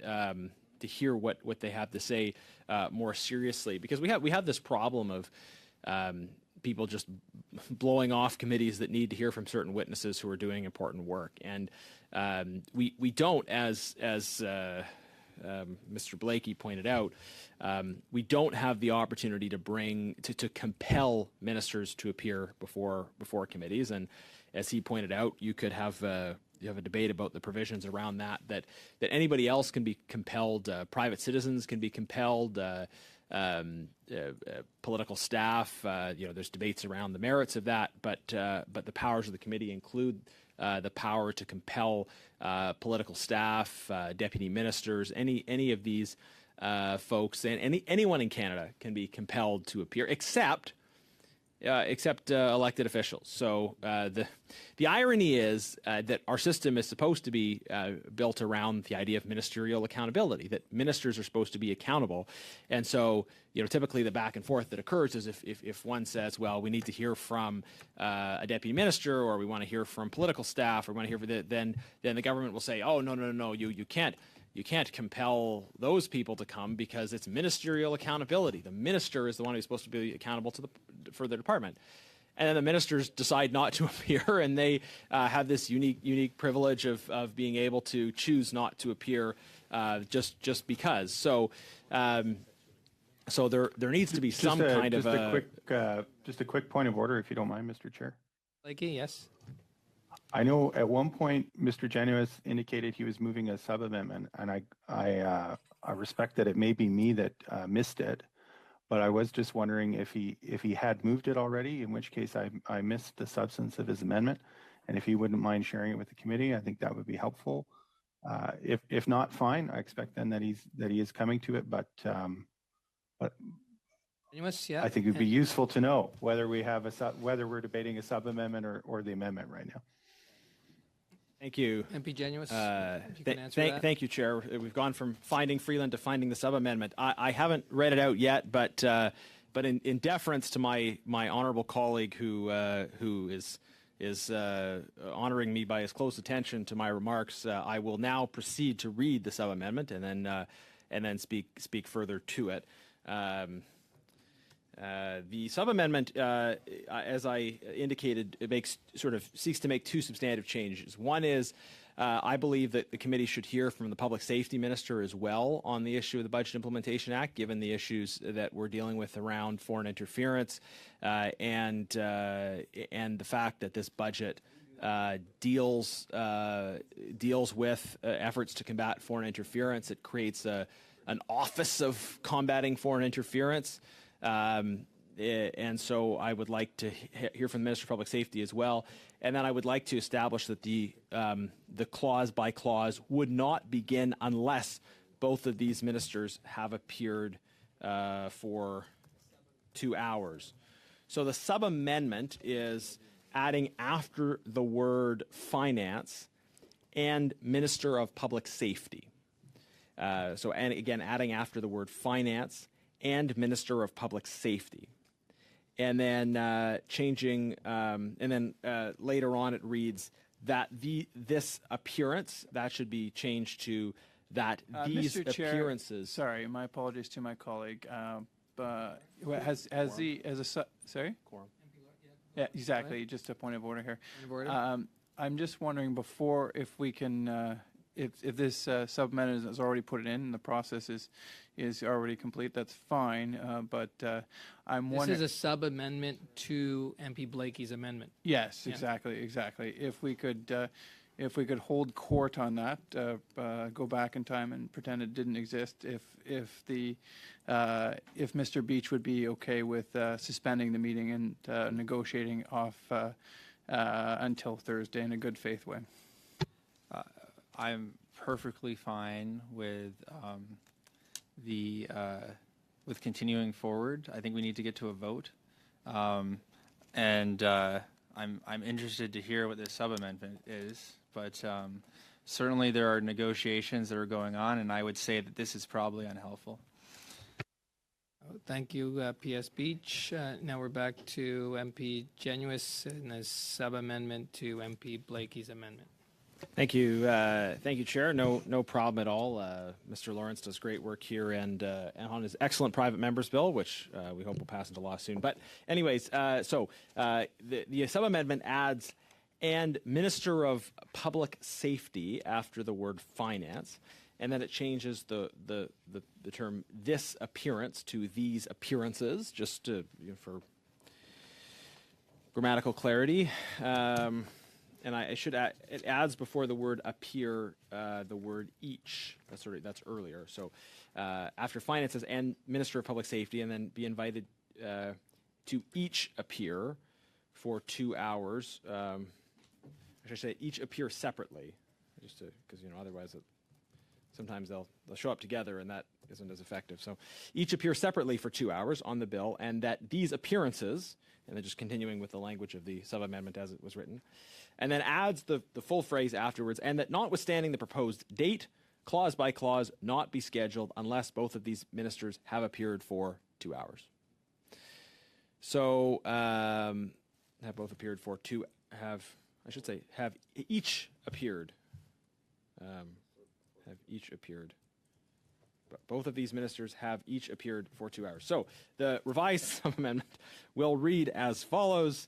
If the sub-amendment is accepted, then the amendment would read as follows: that the Minister of Finance and Minister of Public Safety be invited to each appear separately for 2 hours on the bill, and that these appearances be scheduled on or before May 18th, 2023, and that notwithstanding the proposed date, clause by clause, not be scheduled unless both of these ministers have each appeared for 2 hours. I have some comments on that sub-amendment, but before I proceed to those comments, is it understood by all members? Ça fonctionne en français aussi? Okay. Excellent. First of all, let me speak to the issue of why I think it's important that the committee hear from the Minister of Public Safety.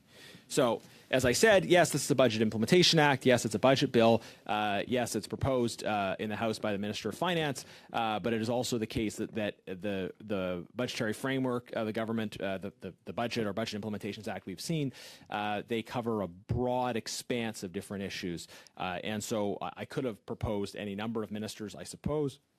And it's interesting to me in general in this place how sometimes we give so little time to the most significant issues.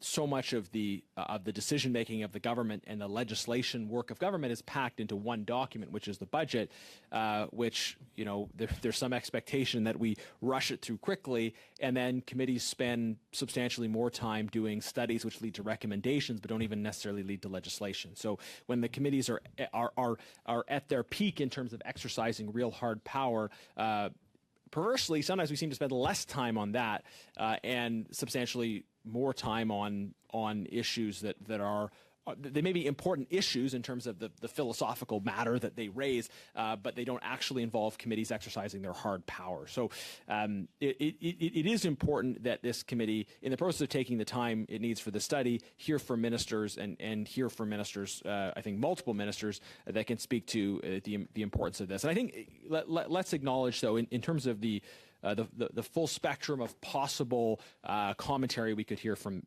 ministers, let's acknowledge that the particular issues which might be present in the testimony of the Minister of Public Safety are a real priority for the consideration of this committee.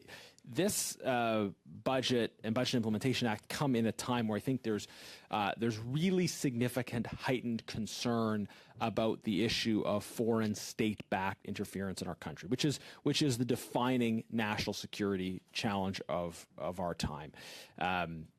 Growing up previously, I think there was a lot of discussion of terrorism. Terrorism is still very much an issue in terms of national security threats. But I think we need to adjust our paradigm to recognize that there's this issue of foreign state-backed interference in our country that has, I think, in the past been under-engaged by the government. We have tried to sound the alarm on it for a long time. I was the vice chair in the last parliament of the Special Committee on Canada-China Relations, and we began a study on the national security implications of Canada's relationship with the People's Republic of China, trying to understand kind of what those dynamics were and what the things we could do that could respond to it. and your sub-amendment. 100%. And the motion, you're going off topic now. No, I'm not off So topic please, at all, if you Mr. could Chair. just get back to what we're discussing. Thank you. Yeah. I'm gonna stay on topic as I have been, and my sub amendment, just to refresh, is that the public safety minister be invited before the committee. And the reason I think we need the public safety minister before the committee is to address the proposals in the Budget Implementation Act that deal with the issue of foreign state-backed interference, which is a defining national security threat. So I think there's no way one could be more on topic than speaking about the national security threats we face, the context in which that exists, and the proposals in the budget to address it. Because maybe just to foreshadow where I'm going, the budget contains provisions around creating an office of foreign.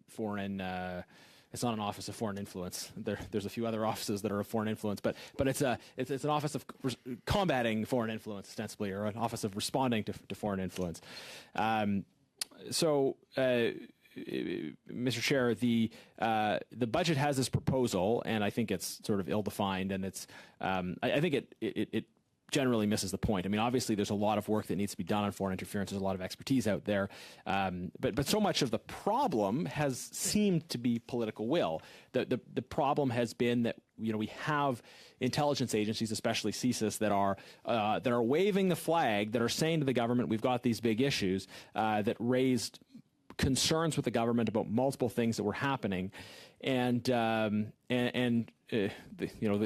government has given very ambiguous, unclear answers about what they knew when on various issues, and now they say, "Oh no, we're on top of this. We're creating an office, right? We're creating a relatively small office that's going to put all the pieces together." I think one of the challenges we already have is when people look at the issue of foreign interference, it's not always clear. Okay, where do they go for resolution? So if you're a Tibetan Canadian, right, and you are facing foreign state-backed interference, and I could list various real-world cases where this has happened. And the most I think publicized one was a student leader elected to an office on her university campus, who was subsequently subject to a series of threats and in a way that was likely coordinated from abroad. So if you're a Tibetan Canadian, you have concerns, you face this sort of thing, where do you go, right? Maybe you go to this office of combating foreign interference. I mean, maybe that's your call. But do you call that office? Do you contact Global Affairs Canada? Do you contact the RCMP? Do you contact your local police? Do you contact CSIS? And in fact, in many instances, people have been. Sorry, MP Blakey, you have your hand up. Yeah, I have. Is it a point of order, or does he? Well, I saw a hand. I do, Mr. Chair. It's not a point of order. So if you could put me on the list, I'll We'll put be you on happy the to list, speak when MP it's my turn. Blakey. Yeah, thank you.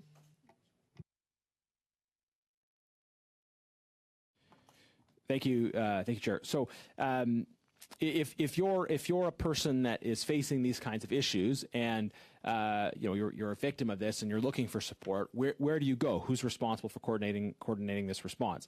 I don't think that response is going to be coordinated by this small office that, as it sounds in the budget, is going to exist sort of independently from these other institutions. There's a lot of information that CSIS already has, but the issue has been political will. The issue has been the government not responding to that information, taking it seriously, maybe making the calculation that it's not in their interest to respond seriously to that. Because what we have seen in reports in various newspapers is that the Communist Party in Beijing believed it was in its interest to see the re-election of a minority liberal government. That's what's been reported. So it's this, I think, structural challenge we have, which is that if we are seeing foreign state-backed interference that has as its goal political interference that benefits political actors, and that those political actors are the ones that are supposed to be solving the problem, and those political actors are not motivated to solve the problem because they are the ones that are in some way benefiting from this interference, then we have a problem. And I think the only response to that is some degree of sunlight. It's when these issues get exposed, the public understandably is concerned about the issue, and they put pressure on their leaders to do better. But we have a case right now that has just come out, and it's really a baffling and horrifying situation, such that it was the lead item for all three opposition parties in question period, and rarely does that happen, that there's such a unity of focus and concern on a particular issue, which is to say that we have foreign interference that involved threats against the family of a member of parliament in response to a vote and work done by that member of parliament on human rights issues, particularly on the Uyghur genocide. And the government, it seems, was aware of that information and did not inform the member involved until it became public. And the government's response has since been to say they've offered reassurance to the member and so forth, but that engagement should have come much earlier. I think any of us would expect that if a foreign government was involved in something that was impacting one of our families, that the government would be engaged with us right away. And so these are questions I think we need to put to the Minister of Public Safety. We need to understand what he knew when. He was asked repeatedly in question period today, when did he get this information? When was he told what was happening? And in fact, at no point did he provide a response. Well, he provided responses, but at no point did he provide an answer to the question in terms of actually saying when he became aware of this information or not. So these are the kinds of questions we would likely pose to the Public Safety Minister if he was here. But I think related to that, related to the BIA, I think it's important to establish what the government is actually planning on doing structurally to combat these problems. And does this we're going to create a new office, we're going to appoint someone new, how is that going to actually constructively respond to the problem? It's been, I think, the pattern of the government in general, and this is recommended in the great British television show Yes Minister. When the minister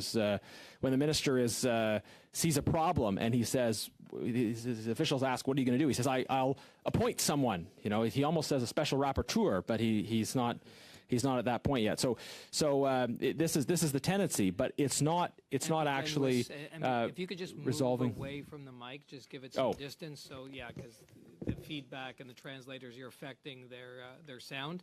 Okay. And of course, the health and safety for our interpreters, please. So if you could just keep back a little bit from that mic, thank you. Okay. If I'm here, is that being heard on the mic? Is that okay? Being heard. Perfect. I can lean further back even. Is that okay? This is much more comfortable, Chair. Okay, good. All right. So, I've been a parliamentarian. I don't think anyone's struggling to hear. I think it's just the struggle is in appreciating what's being said, not hearing it. Mr. Blakey, I look forward to your subsequent comments on what conservative principles are. So, but I welcome your attention. To be honest, I've been a member of Parliament for 8 years, and I've always leaned into the mic. So this is great news. Anyways, Mr. Chair, what I was point of order, Mr. Chair. Okay. Sorry, Mr. Chair. I know I'm. Thank you. Welcome to the committee. Thank you very much. Pleasure to be here. Sorry to interrupt my colleague, but I'm just want to make sure I'm following too. The clerk has been kind enough to send me the original motion from Mr. Beach, but I would like to, if Mr. Jennis could circulate his amendment to the members so that we can put it in the context of the whole thing, send it to the clerk, and perhaps the clerk can send it to us. That would be helpful. To submit it to the clerk, and the clerk can then distribute to the members. Thank you. Yep. Thank you. What's the appropriate email for that? FINA, F-I-N-A, @parle.gc.ca. FINA @parle. Okay.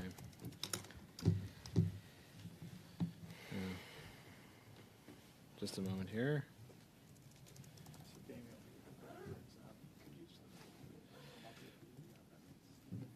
Okay, it's not coming up from my prompts, but anyway, FINA@parl.gc. Oh, here it is. Okay. So what I sent you was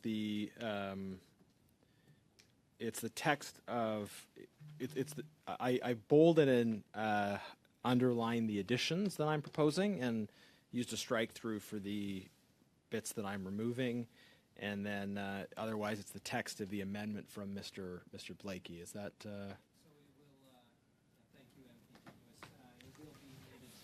Be translated before it could be distributed. Okay. Yeah. Thank you. I think this demonstration of technological prowess is meant to make the case as to why we need to hire experts to combat foreign interference.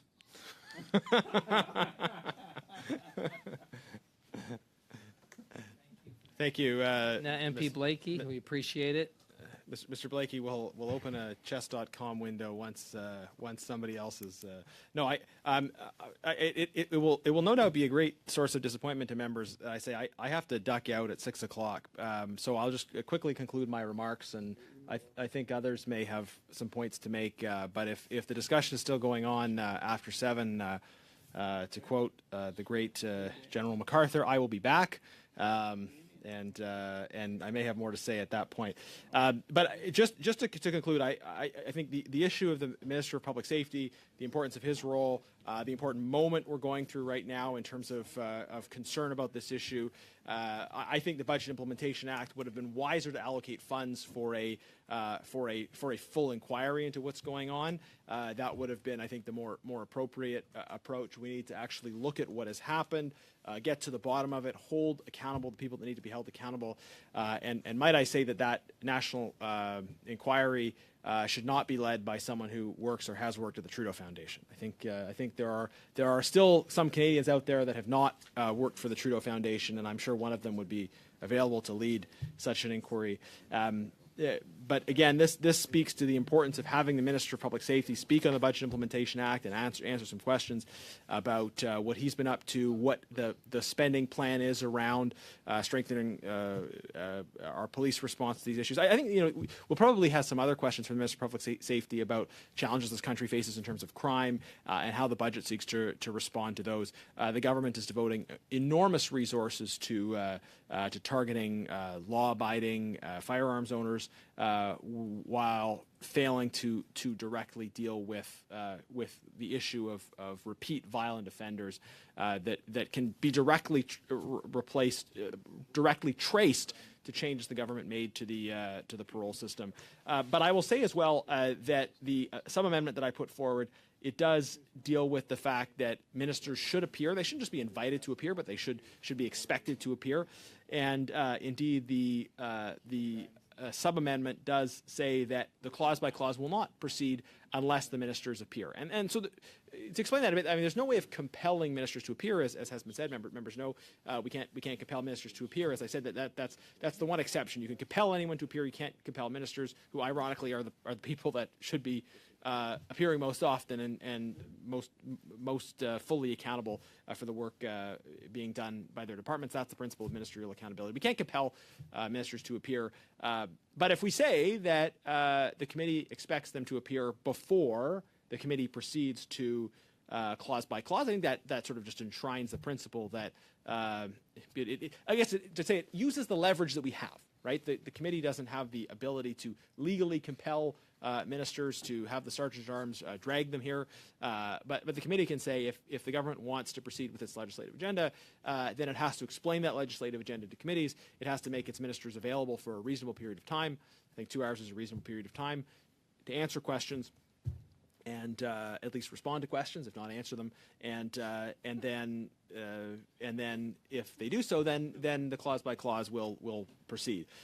So with great respect for Mr. Blakey, I think the idea of inviting ministers, fine, let's invite the ministers, but it would be too easy if it was simply a matter of open-ended invitation for those ministers to blow off the invitation, and we'll be back to finding Freeland territory again, wondering where the Minister of Finance is, wondering where the Minister of Public Safety is, and again, in the interests of not being in that territory again, of not needing to worry about finding Freeland and so forth, that we could just proceed with passing the sub-amendment. And I think, again, to not be in that territory of finding Freeland, I think we should pass the sub-amendment and therefore be able to move forward. So I will yield the floor at that point and proceed to my other meeting. But as I said, Chair, I do have more things to say, and I may have a chance to say them later on this evening. Later this evening, and we've got MP Perkins, then I've got MP Lawrence, and I've got MP Blakey. Thank you, Mr. Chair, and thank you, committee members, for the warm welcome of joining the Finance Committee for the first time during this Parliament, or my time as a Member of Parliament, a first-term Member of Parliament elected for the fine riding of South Shore St. Margaret's in Nova Scotia in 2021. You may recall that if you've ever visited Nova Scotia, that includes the beautiful towns of the UNESCO town of Lunenburg, Chester, Mahone Bay, all these, and Peggy's Cove. We can't forget Peggy's Cove, the most visited tourism spot in Nova Scotia. Welcome to the member. Some advice in the fact that we are currently debating a very specific and novel sub-amendment. If the member opposite would like to speak more generically to the general motion, perhaps we could vote on the sub-amendment, vote on the amendment, and get back to the main motion. And then we would love to hear all of his worldly experience back home. I appreciate Mr. Beach's intervention, and we'll welcome you to the riding anytime, by the way, to visit those places. We'd love to see you.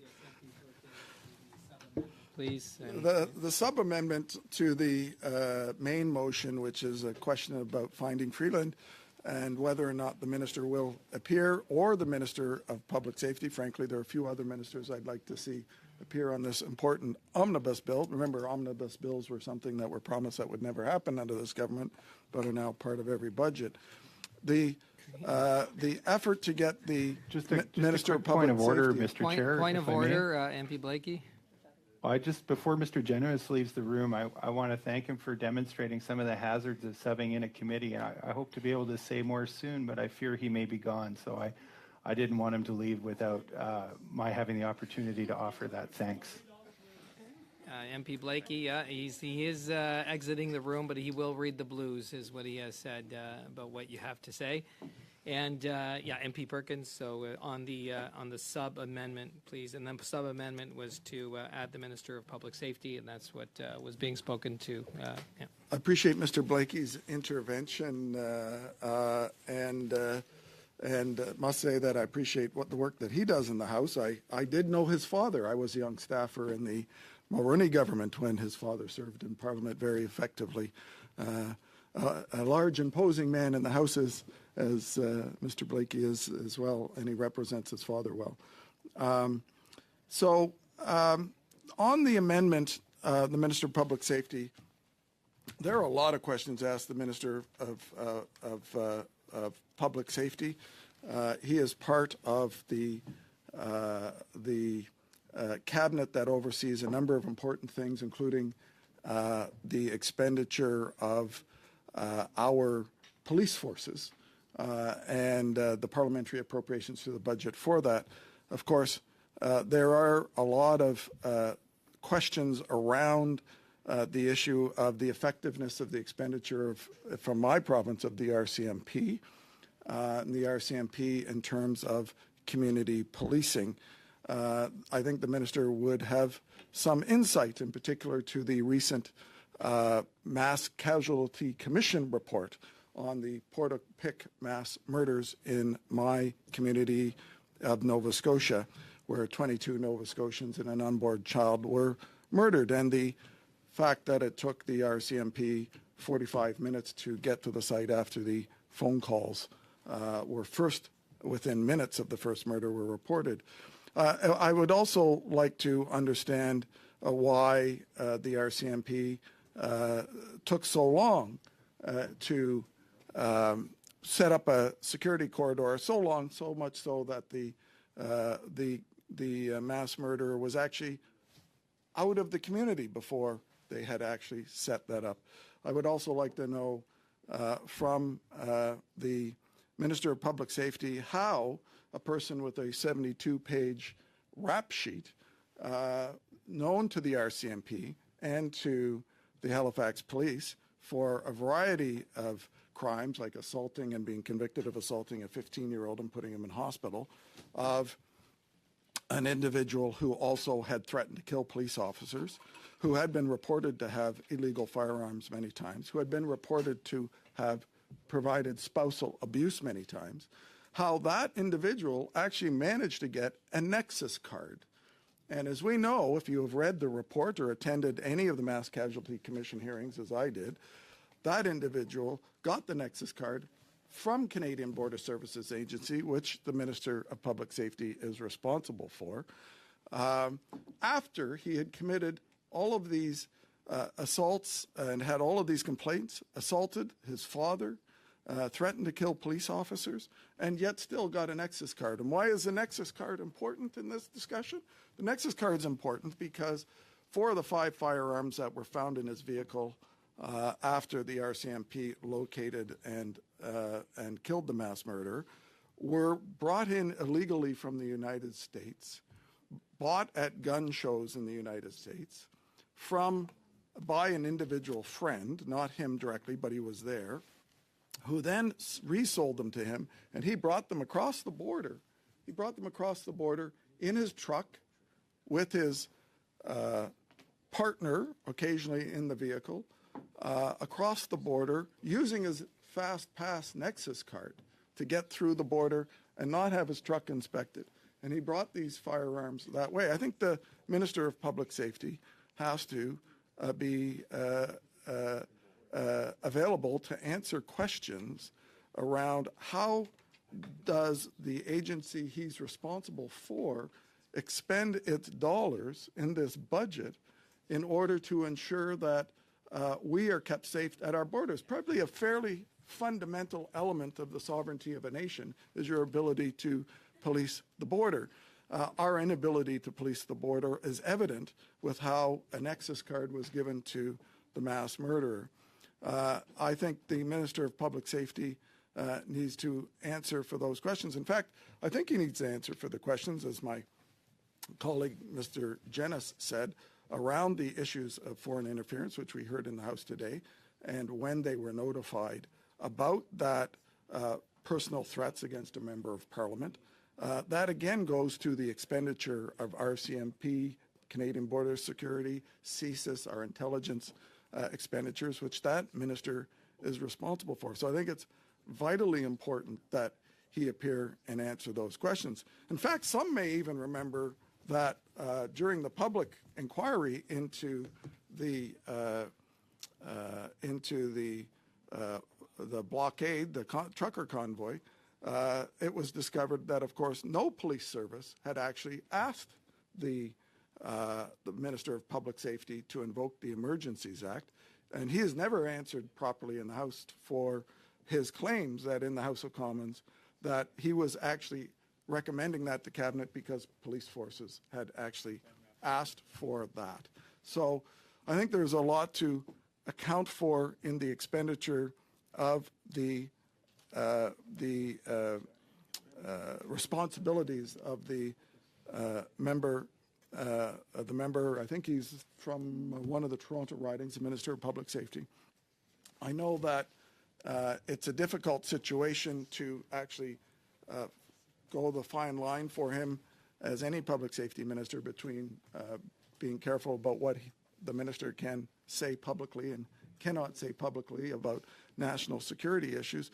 But we're asking some fairly simple questions, and he is being briefed by his police services, his security agency services, who are presumably, he's either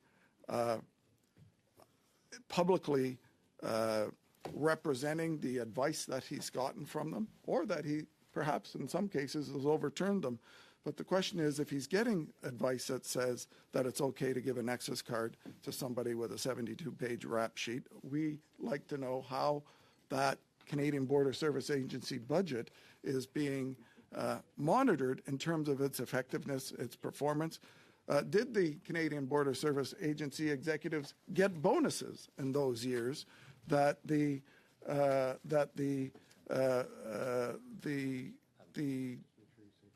mass killer had received his pass and then been able to come across the border quite easily without any inspection whatsoever on the illegal firearms that he had. So we could also speak to the fact that he was able to also obtain a firearm from an individual who he was the executor of the state of in New Brunswick, who passed away, who he then took the firearm himself. Or there's the question about how did the minister react or find that the advice that he got on how to deal with the fact that others had actually purchased the ammunition for this individual who had licenses. So there is a lot that we can still talk about. And I know that in my time, I represent fishing riding, and I know I mentioned that earlier. I have 7,000 commercial fishermen in my riding. And I have a number of other questions for other ministers as well that I would like to ask. In the issue of ministerial accountability before committees, in my first meeting in the Fisheries of Oceans in this Parliament, the minister came to speak. It was her first appearance in the new Parliament on estimates. And we had requested in that committee, and the Liberals had agreed, the government side had agreed, in fact, it was unanimous, that the minister appear for 2 hours. And we had all prepared for a 2-hour hearing for the minister. And 15 minutes, while we were in the committee room, 15 minutes beforehand, the clerk texted all of us and said the minister had decided to cut her hearing or appearance to an hour. Basically, it is invited as a guest. Obviously, the ministers, we can't compel them to come. But when a minister agrees to come for 2 hours and you plan for 2 hours, I think it's incumbent for the minister to stay for the 2 hours. I think it's disrespectful to Parliament when a minister does not stay for 2 hours. In fact, I think it's disrespectful for a minister to think that given that we have a number of parties around the table, that one can adequately question the minister on an omnibus bill and all the elements of an omnibus bill in simply 1 hour. I think the committee actually is being generous by only requiring her to be here for a 2-hour session. I think that it would be totally within the committee's rights to ask her to appear for much more than that, given the number of programs in this bill. The Minister of Public Safety we've talked about. Perhaps we could talk about the Minister of Industry. I was the fisheries critic, and I should say on the Fisheries Department, in case you're not aware of the expenditures of the government, we've talked often about the growth of this government during the time. I think it's grown by almost 80,000 public servants in the time of this government, which is a massive growth. I said, just to give you a small example of my part of the world, the Department of Fisheries and Oceans has grown from 10,000 to 15,000 employees in 3 years. 3 whole years. It's grown by 5,000 employees. Now, if you think those are employees that are being put out in the field to ensure we have better fisheries science, that we have better fisheries management, that we have better fisheries enforcement, well, you'd be mistaken, because the Department of Fisheries and Oceans now in that 5,000 hired over 1,200 people at head office. They hired another 400 people in HR. Now, you may think 400 people is not a lot for a department of 15,000 people, but that's on top of the more than 400 people that Department of Fisheries already had in HR. So this department of 15,000 people now apparently needs 832 employees. 832 employees in Ottawa to manage payroll. That would be great if they were all in the South Shore of Nova Scotia or in particular parts of the country, but apparently Ottawa is the focus of where they have gone.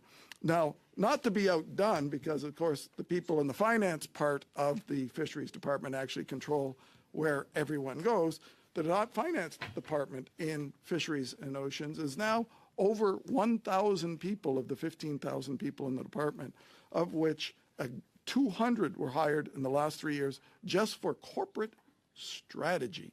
So, and I know that's being effective. Mr. Chair?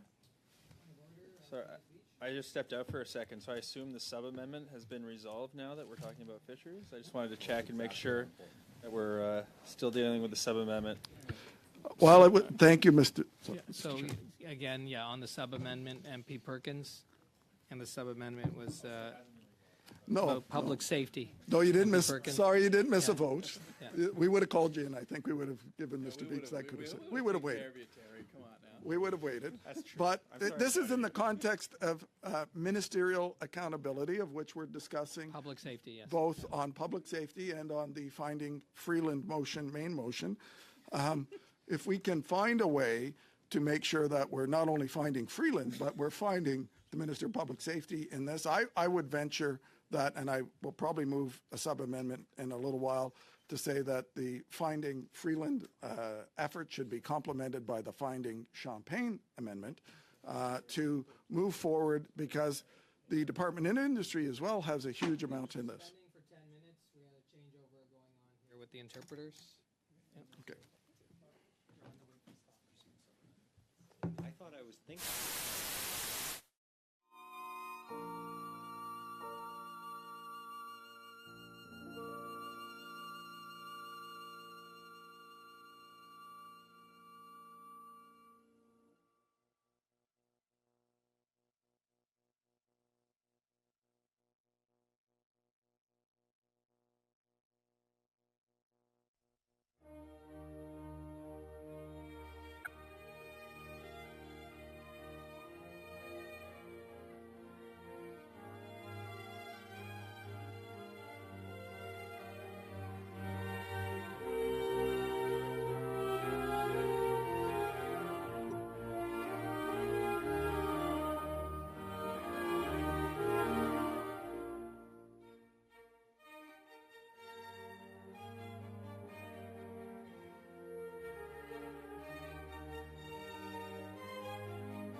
we've got MP Lawrence, MP Blakey, MP Carrick after.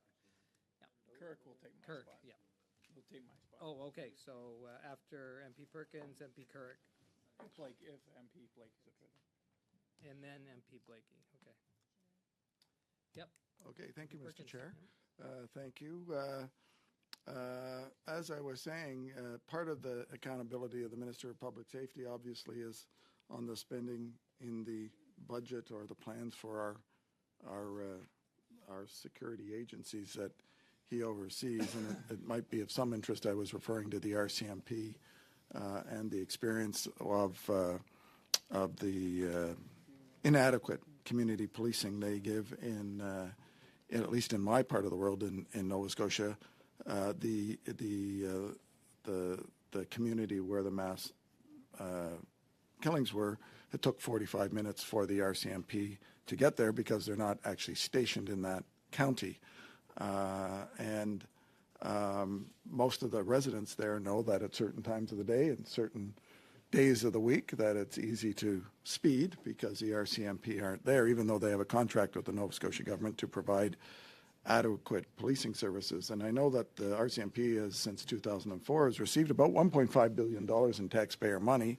So I think the Minister of Public Safety needs to be accountable for that fact. In fact, there is a wide discussion going on in some provinces, and we have Newfoundland has their own police force to deal with community policing. Ontario has its own police force. Quebec has its own police force. Alberta is having discussions about having their own police force. And recently, a colleague of mine on our side of the House did an OPQ on 911 services and found that, for example, in Nova Scotia has the highest vacancy rate of permanent positions for RCMP 911 offices in the country. 33% of the permanent positions of the 911 RCMP facility in Nova Scotia is vacant, which adds and compounds to our issues around crime. In fact, we're dealing right now with the issue of, I've raised a number of times in the House and a number of times with the Minister of Fisheries, the enforcement of the fisheries law around elvers. And some of you may have heard me raise them. I know if you're in cities, you probably don't know what an elver is. It's a baby eel. It's a little baby eel. They're not as cute as seals, or especially baby seals, but they're a lot more valuable. They sell for about $5,000 a kilogram. And for 5 years, we've been warning the government of increasing poaching. There are only 8 commercial licenses for those, and another 3 for First Nations. And there is 2 aspects to the enforcement of the law. One is DFO's enforcement, which falls through their police force, which is called Conservation and Protection, CNP as it's more colloquially known, and the RCMP, because the RCMP will back them up where we have disputes like we had with the lobster dispute a few years ago in the previous parliament around 2020. But we also have the issue of this situation. And I can tell you, I've met with a lot of my constituents. A lot of these licenses are in my riding, and they phone the RCMP. And when they can get through, they phone 2 lines, actually. They phone the crime line that is listed in the phone book for DFO, to phone when they see illegal activity happening. And they phone the RCMP line. In fact, 911 gets called when there are crimes being committed. 10 minutes from my house, you may have read a couple of weeks ago that with this illegal elver fishery, an individual was beat with a pipe. And the RCMP got a tip through that line and pursued that individual and arrested them the next morning. But there has been reports to the RCMP of elver poaching on that. It's Hubbard's, a community called Hubbard's. Some of you may know it, on St. Margaret's Bay. And Hubbard's, there were calls constantly by the neighbors that lived by the property, not only about the trespassing that was happening on their property to the RCMP, but also what was going on even before the elver season started, those not quite as cute as baby seals, but glass eels that are fished only from March 28th to the beginning of June in the rivers in Nova Scotia and New Brunswick.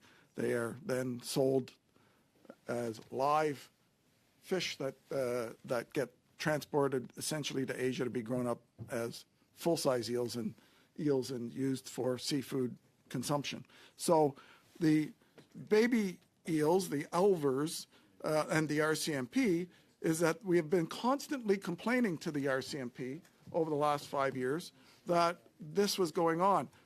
2 minutes from my home on the Ingram River, the RCMP are called because the poachers actually park on private land of this homeowner and park themselves in the evening at the dark on the river and catch elvers with illegal nets, unlicensed elvers at $5,000 a kilogram being sold on the black market.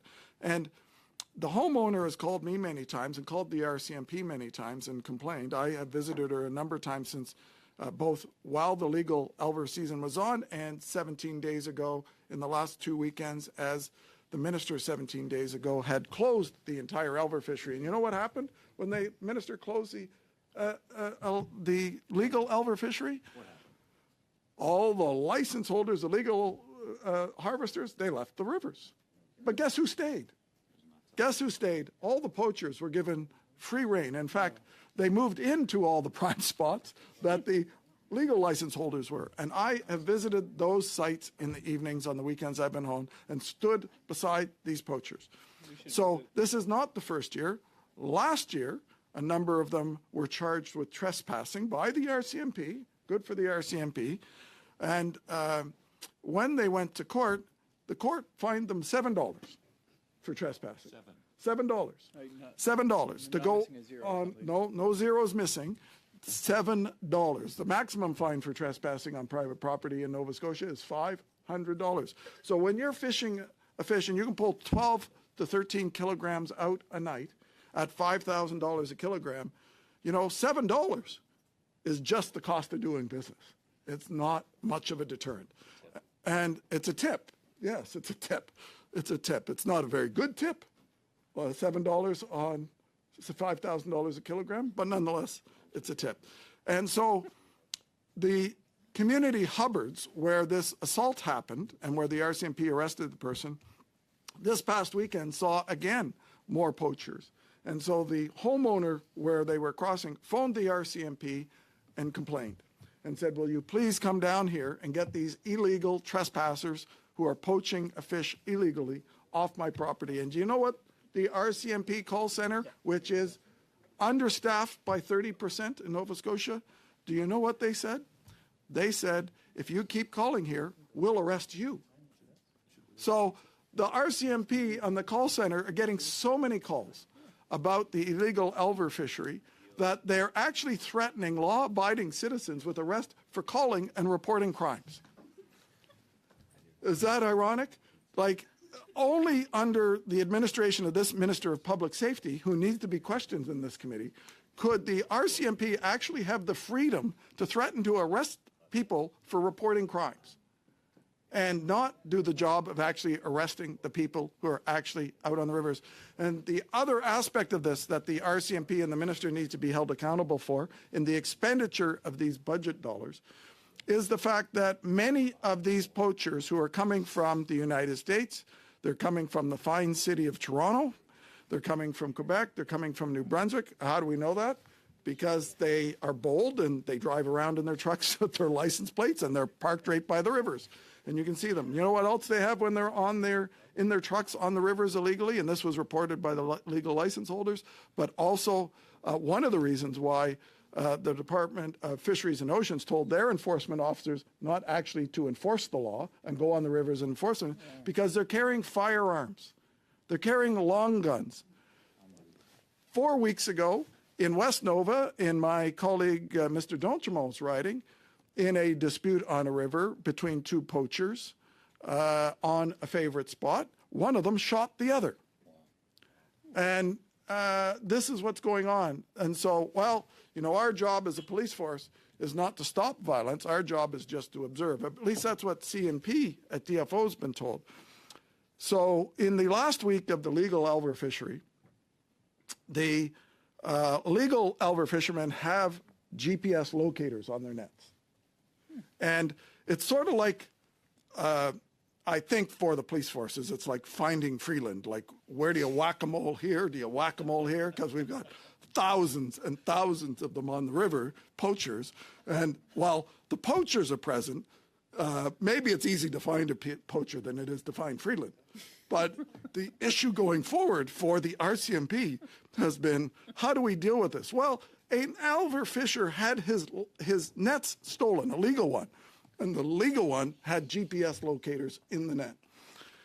Well, you know, this legal license holder for Alvers phoned me up and said, I did something probably I shouldn't have done, is I looked on my phone and I tracked the net. And I tracked it to a house, not far. It's in the county of Shelburne County, the southern part of my riding, where they catch the best lobsters in the world. And he drove up to the house in his pickup truck. And he took the law into his own hands because the RCMP are not present. Another question to ask the Minister of Public Safety, why the RCMP are not arresting people for transporting firearms, long guns, probably not legal, but apparently legal firearm owners are the government's target, not illegal firearm owners. Carrying firearms, not for the purpose of going to a shooting range and practice, and not for the purpose of hunting. They're carrying them to defend their illegal poaching on the rivers, and the RCMP are not stopping them from doing this. And that Minister of Public Safety needs to be accountable for the fact as to why are the RCMP not arresting people who are poaching and committing crimes for actually transporting illegal firearms throughout Nova Scotia in order to protect their poaching efforts on the rivers. And if that's not bad enough, this fellow actually went to the house where his nets were, and he saw them. They were in the back of a pickup truck. And he parked his pickup truck right behind that one, rolled down his window and said, the guy comes out and says, what are you doing here? He said, I'd like my nets back. And the fellow who had stolen the nets said, they're not your nets. Said, well, I kind of think they are because spray painted on them is my DFO license number. So they're not your nets, they're mine. I can show you my license if you want. So the fellow went into his garage, got a shovel, came out and started beating on the guy's truck. And when he was done beating on the truck, he dropped the shovel and he got in his pickup truck and he backed it up and slammed it into the front of my constituent legal Alver fisherman's truck and pushed it out on the road and drove away. So like a law-abiding citizen that he is who obeys even DFO fishing laws, he phoned the RCMP. The minister needs to hear this, and we've not had a chance to ask him in the House, but I'd love to ask him before the Finance Committee, why is it that when a citizen reports that he has just had his vehicle smashed by a poacher, and he reports it to the RCMP, and he has the tracking tracked together, the RCMP has done nothing. Not only did he report that, and of course to his insurance company because of the damage that was done, not only did he report that to the RCMP, he actually reported it 3 more times to the RCMP. You know what he did 3 more times? The net was in 3 more poachers' houses. These guys aren't the brightest people in the world, clearly. So he reported to the RCMP the location of 3 more poachers' houses that have the net they illegally stole from the legal license holder. That was a month ago. The RCMP have never called him back. The RCMP have never gone to the houses of any of these individuals. The RCMP have not made a single arrest. So crimes are being committed all over Nova Scotia around this, and the RCMP and the CMP protection branch is not implementing their responsibility as law enforcement officers on these complaints. In fact, they're threatening to, as I told you, to arrest law-abiding citizens who report crimes, which is bizarre to me that they would do that. Now, the RCMP didn't have an excuse during the public service strike for not going out and doing these arrests like many of the CMP officers had. Even though CMP is an essential service, half of them were still working. The other half of their enforcement arm was not. When the Alver fishers and the community, people who were sick and tired of people defecating on their lawns, sitting on their lawns all night, having to clean up their trash in the morning, having the threats of having people with firearms outside of their house while they illegally destroy a fishery, the RCMP did nothing. CNP also did nothing. When they would call the DFO enforcement offices, the DFO enforcement offices would say, sorry, we're not leaving the office, the few that were essential services. That we're only here in case there's a shellfish poisoning and we have to cut that fishery down. Otherwise, if there's illegal lobster fishing, if there's illegal elver fishing, if people are stealing our natural resources, and DFO exists and its rules exist so that for generations to come, as we've had for generations in the past, that we have a sustainable fishery. Fishery is our most renewable resource, next to forestry. Fish grow faster than trees, and the reason why we still have a fishery is because we've, for the most part, managed it well, although the seal population in pinnipeds, sea lions, we have pinnipeds. Does everyone know what a pinniped is? A pinniped is a seal, sea lion. There are six types of seals in Atlantic Canada. There are seals in British Columbia. There are seals in the north. It's been a way for Indigenous folks to earn a living and feed their families for millennia. And sea lions out in the western coast in BC. So except for sea lions, which is seals, harp seals, gray seals, bearded seals in Atlantic Canada, those seals have grown in massive population. It's the only healthy population, totally healthy population. In fact, yesterday in Fisheries Committee, the DFO scientist in charge at DFO was quite proud of the fact, I assume she gets bonuses for having a robust seal population. She said her goal is not to reduce the seal population. The seal population in Atlantic Canada, it eats the entire weight of the commercial fishery in Atlantic Canada every 15 days. Wow. Every 15 days. 97% of the unnatural mortality of fish in the Atlantic coast comes from seals, 3% from commercial fishing. So, but yet this government thought it was a revelation last year for the Minister of Fisheries to stand in Newfoundland and declare seals eat fish. Well, apparently that was new to her. Maybe she couldn't see them very much from her riding in Vancouver Quadra, but I'm not sure what they were eating. May have been Alberta beef. I mean, who wouldn't want to eat Alberta beef? But it's a food source not readily available in the wild in the ocean. So they primarily eat capelin, cod, anything they can get. And in 1991, 31 years ago, we had to shut down the cod fishery because of its decline. Same thing happened in Norway and Russia at the same time. And our seal population in Atlantic Canada was 2.7 million. You know, that may seem like a lot, but compared to today, it's sort of like trying to find Freeland. Because today, we have alone 8 million harp seals. We have 600,000 gray seals in Nova Scotia, so much so that they never had them before in Newfoundland, so now they're invasive species in Newfoundland. And it's the only predator, it's the only species in the ocean that we do not commercially hunt. And there are 100 First Nations in British Columbia asking for a start of the seal harvest again. There are First Nations in Nova Scotia. You can now harvest 100% of a seal. Seals are rich in omega-3. Obviously, everybody's familiar with their fur and their leather. You may have seen some of the Liberal members from Newfoundland quite often have a seal fur gear on, as well as some of the Conservatives have our member from Notre Dame. In Newfoundland, he has seal ties, a variety of them. I have one, and I've seen the minister in charge of Newfoundland, one of the ministers in charge of Newfoundland, frequently wearing seal fur products in the House of Commons, which I think is totally appropriate because generally those are caught by First Nations. There is a lot of food source in seals, but when you rise to over 12 million of them in the ocean, you've got an issue that we're not enforcing part of our our responsibility to maintain the biodiversity of the ocean. And this goes back to the issue of the Minister of Public Safety, because the government's approach to the minister's approach, this one and previous ones, the previous one who, I forget what his job is now, I know where he sits in the House, a former chief of police in Toronto,